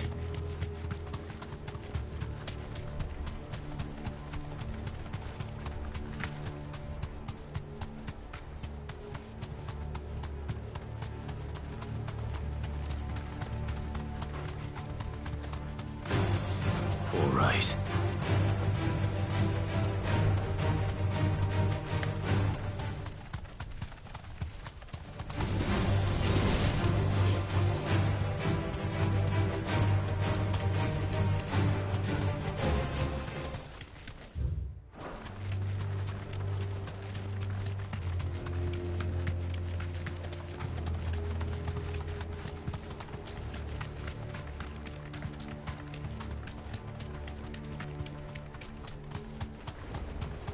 Does it bother you that we haven't heard a single human sound?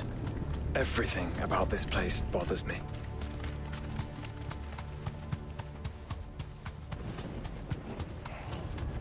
Caution, brother.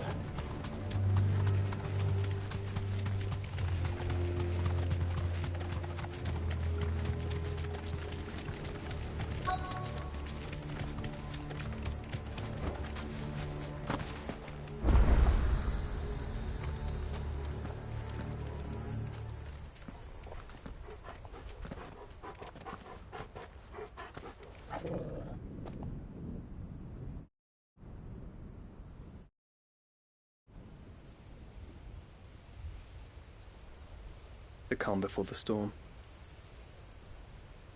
There's only one way into that city. Across the bridge. Through the main gate.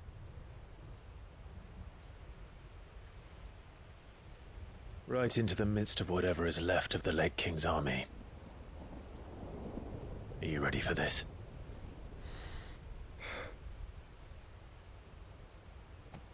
As ready as I'll ever be.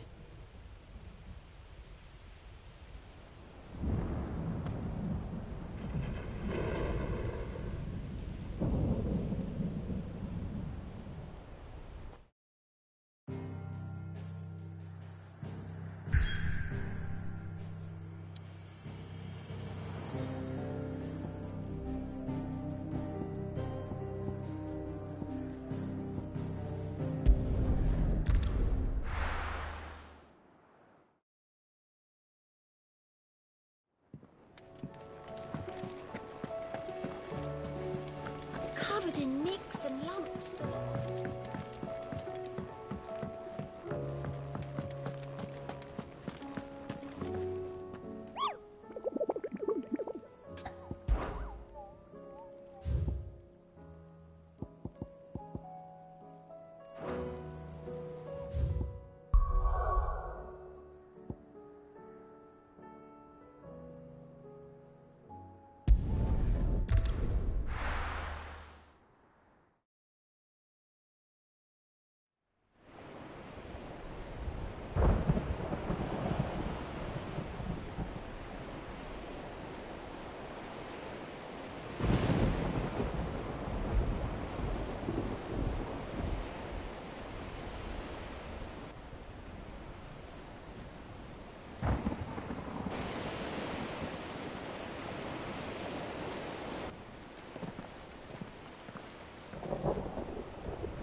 What the hell happened here? I dare not think. A stroke of good fortune, perhaps?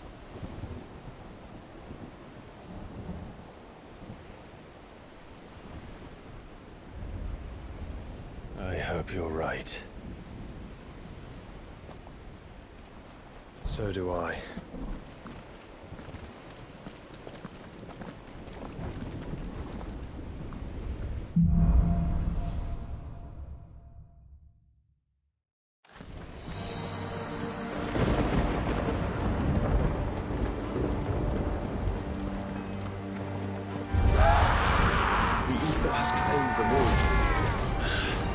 Let's see who went on next.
That's a behemoth. Who'd be mad enough to tame such a beast?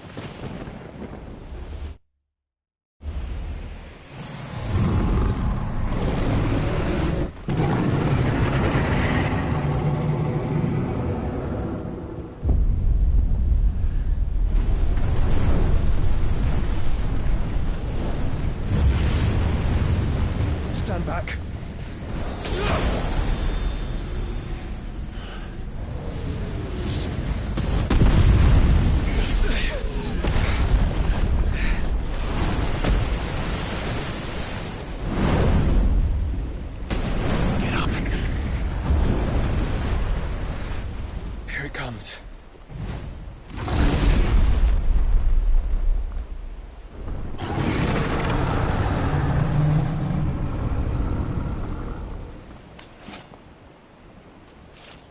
we waiting for?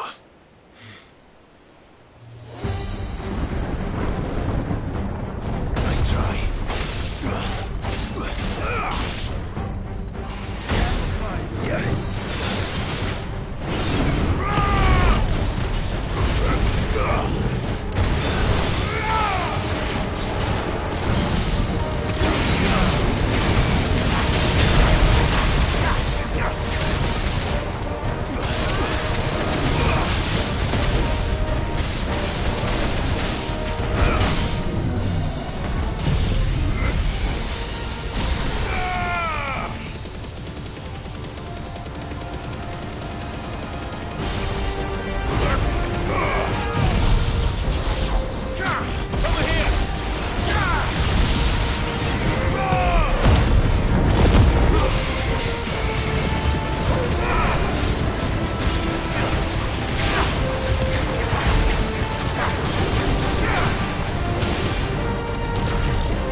Joshua!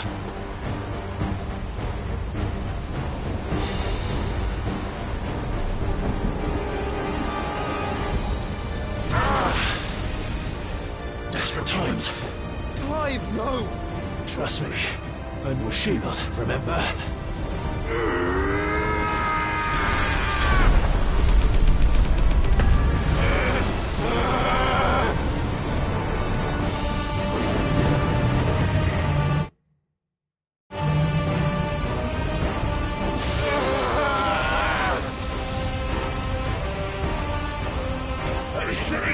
This might be a job for Ifrit! Why would you turn to him, brother?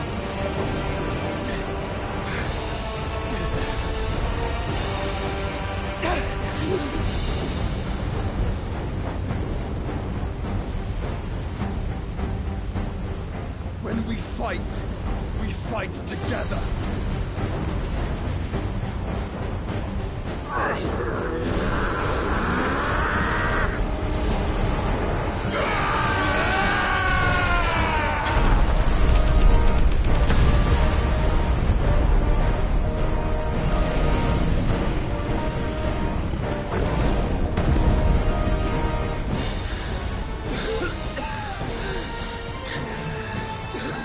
That wasn't too bad. That was just the beginning.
Quickly, before we're cut off for good.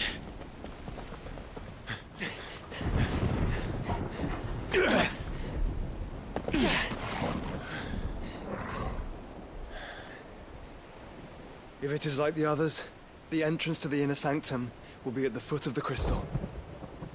We're almost there.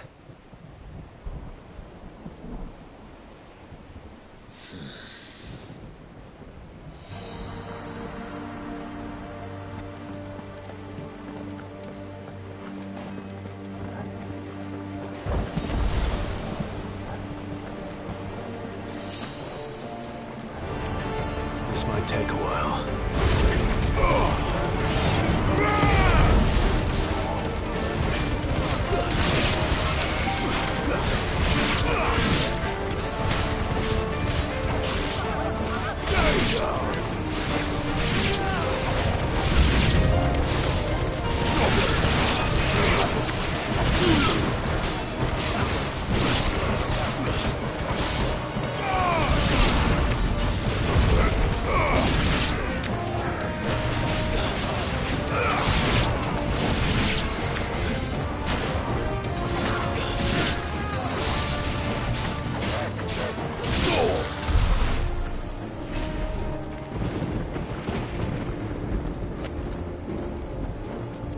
How do we get through that?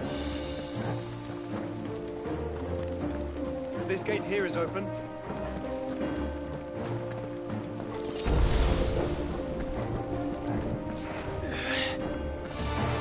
We'll get surrounded.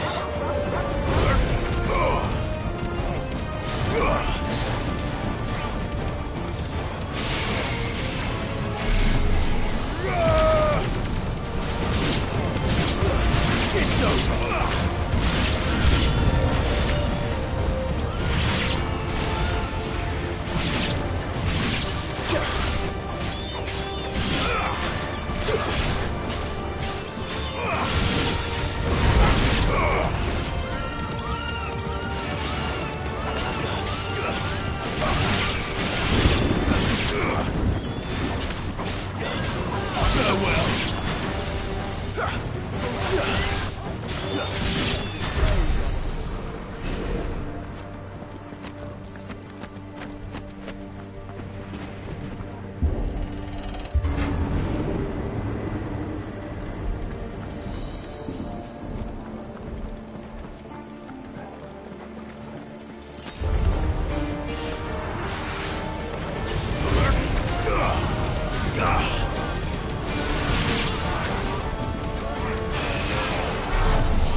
Once we step onto that bridge, we'll be easy targets.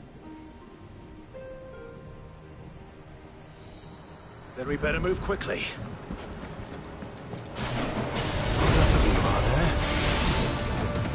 Wake up!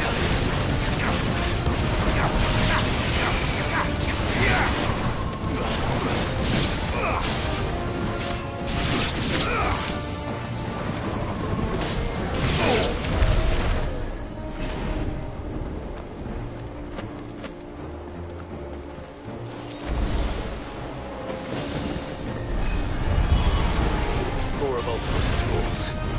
Come on, then. What are you waiting for?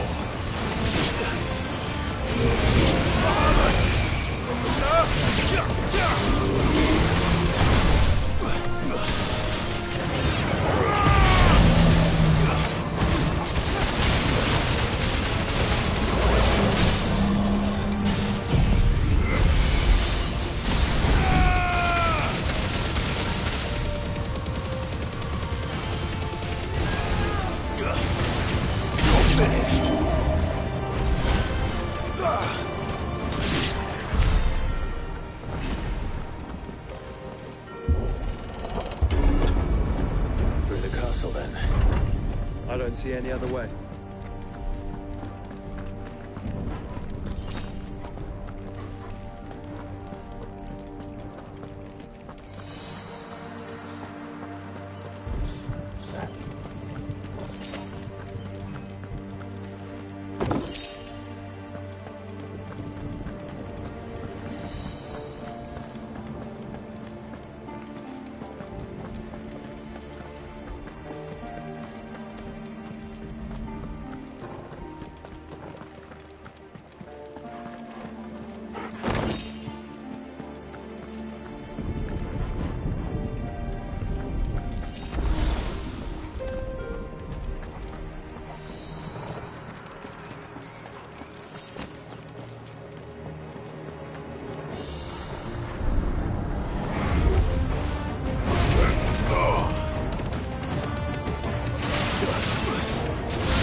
Ultima's corruption knows no bounds.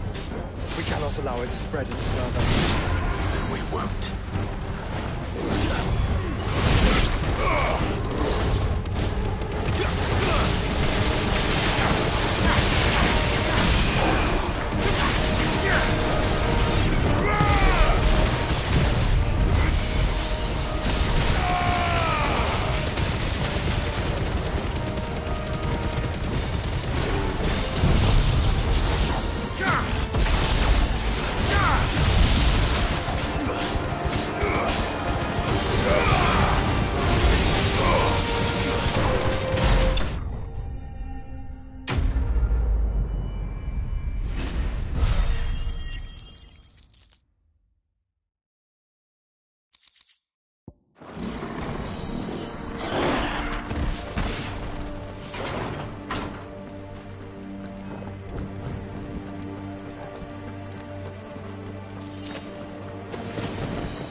men.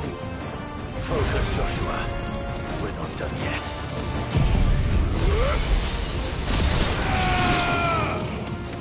It's over. Enough.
Go for it!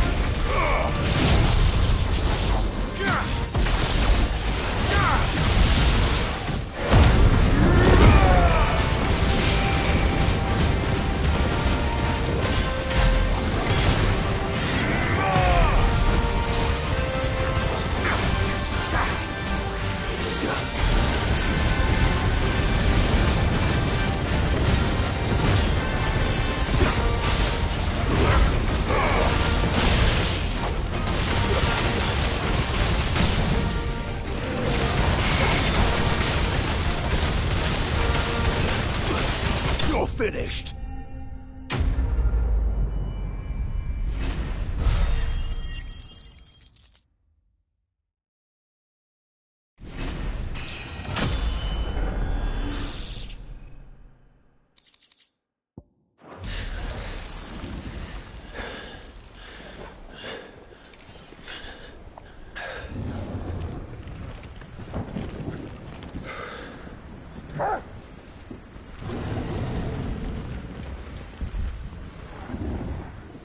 There's no end to them. The whole bloody army's here. Stand back, Joshua. I'm summoning Ifrit. Stop, Clive. You mustn't. We still have a long way to go. If you tap your strength here, you'll have none left to destroy the heart. Then you'd rather die?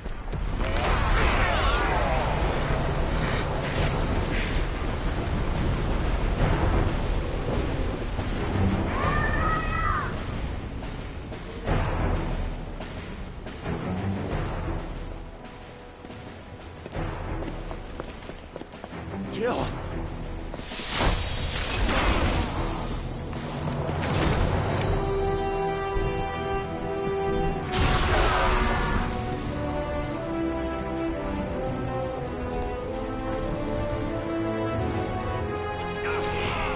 She's not alone.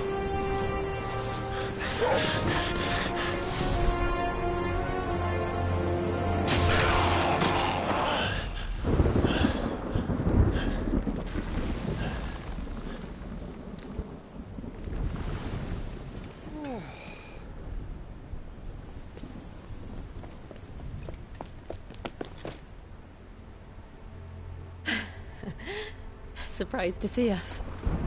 How did you? Gav. He told us exactly where you'd be. Even sniffed out a crack in the castle wall.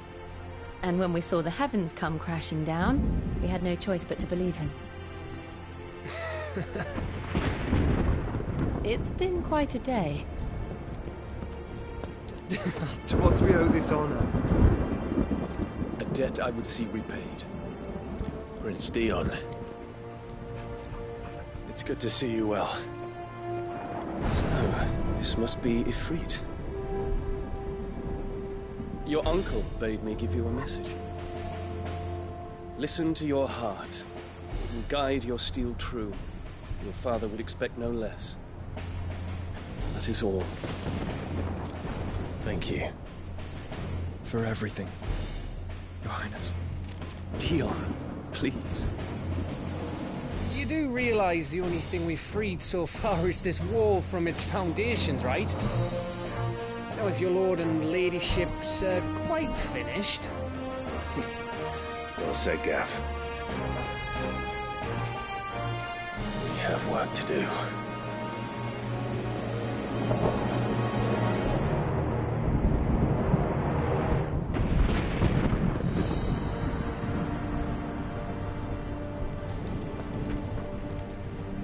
Don't suppose there's out I can say to make you change your mind. So I'll just tell you to stay safe. Nan won't take kindly to losing her best customer, especially after letting us carry all this stuff all the way to Ash. And we wouldn't want to anger old Nan. You mean you'll buy some at offers? I've got some good stuff for yous.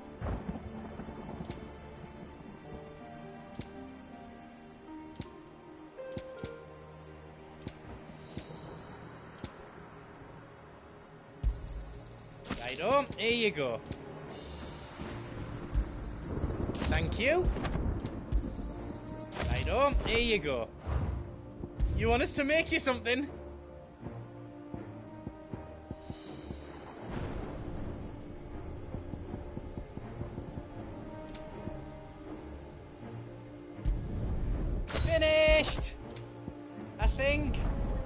did a good job.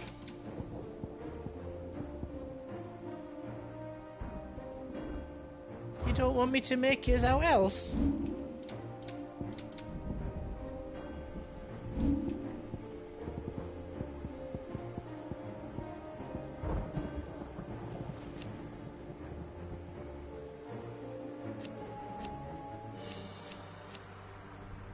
Anything else I can make for you?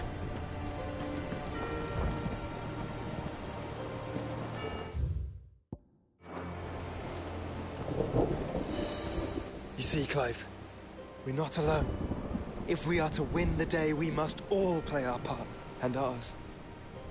Ours lies beyond those doors. We fought long and hard for this moment. Sid's dream, our dream, is within our grasp. We need only endure this final trial, and we shall. Together.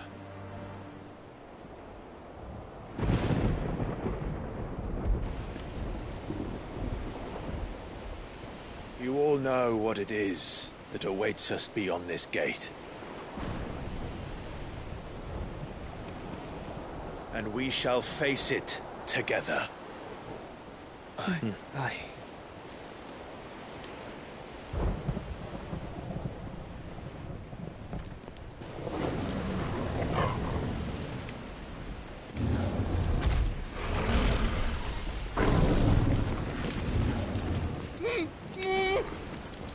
It seems our hosts would rather we remain.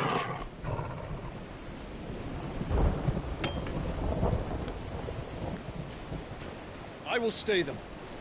We will stay them. Go! Just don't keep us waiting. Thank you.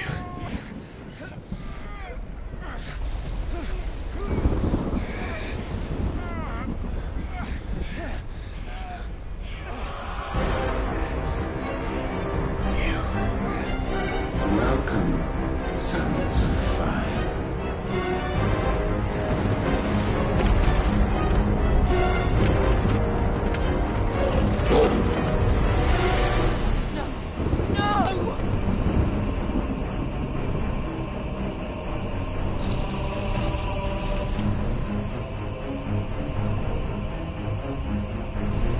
Come back. What?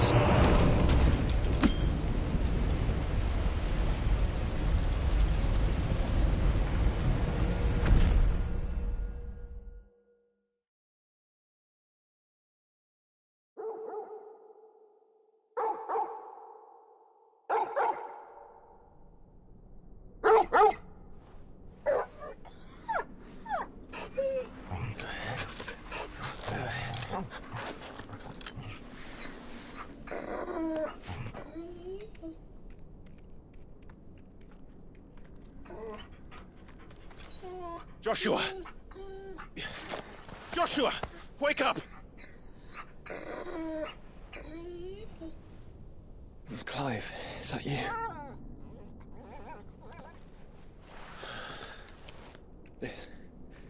This isn't Stonehenge.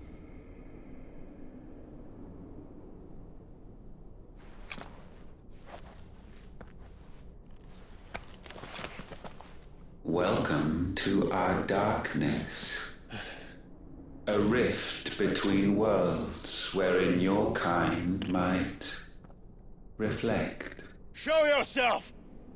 Grave and many are the sins of man. And we would have you know them, all of them. As fate has seen fit to deliver you home, consider this our welcoming gift.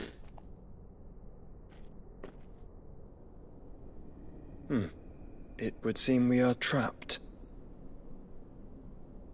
And the only way out is through Ultima.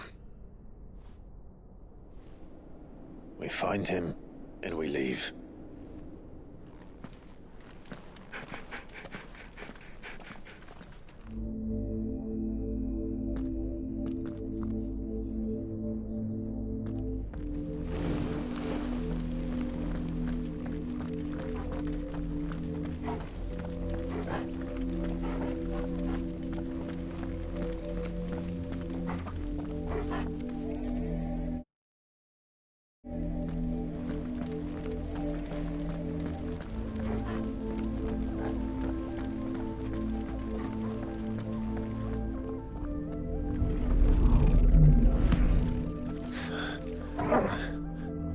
If you are to comprehend the full extent of your transgressions, we must go back to the beginning. When the world was still young, we visited upon it a miracle, magic, and in its light did all life flourish.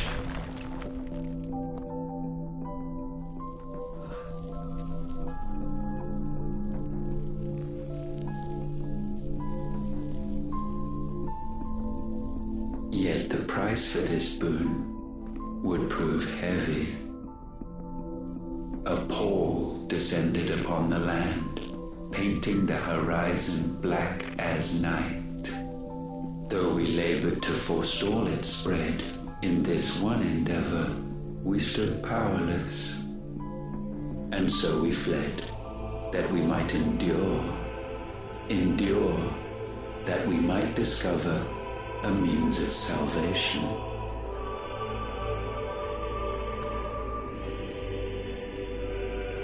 But if it was magic that caused the blight, what of the mother crystals?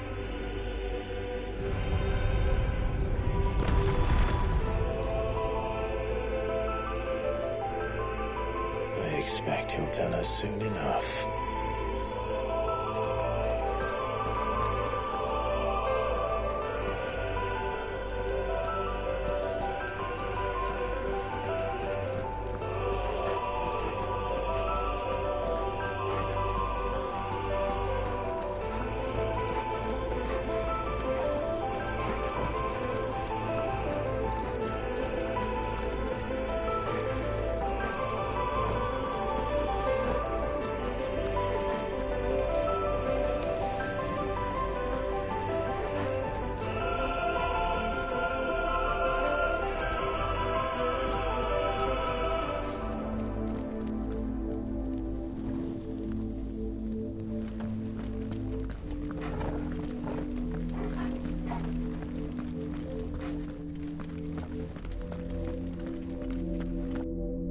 Salvation, alas, was not readily to be had. First, we would require a land unvisited by the stain of corruption. An unprecedented journey lay before us, one beyond the limits of our fleshly bodies. And so we cast them off. Thus, stripped to our very spirit, did we find our new paradise. A land as pure as driven snow, Valisthea. There would the true work begin, for the black crept yet behind us. And soon did we arrive at a solution, the illness having spread to every organ. There was but one escape from this fate, to start afresh. With a new world. The one for which Barnabas labored. A paradise free from the blight where his God awaits. And where, if we only forfeit our wills and abandon everything we hold dear, humanity can join him. So, Ultima would have us follow in the footsteps of the king. And follow we shall. For now.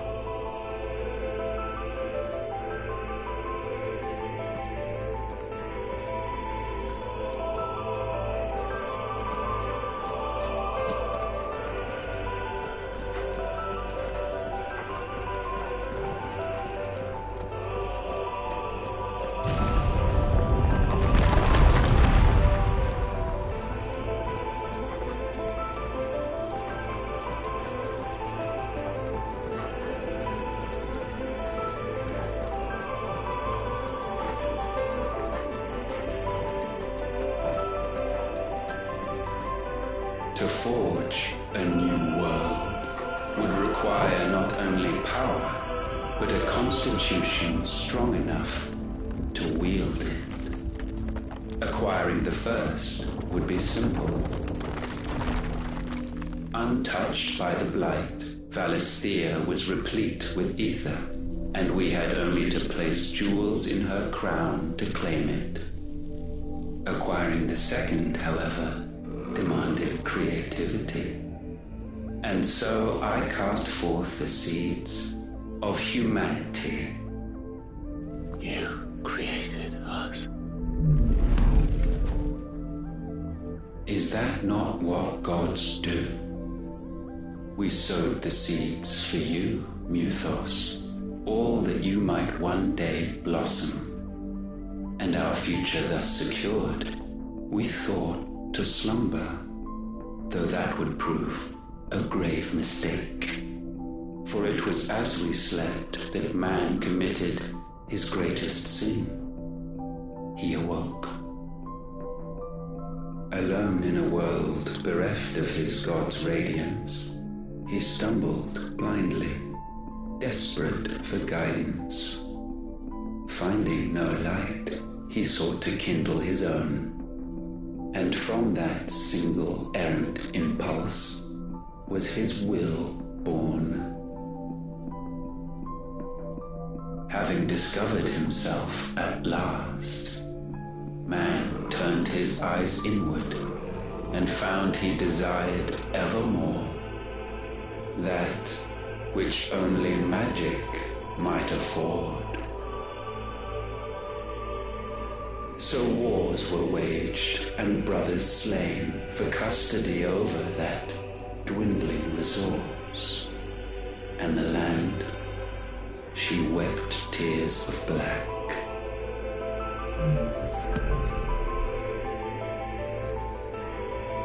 He would condemn us for this. Surely he cannot be so blind to his own hypocrisy. Not blind, just unwilling to admit the truth. But we're one and the same.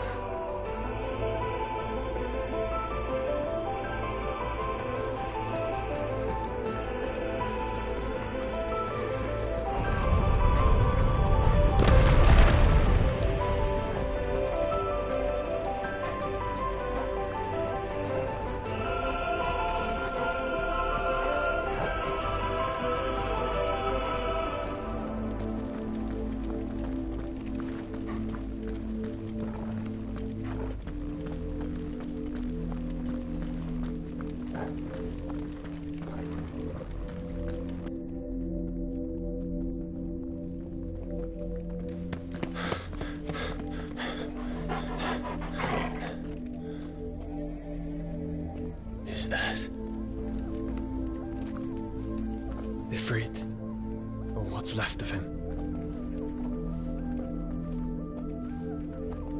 Long have our ashes lain cold for want of a spark. Cast your eyes upon them and see what you must become.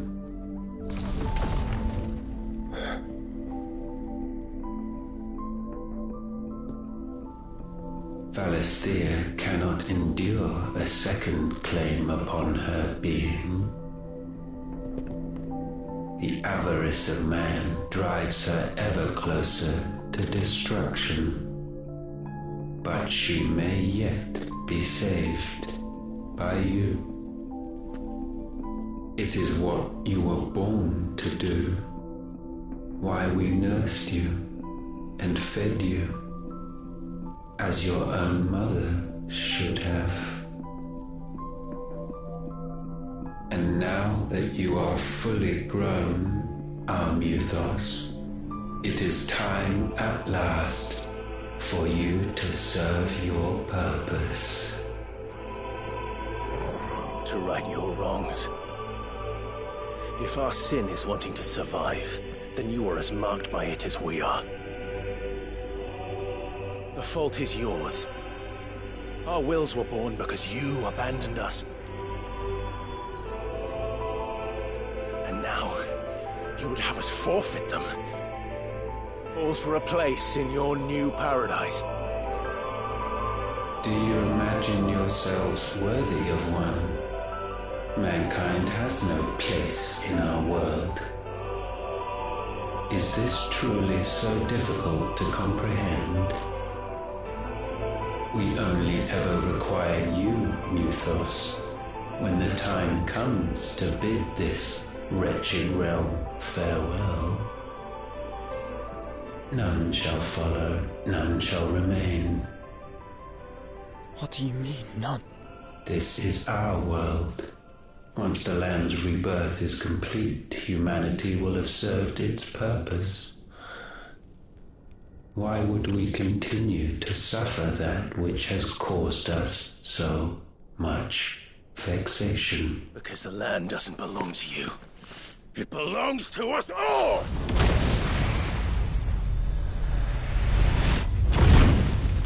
What? That is where you are mistaken. You own nothing but your precious will.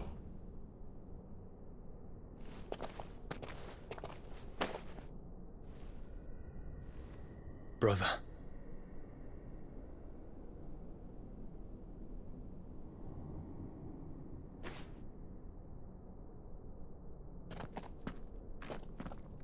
I can't do this alone. And you don't have to. I grow weary of your dissent.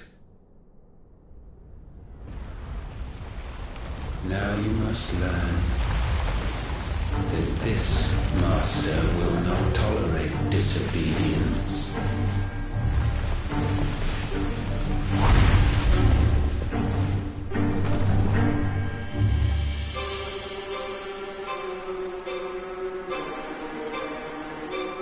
My friends, my family. We have all suffered, all fought to survive. This world may be flawed. It may be broken. But it's all we have. And if we can't share it, I see only one other choice. You have to go. You may have created us, Ultima. But it's time we lived on our own terms. This isn't your world anymore.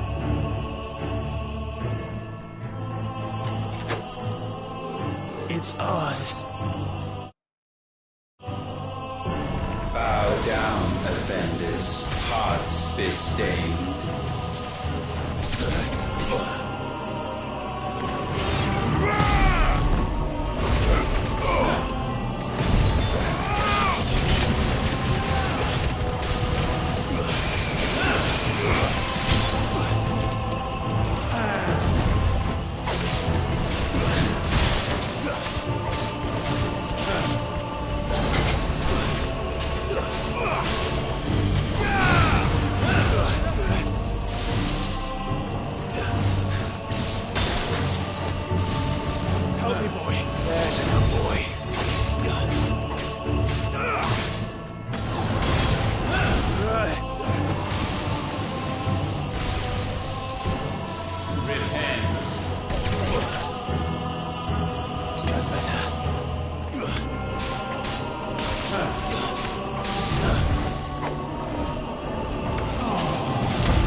sublimed through gain-standing.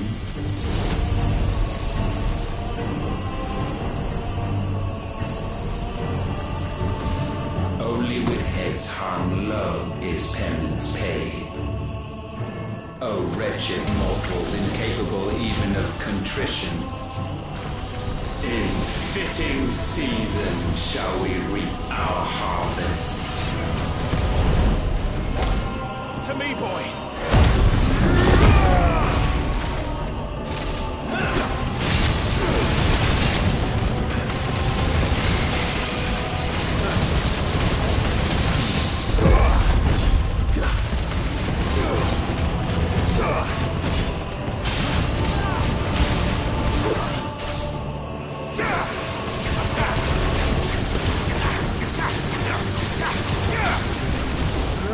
We will unmake.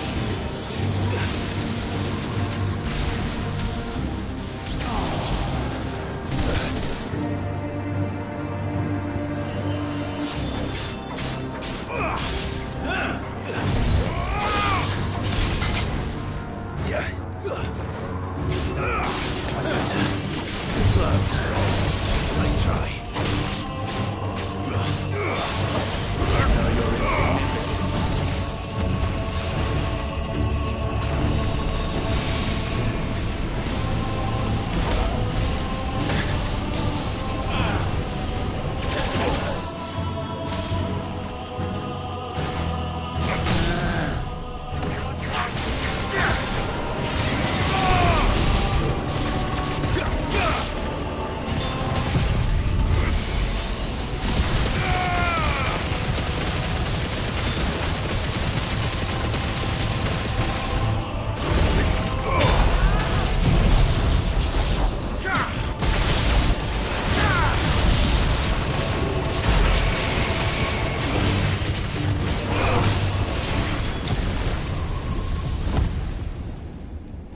Gifted this chance, and still you would raise your hand against the Lord.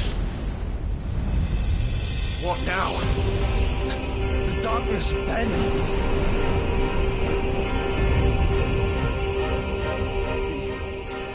He means to end us. It wouldn't be the first time. But let's make it his last. Your fate is inexorable. Surrender the vessel unto the darkness. Surrender it unto us. Kneel before us.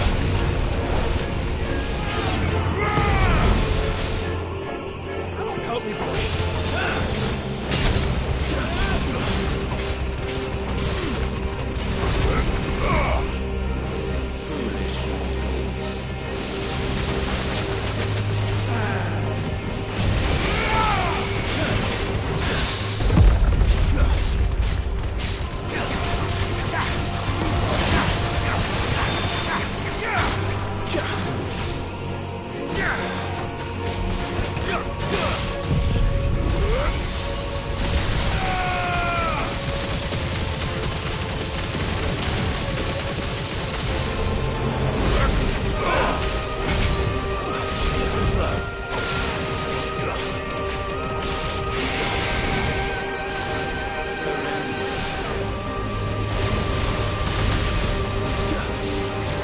Prostrate yourselves.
countless generations have we awaited this moment.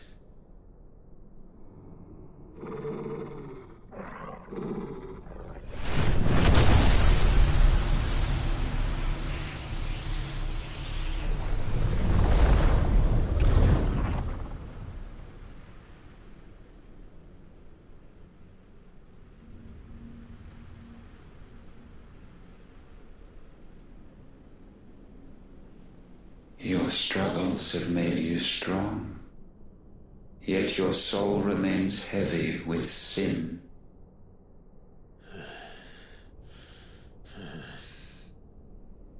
Absolution is nigh.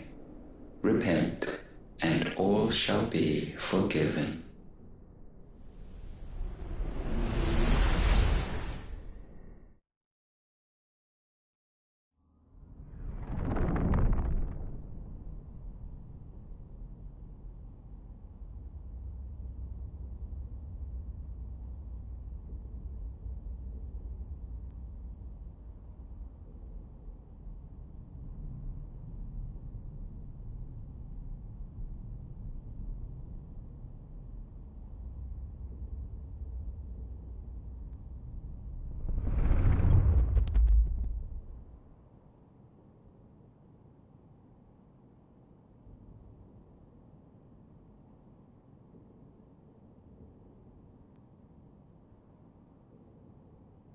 Tell me, Clive, how many lives have you saved since taking my name?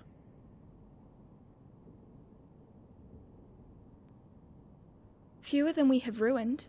Wherever we go, we leave a sea of tears in our wake. These are the wages of your will, son. What good are our choices when all they ever bring, all they will ever bring, is death? There's no atoning, Clive. No matter how hard you try. So why not leave it all behind?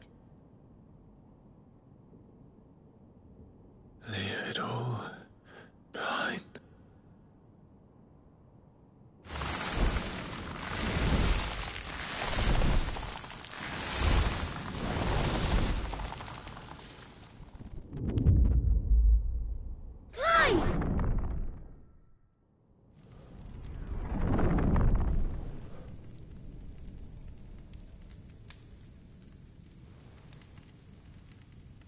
Please, won't somebody save me?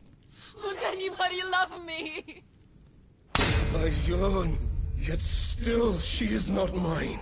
Have I not given enough? From will is born desire, and it is this which consumes you, rendering you incomplete. Do you not see how the world bends and warps under the weight of your hungering hearts?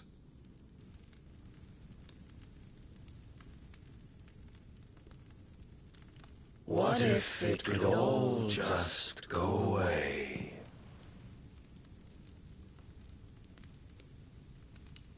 Just go away.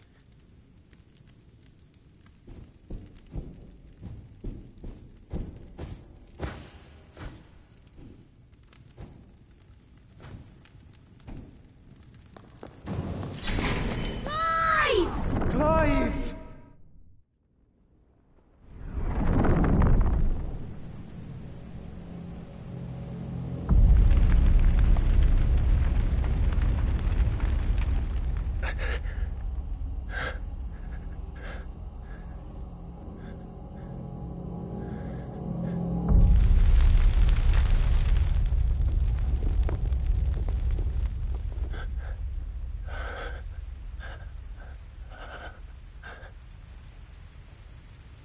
None of this is real.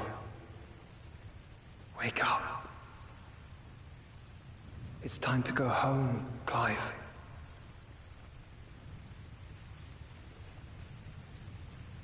Clive. That's right. You're my brother. Brother.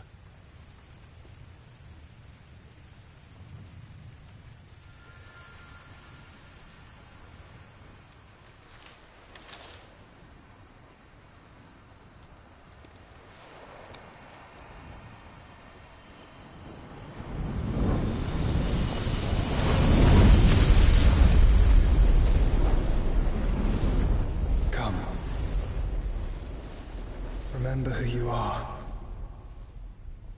Clive.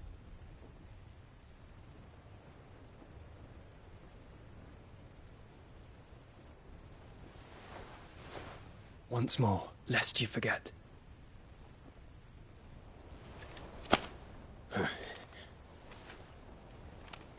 My name is Clive.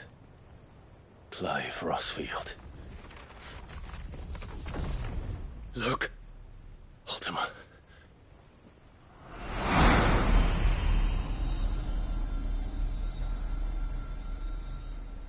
Even here, the light of the vessel's will cannot be quenched.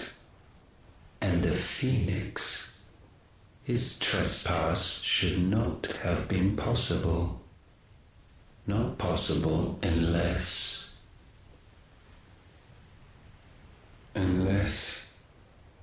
he has been with Mythos all along. The mark of the Phoenix, emblazoned upon his heart, made manifest by the power of will alone. The power of creation. Can it be?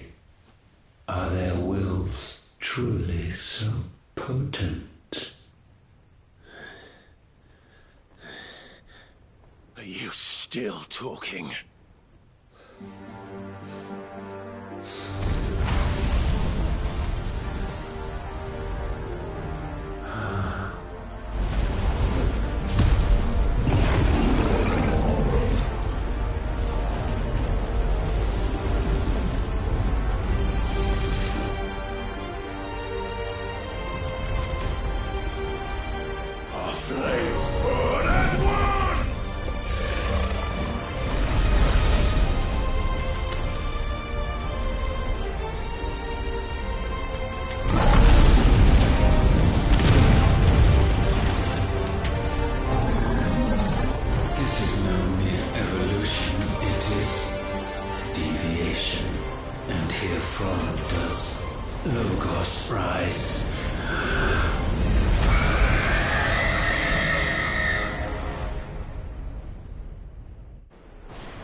Damn it, Clive. Wake up.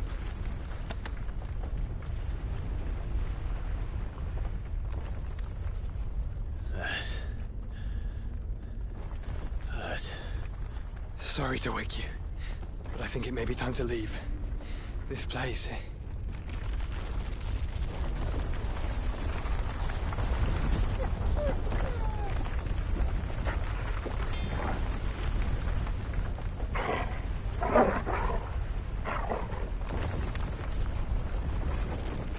Once again does my creation stray from the path laid before it. Steeped in conceit, you fancy yourself a god. You embrace Logos. But we will put an end to this hubris. What are you talking about? In the halls of origin does our true power quicken. And there shall you be made complete. Soon, Mythos, soon you will discover how little you know of suffering.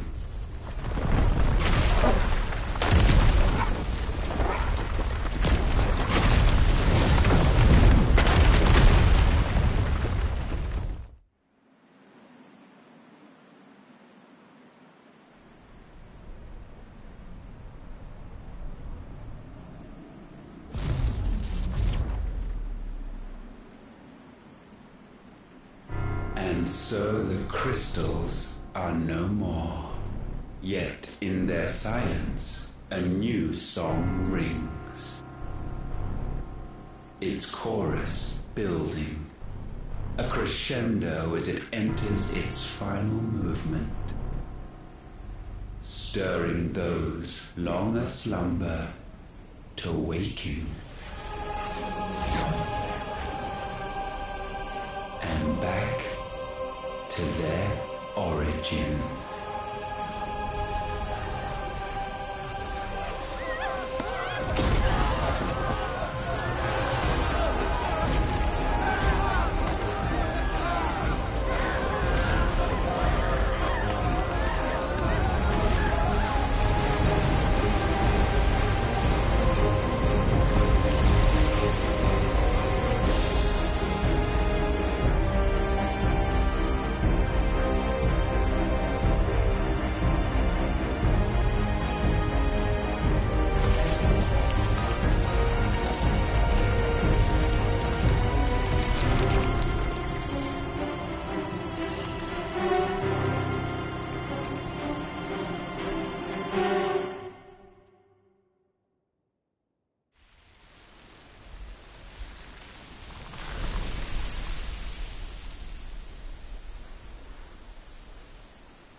Bloody crystal's cracked. So where the hell are they?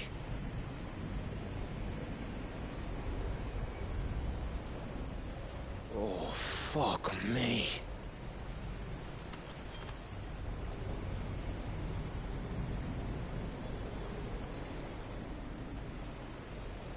Is that ether?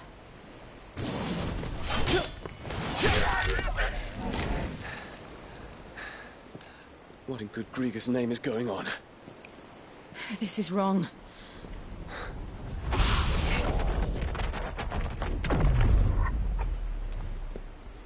Are we back? Clive! Joshua! Jill!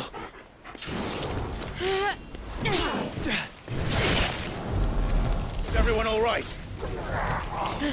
We're fine. What happened? Too much to explain here. Mate! We're leaving! Now! Everyone, fall back to the ship!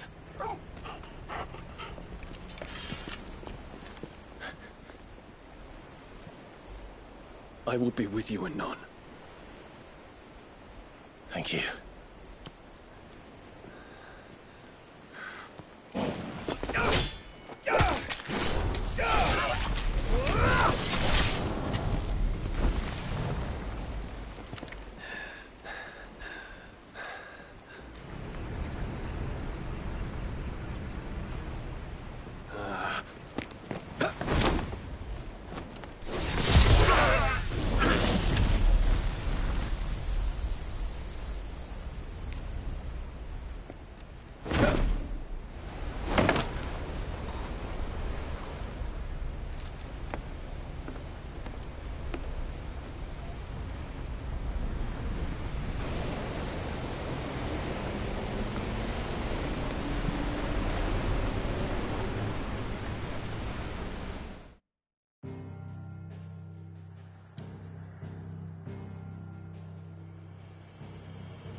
I need to tell everyone what happened at Drake's Spine.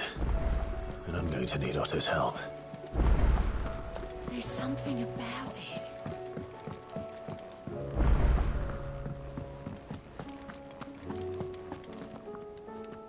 Still alive, I see. Something tells me that I saw on the horizon is your doing. How'd you manage that? It's a long story.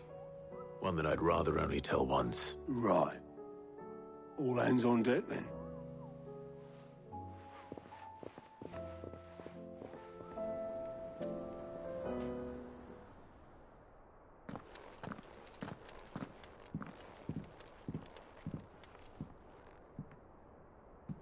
Is this everyone?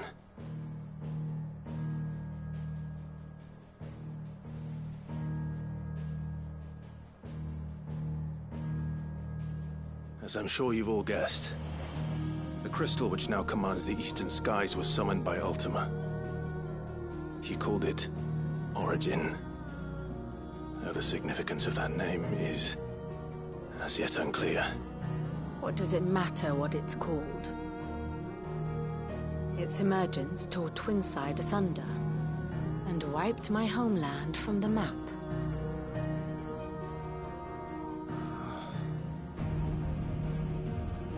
Mention of the Dominion spires can be found in the oldest of Valisthian records. But to the best of my knowledge, none provide any hint as to their true nature. That they would prove the horns of some slumbering demon. Well... The Dominion's demise was at least quick.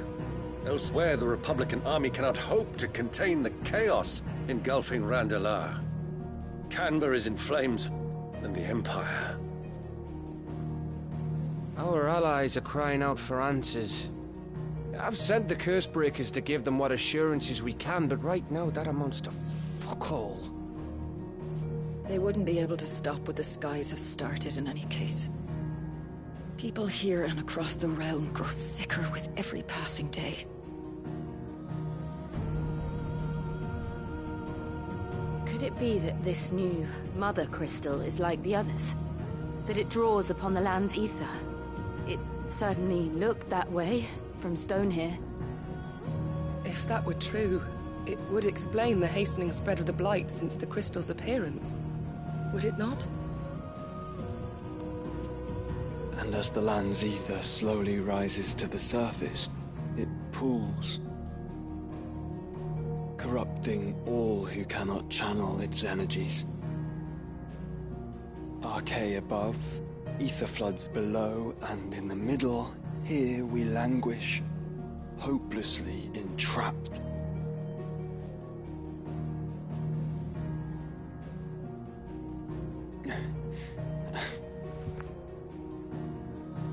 It's all right. When we faced him at Stone here, Ultima told us his true power quickens in the halls of Origin. Needless to say, we cannot allow that to continue. If we are to stop him, we will have to find a way into the crystal. How are we going to manage that then? It's up in the sky. And fast as she is, the Enterprise can't fly.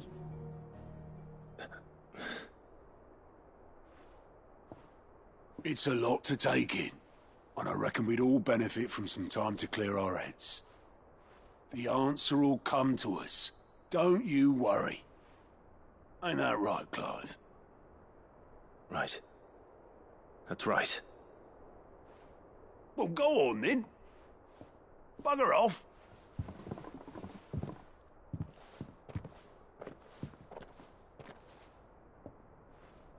Same goes for you, Clive.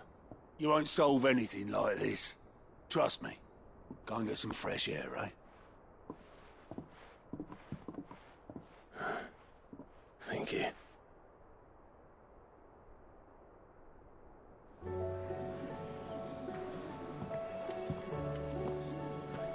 Joshua seemed upset.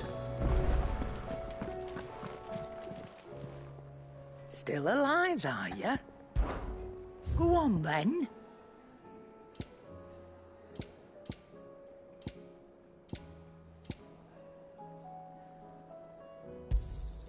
You'll not find a better price than that.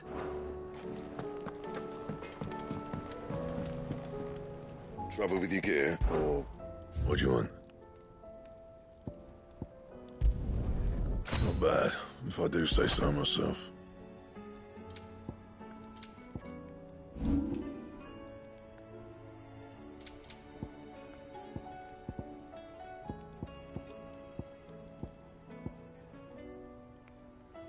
That it? Fine.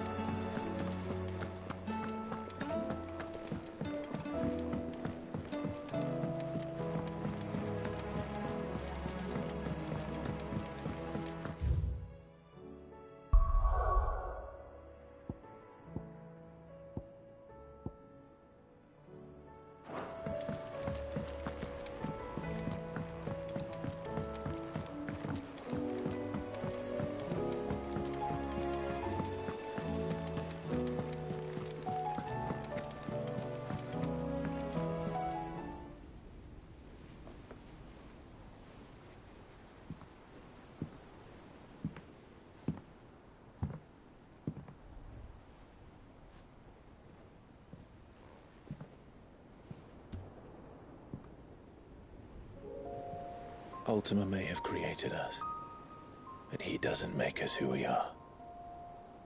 Only we can do that. And if he would have us fight for our survival, so be it. It's what we've been doing all along. Much like Ultima himself, it would seem. His new world being naught but a means to survive. And so, we must contend to decide which of us shall inherit the land. Should Ultima prevail, it will mean death for us all. Of that, we can be certain. But even should he fail, what world awaits us? A withered, godless place, where our newfound freedom will most like prove a chain in itself. Well, that may be. But a chain can always be broken. As long as one has the will to break it. It won't be easy. It may take generations. Centuries of suffering. And that is, if everyone plays their part. But it will happen. And when it does, it will be on our terms. That is the world that awaits us. Indeed. And what better world could one wish for?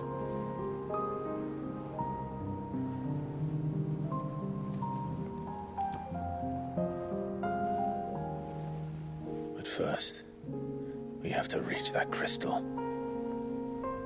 Then it's a good thing I have wings. You can barely stand, let alone fly. And only the Founder knows what horrors await in those skies. Are you certain about this? Am I certain? I am the Phoenix. I will do what I must. This is our fight. Remember?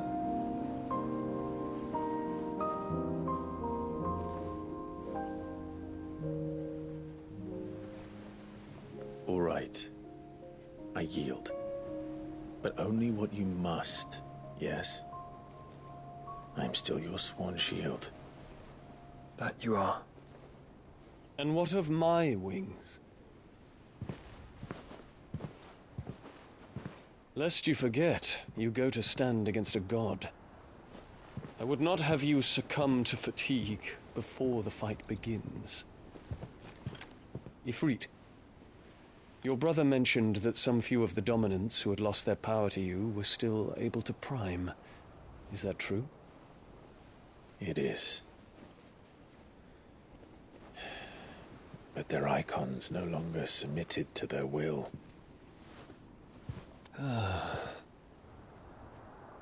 Then mine will have to be stronger. That you both might save your strength for the battle to come.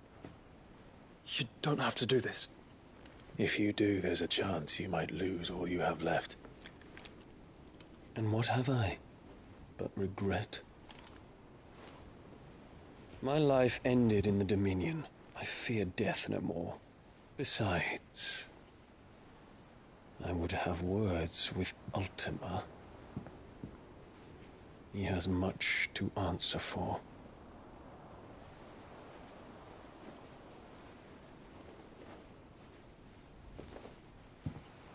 We are in your debt, Dion.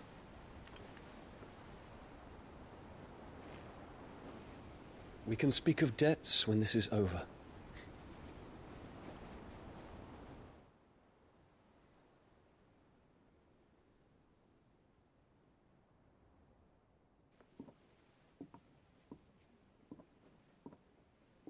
He speaks like a man who knows he's not coming back. And has come to terms with that. That doesn't mean that we have to, does it, Clive? Time to talk to Jill. I only hope she understands.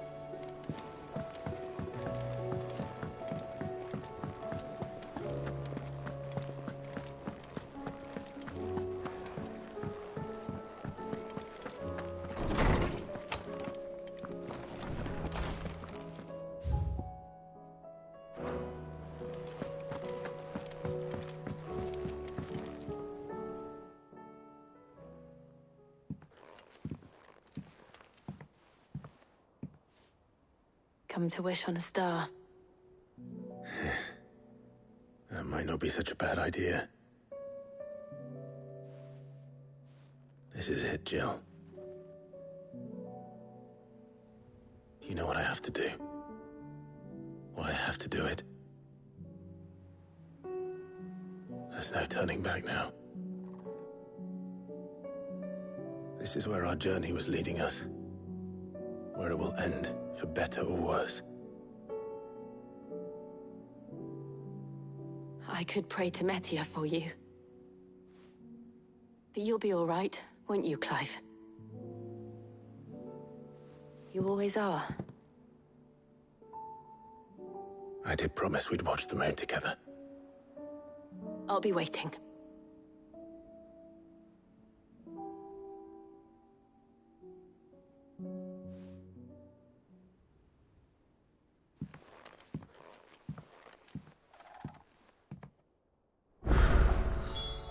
It's almost time.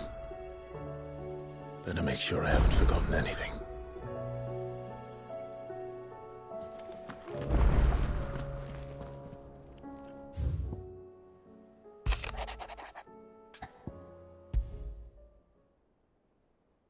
Something tells me this is no mere